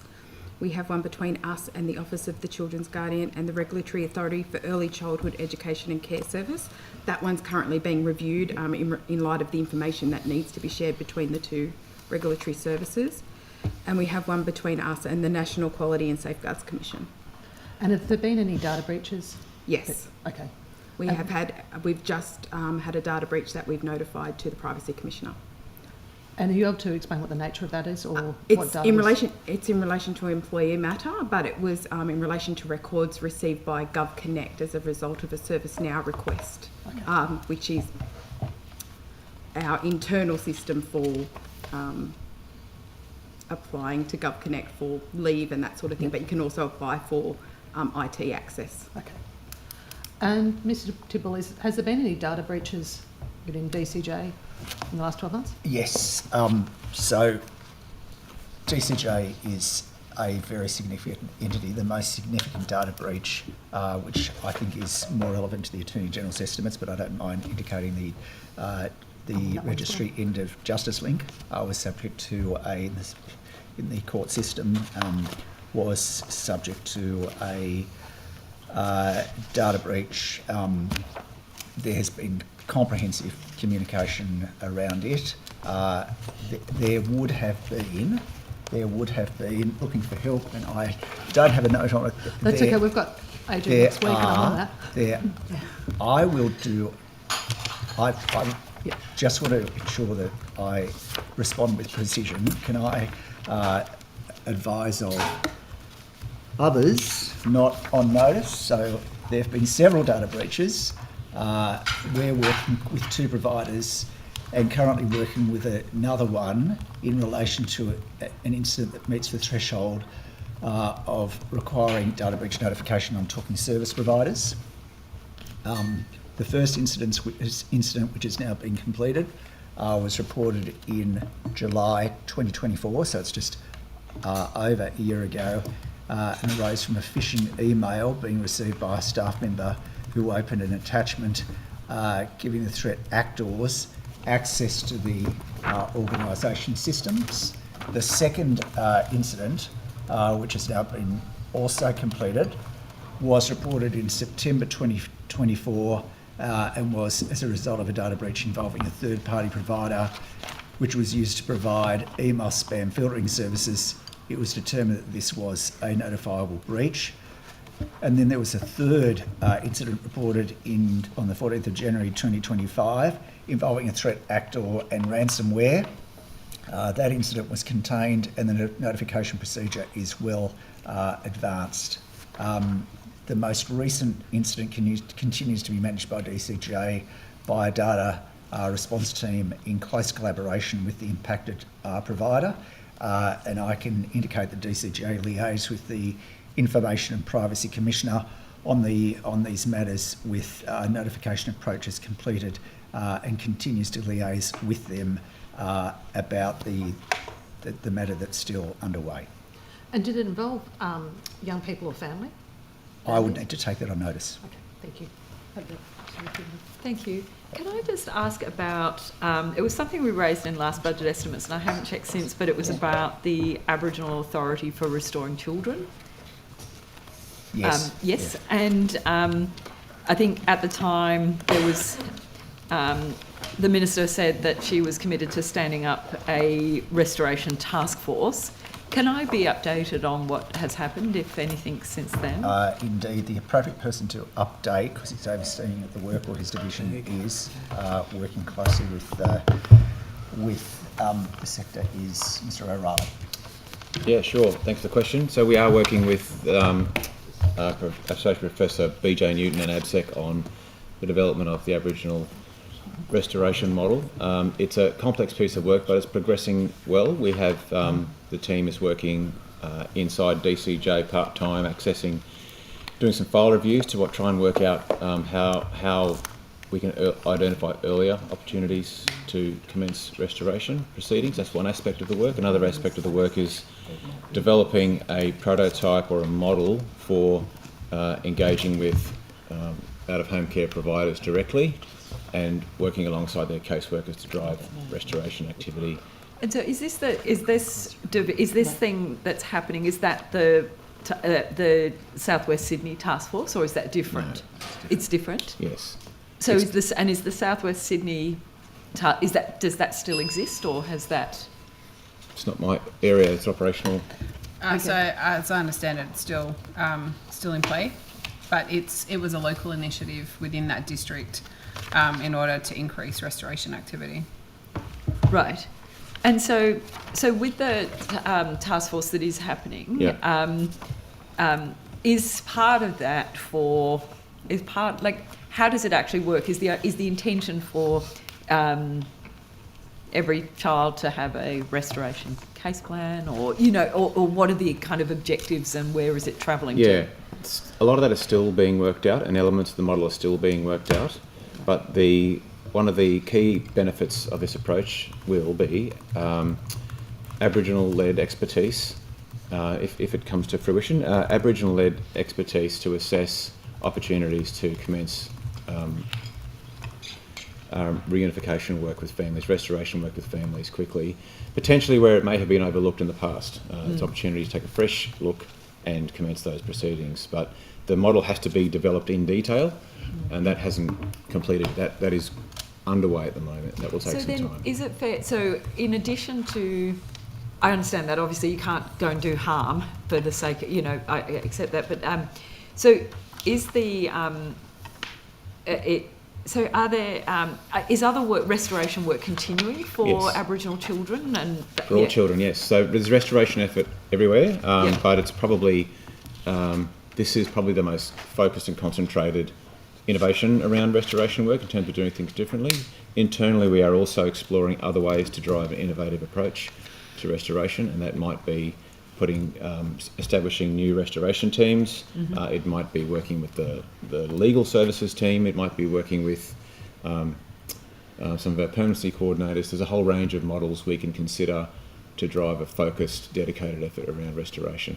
But all those things in terms of the details around that, do you have the numbers on how many Aboriginal children currently in out-of-home care have a case plan goal for restoration? Yes, we do. Yeah. I believe we have that somewhere. Thank you.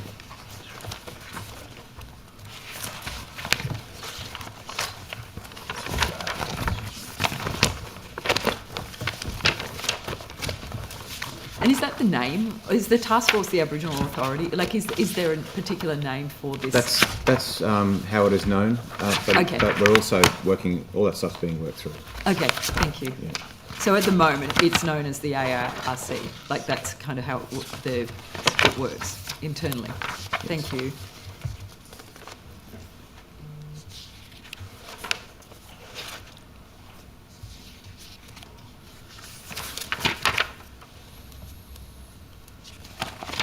Do you want to take them? I think we, for sake of accuracy, would prefer to take it on notice. Take it on notice, if you could. Okay. I'm very interested in, so how many children currently in the system have a case plan goal of restoration, and then how many children, Aboriginal children, exited care by way of a restoration?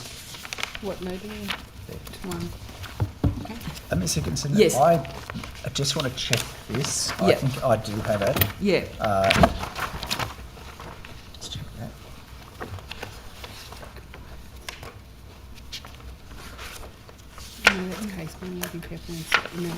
No, we'll take it on notice. Look, I know we ask for things in particular ways, and it might not necessarily be the way that it's recorded. You'd have to tolerate a lot of paper shuffling, I think, in order for us to quickly answer that I've question. got the number for 24-25. Thank you. It's preliminary data, obviously, because it's still going through an ageing process, but 130 Aboriginal children exited to restoration, and that was that accounted for 38.6% of all children restored. In 24-25? Yes. Right. And so then is it, so So what is the current number of total number of Aboriginal children now in the out of home care system? So, yeah, I know you've got that one. If I can answer that one, Yeah. Ms. Higginson. So it's 13,551 children in PR to the Minister. Yep. And of that number, 6,297 of those children or young people are Aboriginal, and that is 46.5%. Yeah, okay. And so in that 1 year, 130 were out of the system via restoration. So, okay, yeah, I'm just very interested then in how many children currently have the restoration plan so that we can kind of get a better view on. Thank you. Is it also possible to know what financial commitment is currently provided to this task force or this setup and this, or what was known as the Aboriginal Authority for Restoring Children? Is there a kind of financial component for this financial year? Yeah, DCJ is funding that work. Yep. Working with those partners, and we're funding it to the value of $1.5 million this year, with a provision for $1.5 million next year.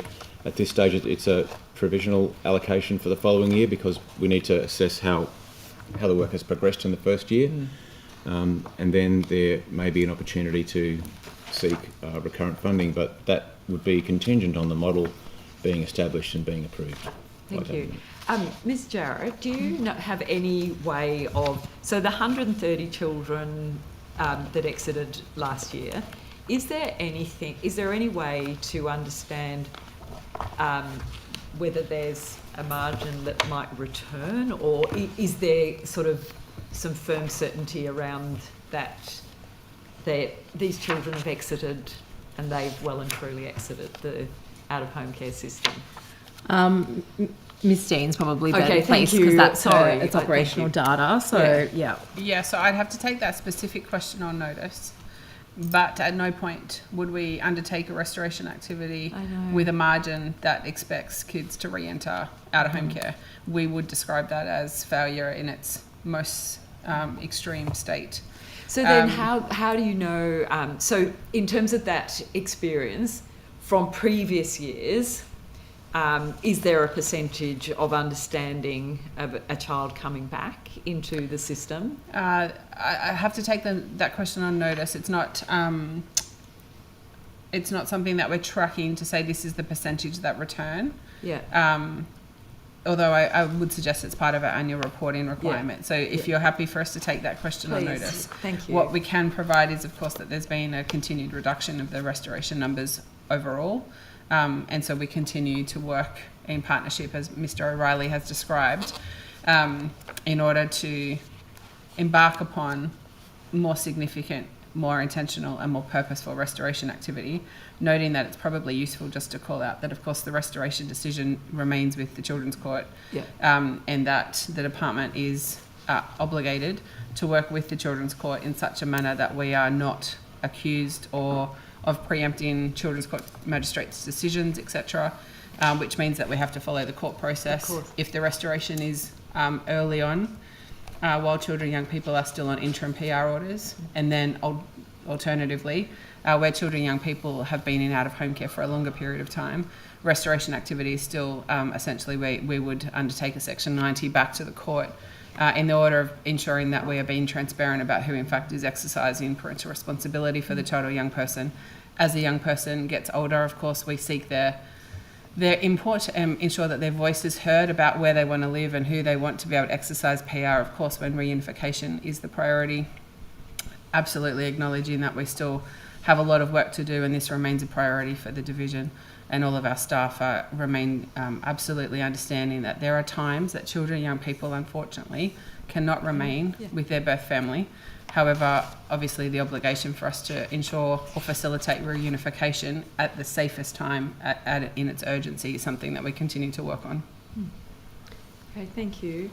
Can I ask about what is happening internally? I think we touched on it in last estimates, but around the data sovereignty for ACOs, and I know we were touching on it a little bit earlier in relation to early entrance, but is there work happening in terms of that piece around data sovereignty, or is it all locked up in... There's a whole of government piece of work around data sovereignty. I think what I'm trying to understand is how is that impacting on DCJ, particularly in the out-of-home care systems and functions in relation to ACOs and... Yeah. So part of the child protection policy reform work we're doing in partnership with CAPO is starting at the beginning and doing a reform logic and an outcomes framework for child protection. And that is about identifying what will be the measures, what will be the goals, all of those elements of an outcomes framework and program logic in partnership. So that's about establishing those measures, and then the next step will be to work out what policies and how we review the policies to meet those measures, and how we capture the data, and then who's involved in capturing it. So all those elements are normally done in a policy review process. With this policy review process being done in partnership, we seek to implement those data sovereignty principles from the beginning and all the way through, but it is very early days. Mm-hmm. Is it likely, just from the very early days, and given the behemoth kind of data system that DCJ has to run, is there likely to be the requirement of some kind of legislative change in order to give true to the data sovereignty requirements of First Nations families, communities? Is that? I don't know, because it certainly there are different views about what it means to implement data sovereignty. Absolutely, lots of different views, and any change that requires the sharing of personal information of people in contact with the system is clearly going to require significant consideration and potentially change. So that is an important threshold, I think, in understanding the nature and scale of change and whether legislation reform is needed. And we've not gotten to that stage of the analysis. I think it's really important that Bianca Jarrett speaks on this. Yeah, no, that's fine. Thank you, Michael. There are a few various things. First and foremost, I think under PR4, CAPO has been funded to progress the work regarding Indigenous data sovereignty and governance, but we are doing a few things internally. So obviously we have funded data connectors under Closing the Gap. That continues. There's an Aboriginal governance panel that's been established for a while now, and ABSEC chair that, and that's to provide oversight and direction for the Pathways of Longitudinal Care study, which is the first larger scale prospective longitudinal study of children and young people in out-of-home care. So that panel advises and supports the study on data collection, analysis, interpretation and translation of findings into policy practice. In 2023, FAXIA executed 10 service agreements for Aboriginal-led or partnered research projects, and they were selected by an all-Aboriginal panel, which was a mixture of DCJ Aboriginal staff and also of stakeholders, including ABSEC. Dr. Paul Gray was involved in selecting those research proposals. This is not in this portfolio, but just to quickly add, Boxer and the Aboriginal Legal Service have also jointly established an Aboriginal governance group which oversees data and research related to criminal justice. So there are things happening. We also support many communities, many ACOs with their data requests. So they'll come to us and want specific data. We work with them and FAXIA or Boxer to fulfill those data requests. Obviously, Boxer has an information service as well, and FAXIA are looking at, sorry, this is probably your space, Anne, but FAXIA are looking at doing the same thing.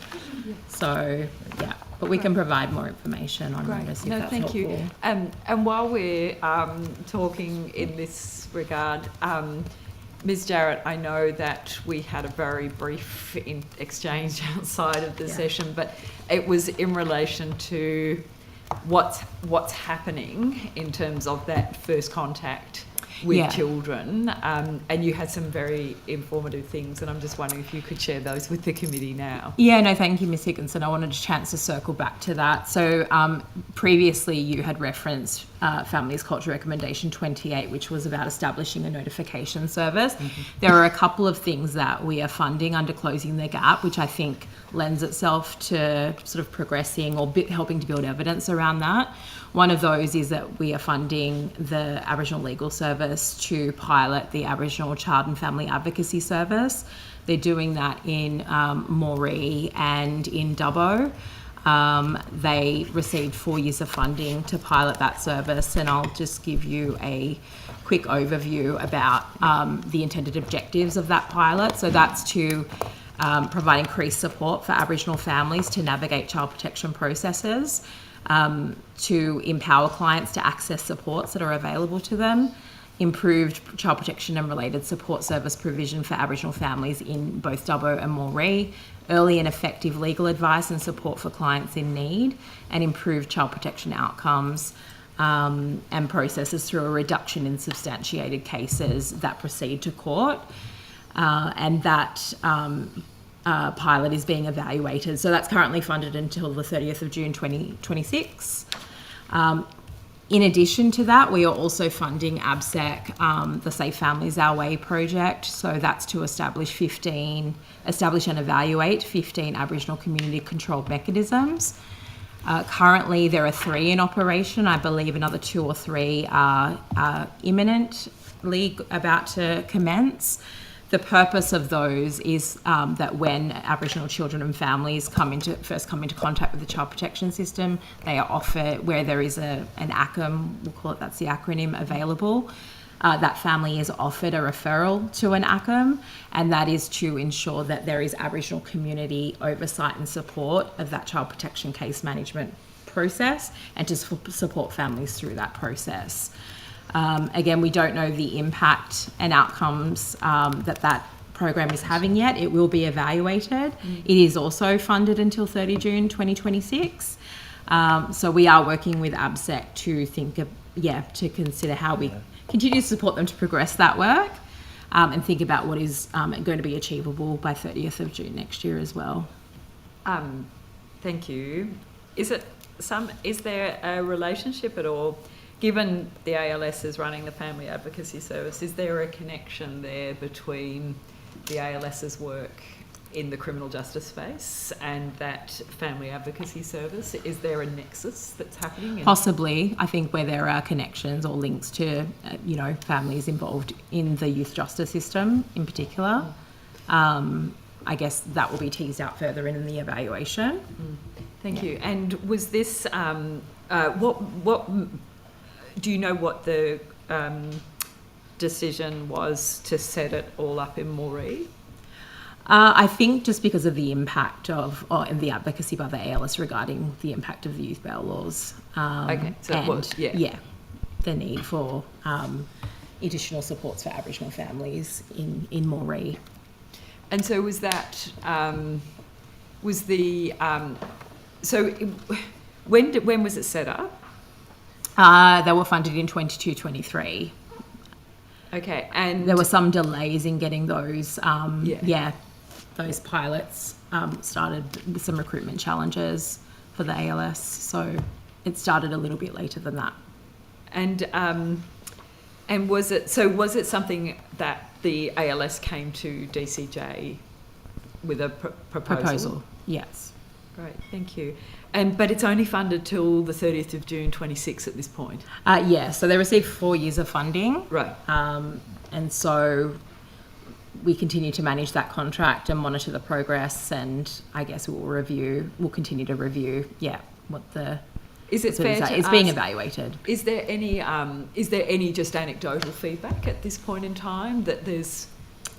I'm sure there is, but I don't have it here, but I'm happy to provide that on notice. If you can on notice, if there is any kind of anecdotal feedback or help us more? Yeah, I believe or, there's a midterm evaluation that may be almost complete, so we may be able to share some of that information, but I'll have to confirm that on notice. Thank you. Ms. Thanks. Higgins, and if I could also add, we are working closely with the ALS and Legal Aid across the entire division in the child protection system, referring children, young people and families for earlier legal advice, stronger advocacy, increased transparency throughout the entire process.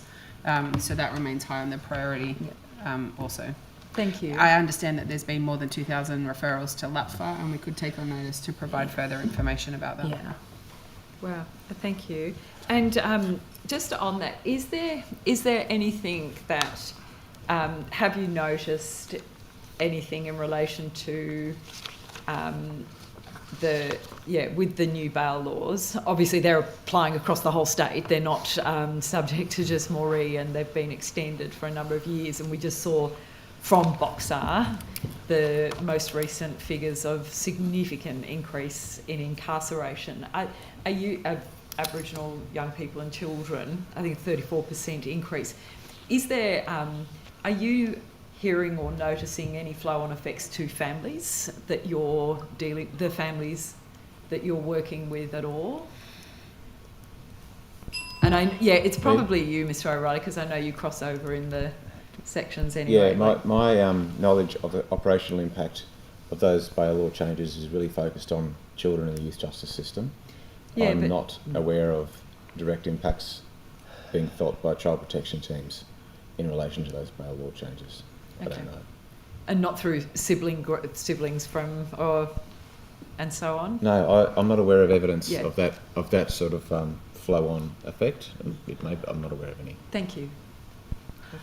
I've just got a handful of, I suppose, final questions. Just firstly, it's been referred to today in a number of estimates about the ageing process of data. Could you just outline what that is and how long it takes? Anyone? Because everyone refers to it. Yeah. Everyone's really keen to take that question. So I think we've got a ban on it, but in its simplest term, essentially we can't rely on raw data, and that's because the data moves, as silly as that might sound. But the reality is, for instance, if you take case plan compliance, staff are obliged to have a case plan meeting with a family about children and young people in out-of-home care. They are required to have that meeting by the end of June, but not required to record it until the end of August. Right. Now, that ageing process essentially means that for that particular example, you record it at one point in time and then you record something else at a different point in time. The reality is the scheduling of estimates today for us means that we do not have our usual 2 months ageing data applied to the numbers, which is why we've been referring to our data as preliminary, noting that there will be a period of time after that data is aged that we then comply with our usual data information sharing protocols to ensure that the data we then release is reliable, valid, and of course been through the same ageing process. So for something that ends 30th of June, it's 2 months from that date? Yeah, so that's why this is why we've got preliminary data, because it's possible that some of the exact numbers that we've referred to could potentially move post the ageing process. Yeah. Okay. Do you have the ratio of caseworker to child case management for DCJ? Which child, as in children, young people in out-of-home care, to case management? Yeah. So noting that, just remembering that the department only has case management for about 50% of children, noting that that number fluctuates. I'll just see if I've got the ratio. If I don't have it, Ms. McLaren-Jones, can I take it on notice? Yes, that's fine. Yeah.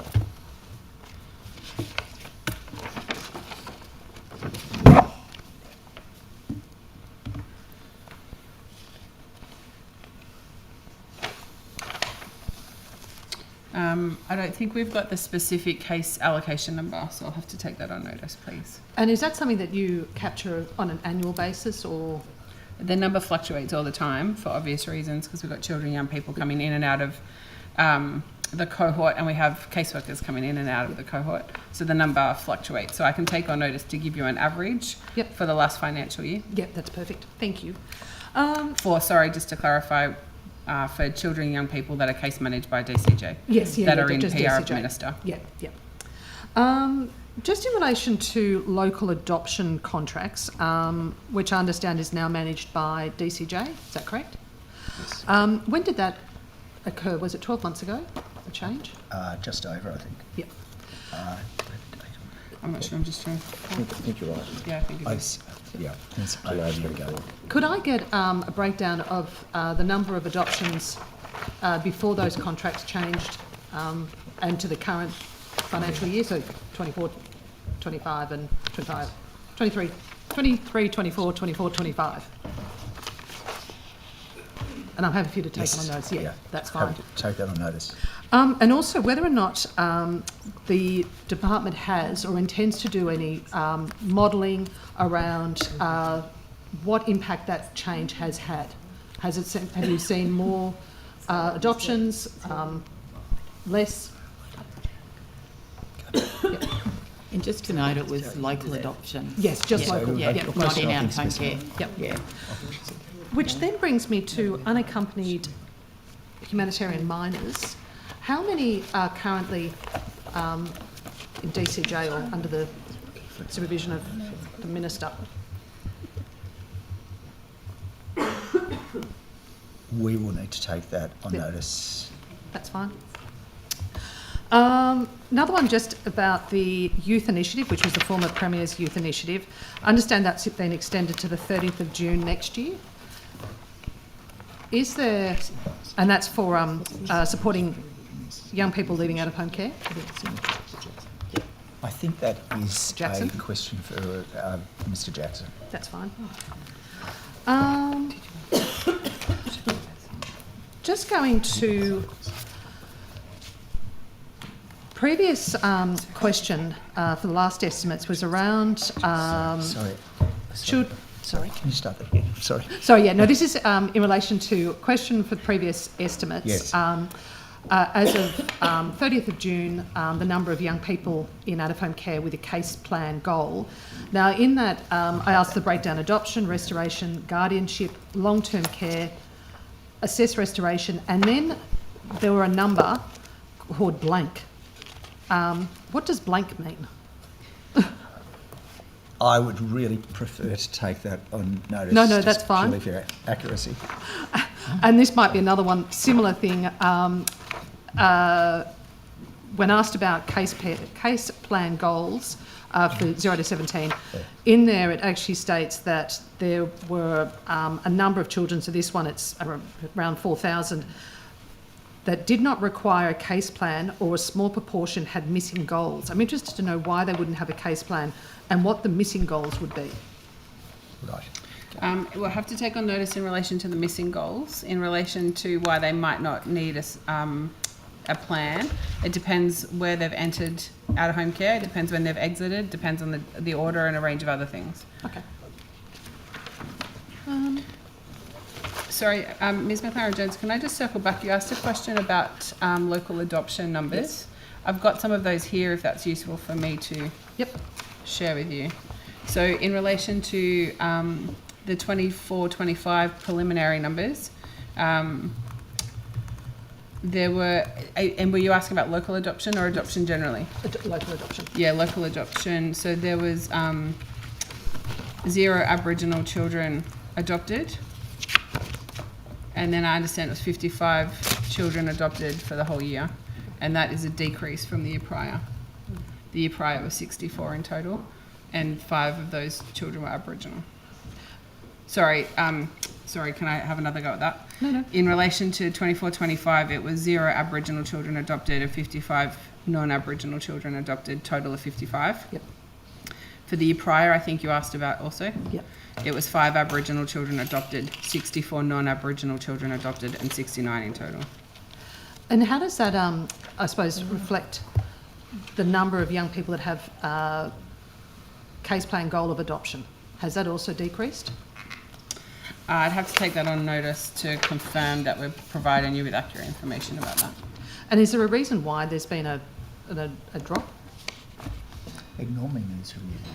Yeah, It tends to, it's a small number, So we can look at the last 2 or 3 years, but it's never completely linear. It does move, given the low numbers from year to year.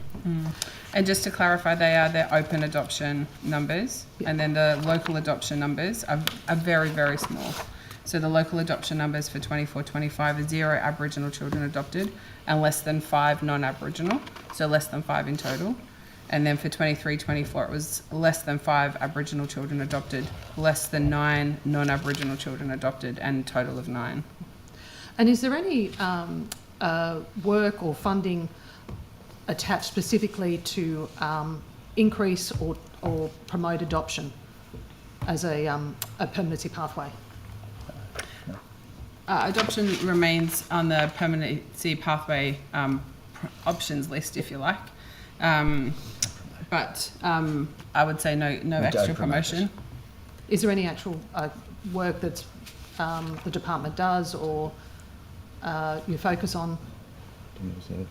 The reform plan in relation to adoption, adoption remains available where it's appropriate, but our real focus is trying to make sure that children have contact with the system only when necessary, only as long as necessary, and restoration has been high on the options on the priority list for case plan goals for a long time, and under our old system we haven't managed to achieve it. So the reform is about making sure that we achieve restoration much more frequently than we have so far. That is the top priority in terms of outcomes. Okay, thank you. Just a couple of final questions, just around the Auditor General's report, and it's recommendation number 3, dot point 2, around collecting referral data from each district to monitor the therapeutic service requirements of children and families. Where's that up to? Yes, I heard the question. I'm sorry, which recommendation was it? Is this the oversight of the Child Protection System report? Yes, yep. The Which 3 point, recommendation? recommendation 3, I think it's dot point 2. Okay. Recommendation 3 of the oversight report focuses on addressing inefficiencies and duplications in child protection reporting. Is that the one you're asking about? No, sorry, it might be. Yeah, it's the AG audit report that came out, I think, last year. Is it perhaps recommendation 1, which is about understanding wellbeing experiences of children and reporting them at a locational I'm level, happy maybe? to pass this down. It's a screenshot of the recommendations, that helps. Can I come and get it? Did I? Yep. It's tiny font, I apologise. That's all right. Thanks. Actually, I might even have the whole report.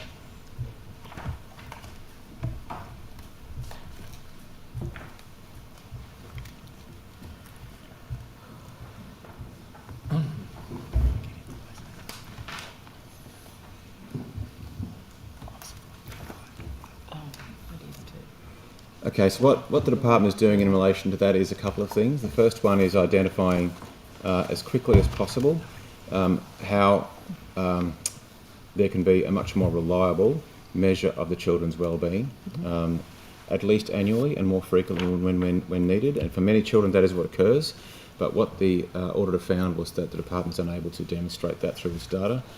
It's internal or external reporting, and so there is an acceptance of that recommendation, and we are currently working hard to try and build the wellbeing reporting as quickly as possible and produce an externally appropriate external reporting system. The second part that you've circled here in the highlighter is about formalising arrangements with relevant government agencies to improve services, and there are arrangements in place, but they are clearly not adequate. And that's what the audit found, and we would agree with that. So we are in the process of working with our counterparts in health and education in particular to develop a new council for driving the reform collectively, the out-of-home care reform. And one of the first orders of business is about establishing a much more effective data set so we can be much clearer about the reach and impact of the services that are currently being applied for children, and then work out how we can improve those services. And is the issue a reluctance to share the data, or is it a computer data sharing issue? I think it's a number of things. Again, reluctance is not quite the right word, but there are barriers to sharing information. So each of these big institutions, including ours, have to be really clear on what the limits and risks are around sharing information, what the benefits are, and then whether there are any obstacles that need to be overcome to deliver that. And what would be the reason for doing that, and how would it actually improve services. So, and then of course there is the IT challenges on top of that. And has any funding been allocated to address the IT? That's a stage we haven't got to yet. Our first stage is getting together with those organisations, those other departments, to work out what is the scope of our joint work, as opposed to the work we need to do independently. What is that scope, and then what resources do we need to apply to improve that? And the cross-agencies, is that a regular meeting that occurs? It will be, yeah. And when does it commence? We hope to commence in the next 6 months. Okay. Yep. I think that's actually it for me. I've got a few. Yeah. Can I just ask, I know I've written to the Minister and I spoke about it with her in the last estimates. And interestingly, I've received a letter from Minister Dibb about an Aboriginal Children's Commissioner. I'm just curious, Secretary, he has said that he understands the work is happening, that discussion is happening. It may be Ms. Jarrett who might know something about it, or you, Mr. Tibble, but I'm interested in any update and progress. Thank you.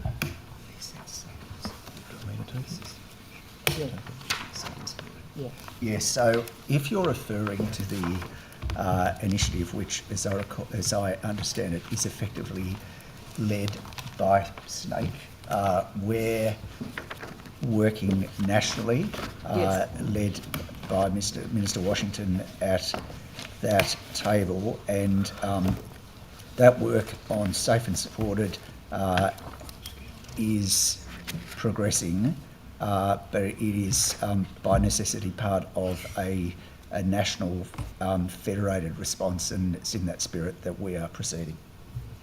Okay, thank you. So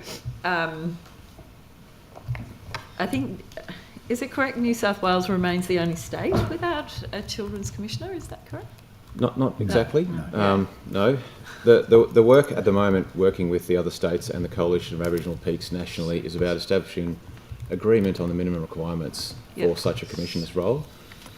And then if that is agreed, then each jurisdiction needs to determine how and whether it implements that function to those minimum requirements. That's a subsequent step. But the first step has not yet been agreed at a national level around the minimum requirements, and that will take some time.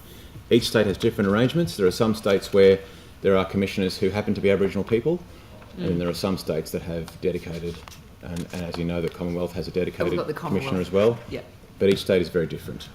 That's why the work is focused on consistent requirements to try and overcome that variability around the country. Is there a view that has been put forward, to your understanding and knowledge, that that a commissioner role might have an oversight function? Is that kind of part of the discussion? Well, that's part of the minimum requirements conversation. Yeah, but the nature of the oversight is yet to be determined. Okay, thank you. Is there any, at the moment, we have, the oversight role is managed by the Ombudsman, by the Office of the Children's Guard, etc. Is there any conversations about the effectiveness of the current system? I know this is a bigger conversation, but are there discussions internally about, because it's clearly been very difficult having to respond to all the oversight and accountability bodies. The reports are certainly helpful for the reform, I would say. To have a kind of overarching... No, the reports as they are now are helpful, is what I'm saying. They are helpful? Yes. But in answer to your question, I think it's probably best to say that the decisions or the real conversations about whether the current regulatory environment is the right mix is really a cabinet and ministerial conversation rather than a departmental conversation, because we are subject to that regulation. So we wouldn't really form a view, and we certainly wouldn't have a public view on whether the right mix of regulation is the right mix. I was just offering you this fabulous public forum to say whatever you want to those people. No, I'm not being trite. I was more wondering whether there is any kind of internal open invitation, whether those discussions, that feedback is being Question sought. for the Minister, I think. Fair enough. Thank you very much. I just want to go back to the Families Culture Review and some points in there. It, as you know, it identified profound systemic failures in how the child protection system responds to Aboriginal children and parents with disability, and found that disability, particularly intellectual or cognitive disability amongst parents, was frequently viewed as a risk justifying child removal rather than a factor warranting support. I am just wondering if there's any way of articulating what the department's implemented around that recommendation 35 to design with stakeholders, Aboriginal stakeholders, a data collection strategy for children and parents with disability. Yeah, can I just say it's an open question at the moment, because the work we're doing with Capo around the partnership we've recently signed to design or to develop child protection policy framework together, focusing firstly on risk assessment. That process is going to be a very detailed process, and in the course of that work, we will work with Capo to map and track progress of the work alongside the FIC recommendations, so that integration of the work will continue. So we will continue our response to the FIC recommendations, and it will move along with that child protection reform partnership. It'll all be done together. Is there, I know that it's not necessarily great practice to say it will be done exactly by this date, because I understand it's important, but is there an anticipated, even just kind of broader time frame, trajectory? No, there isn't, and I appreciate the frustration that people might feel about that, absolutely, but there is a real, maybe it's a paradox or a complexity here, which is if people commit to doing partnership as well as they can, and consultation as well as they can, it will take time. And we cannot preempt the outcome, because there is all of this work we have to do together to understand the drivers, understand the evidence, the options, put options to government for approval, and it's not possible to forecast how that will work out and what will happen after each decision, or how long it will take. The family preservation consultation took more than 2 years, for example. So I anticipate this is going to be a complex process, but we want to get it right, and we want to do partnership as well as we possibly can. Thank you. No, I understand that. Is there, as part of that work, obviously there's things that happen along the way, but is the department settled on a definition of disability, and at this point in time, in terms of how you're... disability policy question? Yeah, definitely. I mean, we obviously follow the NDIS definitions of disability. And is that... but has that, in terms of how that's operationalised, is that done in partnership with the Aboriginal peaks, that definition? And I'm pretty sure it wasn't, because I don't think they did, going back when the NDIS was stood up, there was any sort of co-commissioning or discussion at that point in time. It was probably pre-closing the gap, or close. Yeah, I think it would have been pre-closing the gap. Thank you. So does the department currently publish data on the prevalence of disability amongst Aboriginal children and young people in the out-of-home care? I'm not sure if we do publish it more broadly. I'm not sure if it's broken down by Aboriginal versus non-Aboriginal, but I can take that on notice. And certainly we've had, particularly there were a number of recommendations from the Disability Royal Commission around Aboriginal children and data, and we've had a number of consultations over the last year and a half, particularly with First Nations, and I think it's the First Peoples Aboriginal Network have raised issues about the lack of disability data, both within the child protection system but equally within the justice system. So we are trying to progress joint work on that.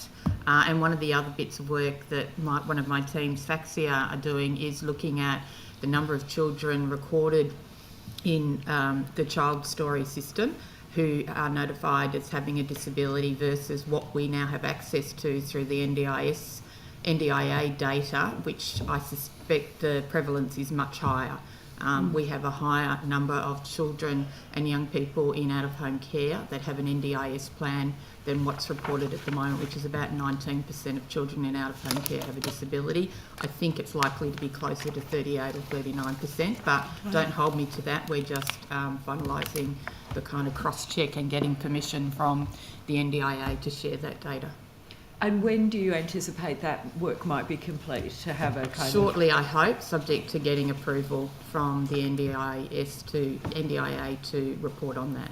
And then will that kind of harmonisation, that will be the practice from there on? Yeah, I would imagine so. Yeah. And I mean, it'll inform Mr O'Reilly's work in terms of the reform of out-of-home care, in terms of looking at what kinds of services and people and supports do you need for children with disability, and it could probably go some way to explaining why you've got more children in those IPA agreements as well. So I think it could inform a whole range of things. It's kind of reckless not to have it, really, isn't it? It is. It's like it's quite dangerous in the sense that we're running around without, you know. And also making sure that children in out-of-home care are drawing down on those plans as well. And have access to the supports that they can get, rather than the department necessarily funding that. So how is it working then in terms of... So can I ask, what investment is currently being made to improve, or not improve, to support disability-informed and the culturally safe practice amongst caseworkers, particularly for Aboriginal parents with intellectual disability? Like... given, you know, like what informs, there's the real life experience of dealing with human beings, obviously, and the caseworkers, as you say, these remarkable human beings on the front line doing this work, and then there's a bunch of data that may not support or assist them in the real world. So what happens there? I think, Ms Higginson, if I can suggest two things that happen. The first is that our division has an amazing team led by Alison Sweep, who has a very long-standing work history working with children, young people and families with disability. Her and her team we consult with frequently. Staff know to go and consult with her if we are concerned about, for instance, that a disability might be present, not yet diagnosed. Also in relation to the NDIS plans and any difficulties or challenges we might have. We also then bring that into the work of the out-of-home care space as well for children and young people, where they are obviously in the PR of the Minister. We continue to look at training options, etc. And I think we've come a very long way over the last few years, bringing to the forefront for caseworkers to really understand when disability is present in either children and young people and or their parents, and then how we can work better with them to ensure or improve service delivery. Thank you. Before we spoke about, and I think it was with you, Mr. Riley, about not the correlation between the justice system, but that was in particular relation to the bail laws. But what do we have in terms of the data connection or the relationship connection between a child who leaves the out-of-home care system to the justice system? Is there a figure? Is there a data set on that? Yeah. And how is that collected? We have some data on that. Thank you. So there's a few ways of looking at this through the data. The first piece of data is the data tells us that 3.8% of children in the out-of-home care system over 10 have had contact with the criminal justice system in the last 12 months. And that's measured through cautions under the Young Offenders Act, court finalisation, and also Youth Justice Conference referrals under the Young Offenders Act as well. So that's 3.8% of the out-of-home care population over 10. And so over 10, under 18? Yeah. Yeah, that's right. And then in terms of the other way of looking at it, at the youth justice population, 12.2% of children in custody. This snapshot was taken in February, but it's fairly consistent. 12.2% of those in detention with youth justice were recorded as having parental responsibility to the Minister. That's 29 children. Of the kids in remand, and as you know, there's a high remand population. 11% of kids on remand were recorded as having a parental responsibility to the minister. How many, sorry? 11.7%. Yep. And those two numbers sit like that because most of the kids are on remand. Yep. 70% of the kids are on remand. 70%, yep. And so for kids who are under supervision in the community, not in detention, but under youth justice orders in the community, 13.9% were recorded as having a parental responsibility order to the minister. So that's about PR to the minister, but there is obviously other ways to have contact with the child protection system, and so there's been a longitudinal or a longer study. Over the 10 years between 2013 and 2023, it was found that 62% of kids who were under youth justice supervision had some interaction with the child protection system. And that could be a report or an assessment, or it could also be part of that 11 to 12 to 13% of kids who are PR to the minister. And then I'll ask you when we're in the other room about... Look forward to that. I will ask you when we're in the other estimates about whether we capture that number in relation to also presenting with a disability. Yeah. I think I'd have to do that from the justice end, wouldn't I? To Yes, get that? yes, you Yeah. would. Okay, all right. I may I'll well just take draw it on that. notice, but I'll... Yeah, thank you. But thanks for the heads up. We'll try and get that would- something early. Thank you. Thank you Because very this is a very complex question. I know, and it's, thank you.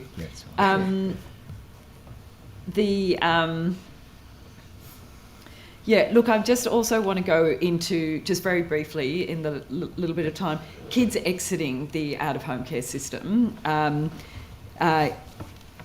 Given the high risk of homelessness that can follow the out-of-home care system, it was identified in the 2023 Pathways to Homelessness report.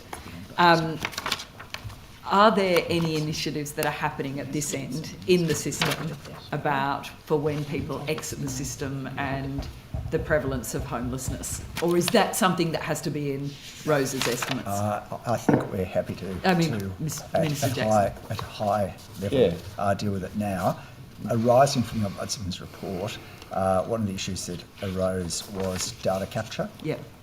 And to that end, a dashboard was initiated and has been developed.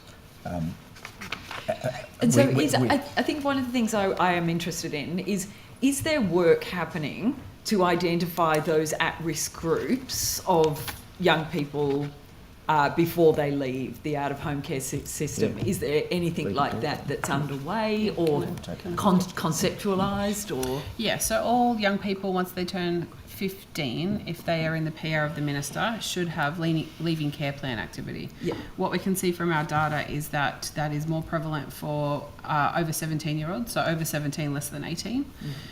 We are working hard to ensure that we liaise with our homes colleagues to make sure that young people don't exit into homelessness.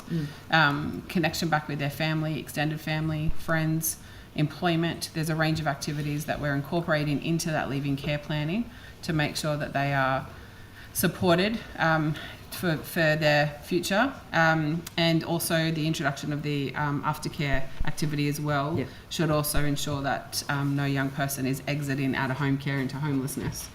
We have a close relationship obviously with homelessness services. Obviously the department funds those, and we work across really service delivery from child protection, contract management for some of those providers, and of course our housing partners to make sure that all of the systems are connected. I would say there's still work to do, and that there are some young people who are still exiting to less than ideal situations, and we continue to work with those young people so then they can obviously step into adulthood fully supported. Thank you. I've just got one more and then I'll hand back to my colleague. I just very briefly, and you may not have much, but has DCJ... I'm told that there are a bunch of really protracted court proceedings continuing, and I recognise that's a matter for the AGs and the court system, but is DCJ aware of the reasons for protracted court proceedings and identified any trends that may be happening in terms of proceedings you're involved in? So you are referring, I take it, to Children's Court proceedings? Yes. Sorry, yeah. Look, I would like to know more, because I meet with all, as I should, with heads of jurisdiction recently in terms of the purview of these estimates today, which are being examined. I dialogue with the President of the Children's Court on matters of process. And sorry, I'm not so aware. Mr. Tibble, sorry, I probably should be a bit more specific. It was more in terms of, whether it's around caseworker evidence, the preparation on part of DCJ and caseworkers and so on involved in court proceedings. Is there, is kind of anything coming to your awareness about further assistance that's needed in terms of participation in court proceedings and so on? There is feedback, and there are on occasions judgments which are published, which indicate areas where we can improve. We take those matters seriously. They are raised. The Minister has initiated a dialogue with the Children's Court magistrates with a view to ensuring that the processes are as good as they can be. There is dialogue. It's really hard for me to be more granular than that. There are, like it's a very busy jurisdiction. The matters are complex. There is the work that we do in the department. There is the work that occurs in the sector. There is the caseloads of the court itself.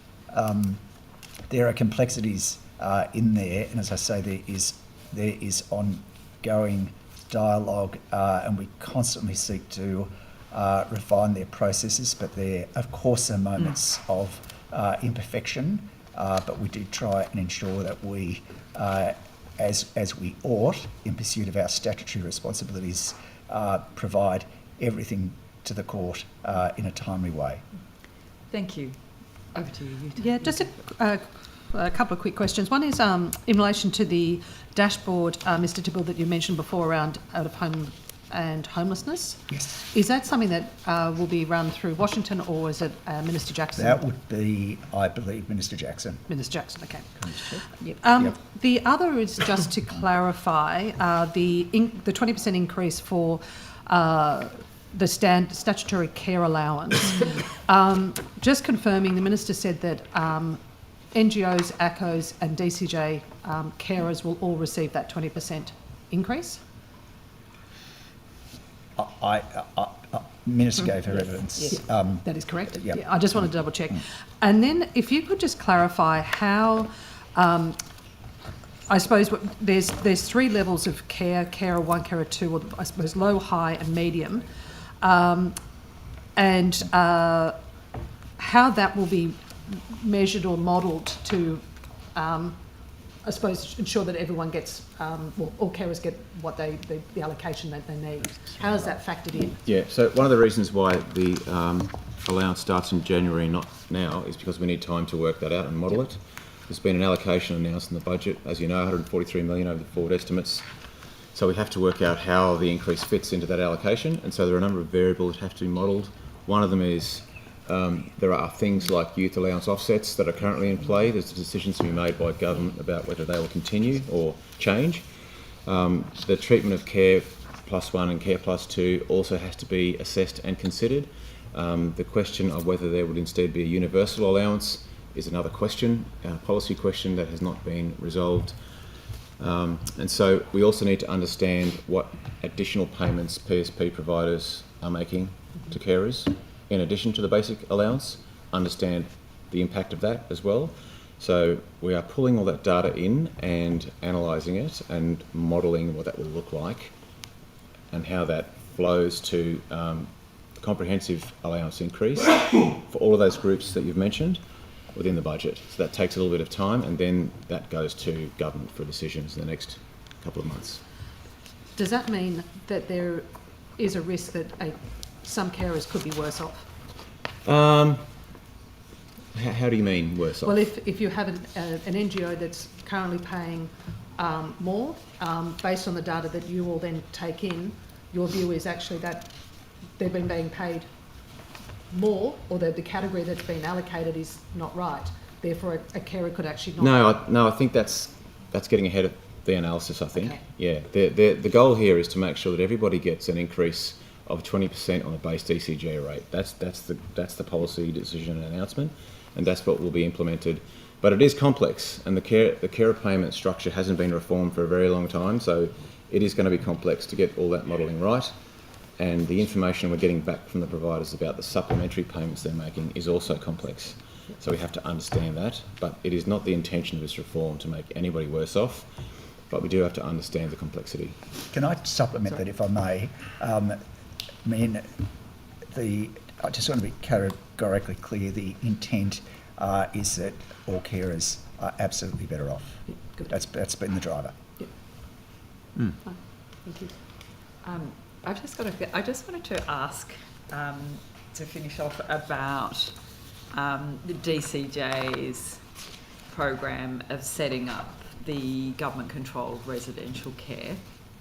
And I just want to understand, if you can, how will outcomes and economic efficiency be measured or evaluated in these operated house models? Because we're kind of, I think we're pioneering some new territory in real terms.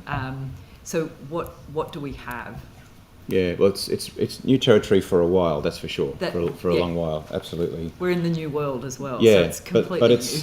It's residential care, and it's part of the broader program of residential care. And earlier today, I spoke a little bit about the process of reviewing, evaluating, and redesigning the residential care system. And part of that is establishing the future performance measures and outcomes measures and financial efficiencies and future financial planning for that model, so they can be redesigned, and after this contract period, recontracted. And during that period, again, there are a number of work streams that are happening concurrently. There is this decision about, will DCJ-led residential care be expanded or not, and if so, how and where and why. There's the question about the evaluation and responding to the Ombudsman. There's a question about the capital investment rollout. So all those things are happening together, and in the course of that, the development of new measures of all of those outcomes. And the kind of outcomes that we absolutely need to capture are the safety and well-being of children in those settings, and the quality of care in those settings, connection with family, opportunities for step down, provision of therapeutic services. They're the kind of key elements. But in addition to that, we have to consult and work out what else we should be measuring. And so with that, so for example, like how will the models, like there's no award provisions, is there, for DCJ? There will be. That's what I'm saying. So is that work that you're that's what I mean, there is this pioneering aspect to it, and you're right. That work has started, to develop an award, yes. And with that, is that all happening internally? Are you getting inputs from other systems, from other experiences, or is it all coming from the work directly in front of you and the input from the people managing it now? Yeah, so those three work streams I described are going to be a mix of internally led work and then consultation with other sectors. Certainly there's a lot of people out there providing residential care now who have been doing it for a very long time, and so we'll be certainly seeking their input. And we do work closely with the CEOs of many of those organisations now anyway. That will continue. Just referring back to an answer I gave earlier today, we will look at other models, other jurisdictions in that design process, but we can't really forecast how that will all end up, because it is about looking at options and putting decisions to recommendations to government for decision. And will there be scope for children and young people to have input? Have input? Absolutely. Great. And is there a way of, like, do you anticipate being able to measure, I think you alluded to it, but like, the well-being factors in terms of the overall economy, like the cost in terms of,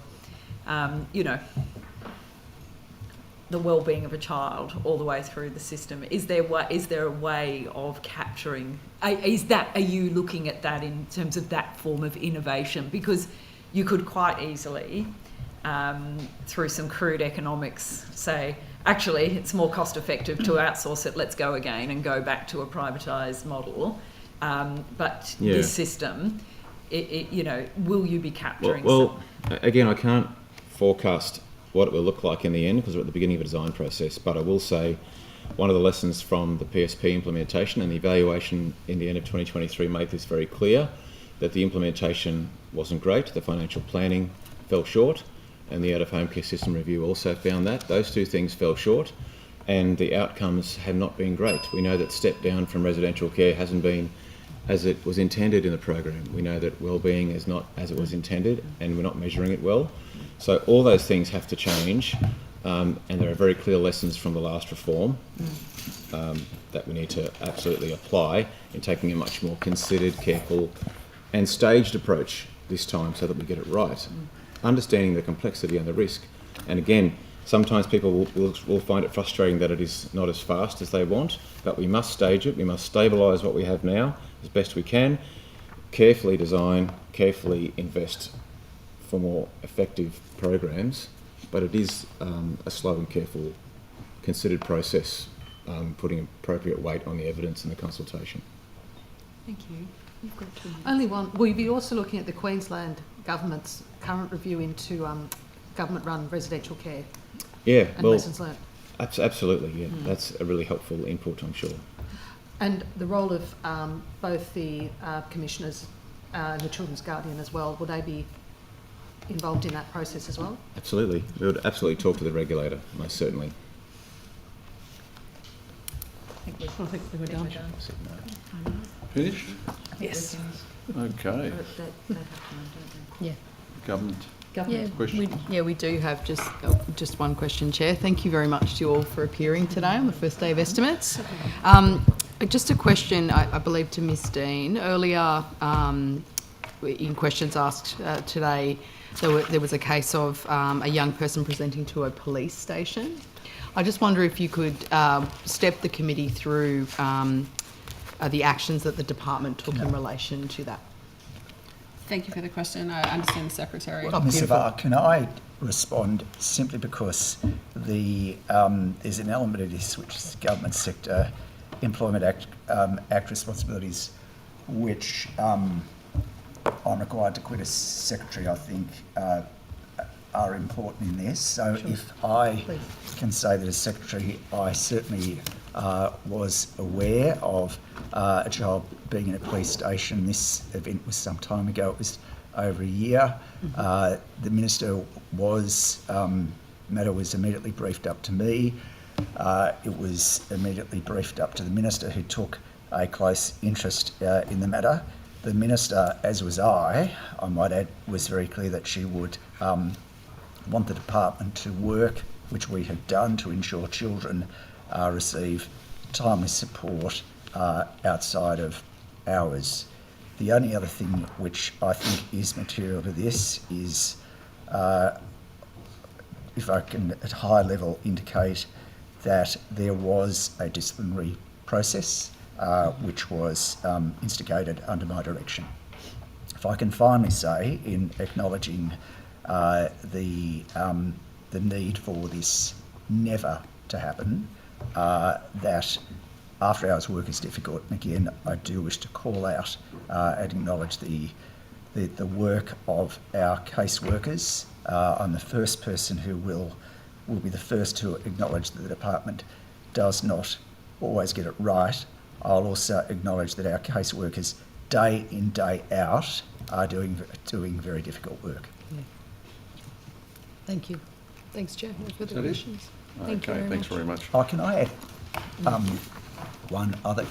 sorry. Please, yeah, go for it. No, please it's do. a general correction. It was a response without wishing to sever the government's questions, which is just in response to Ms McLaren-Jones's question about the $49.2 million for government-owned, purpose-built, upgraded residential homes. That is funding applied over a 3-year period. Thank you. Okay, there are no more questions and no more answers. Thank you all very much for coming today. The committee secretariat will be in touch with you in the near future regarding any questions you've taken on notice and any supplementary questions. Thank you very much. Thank you. Thank you.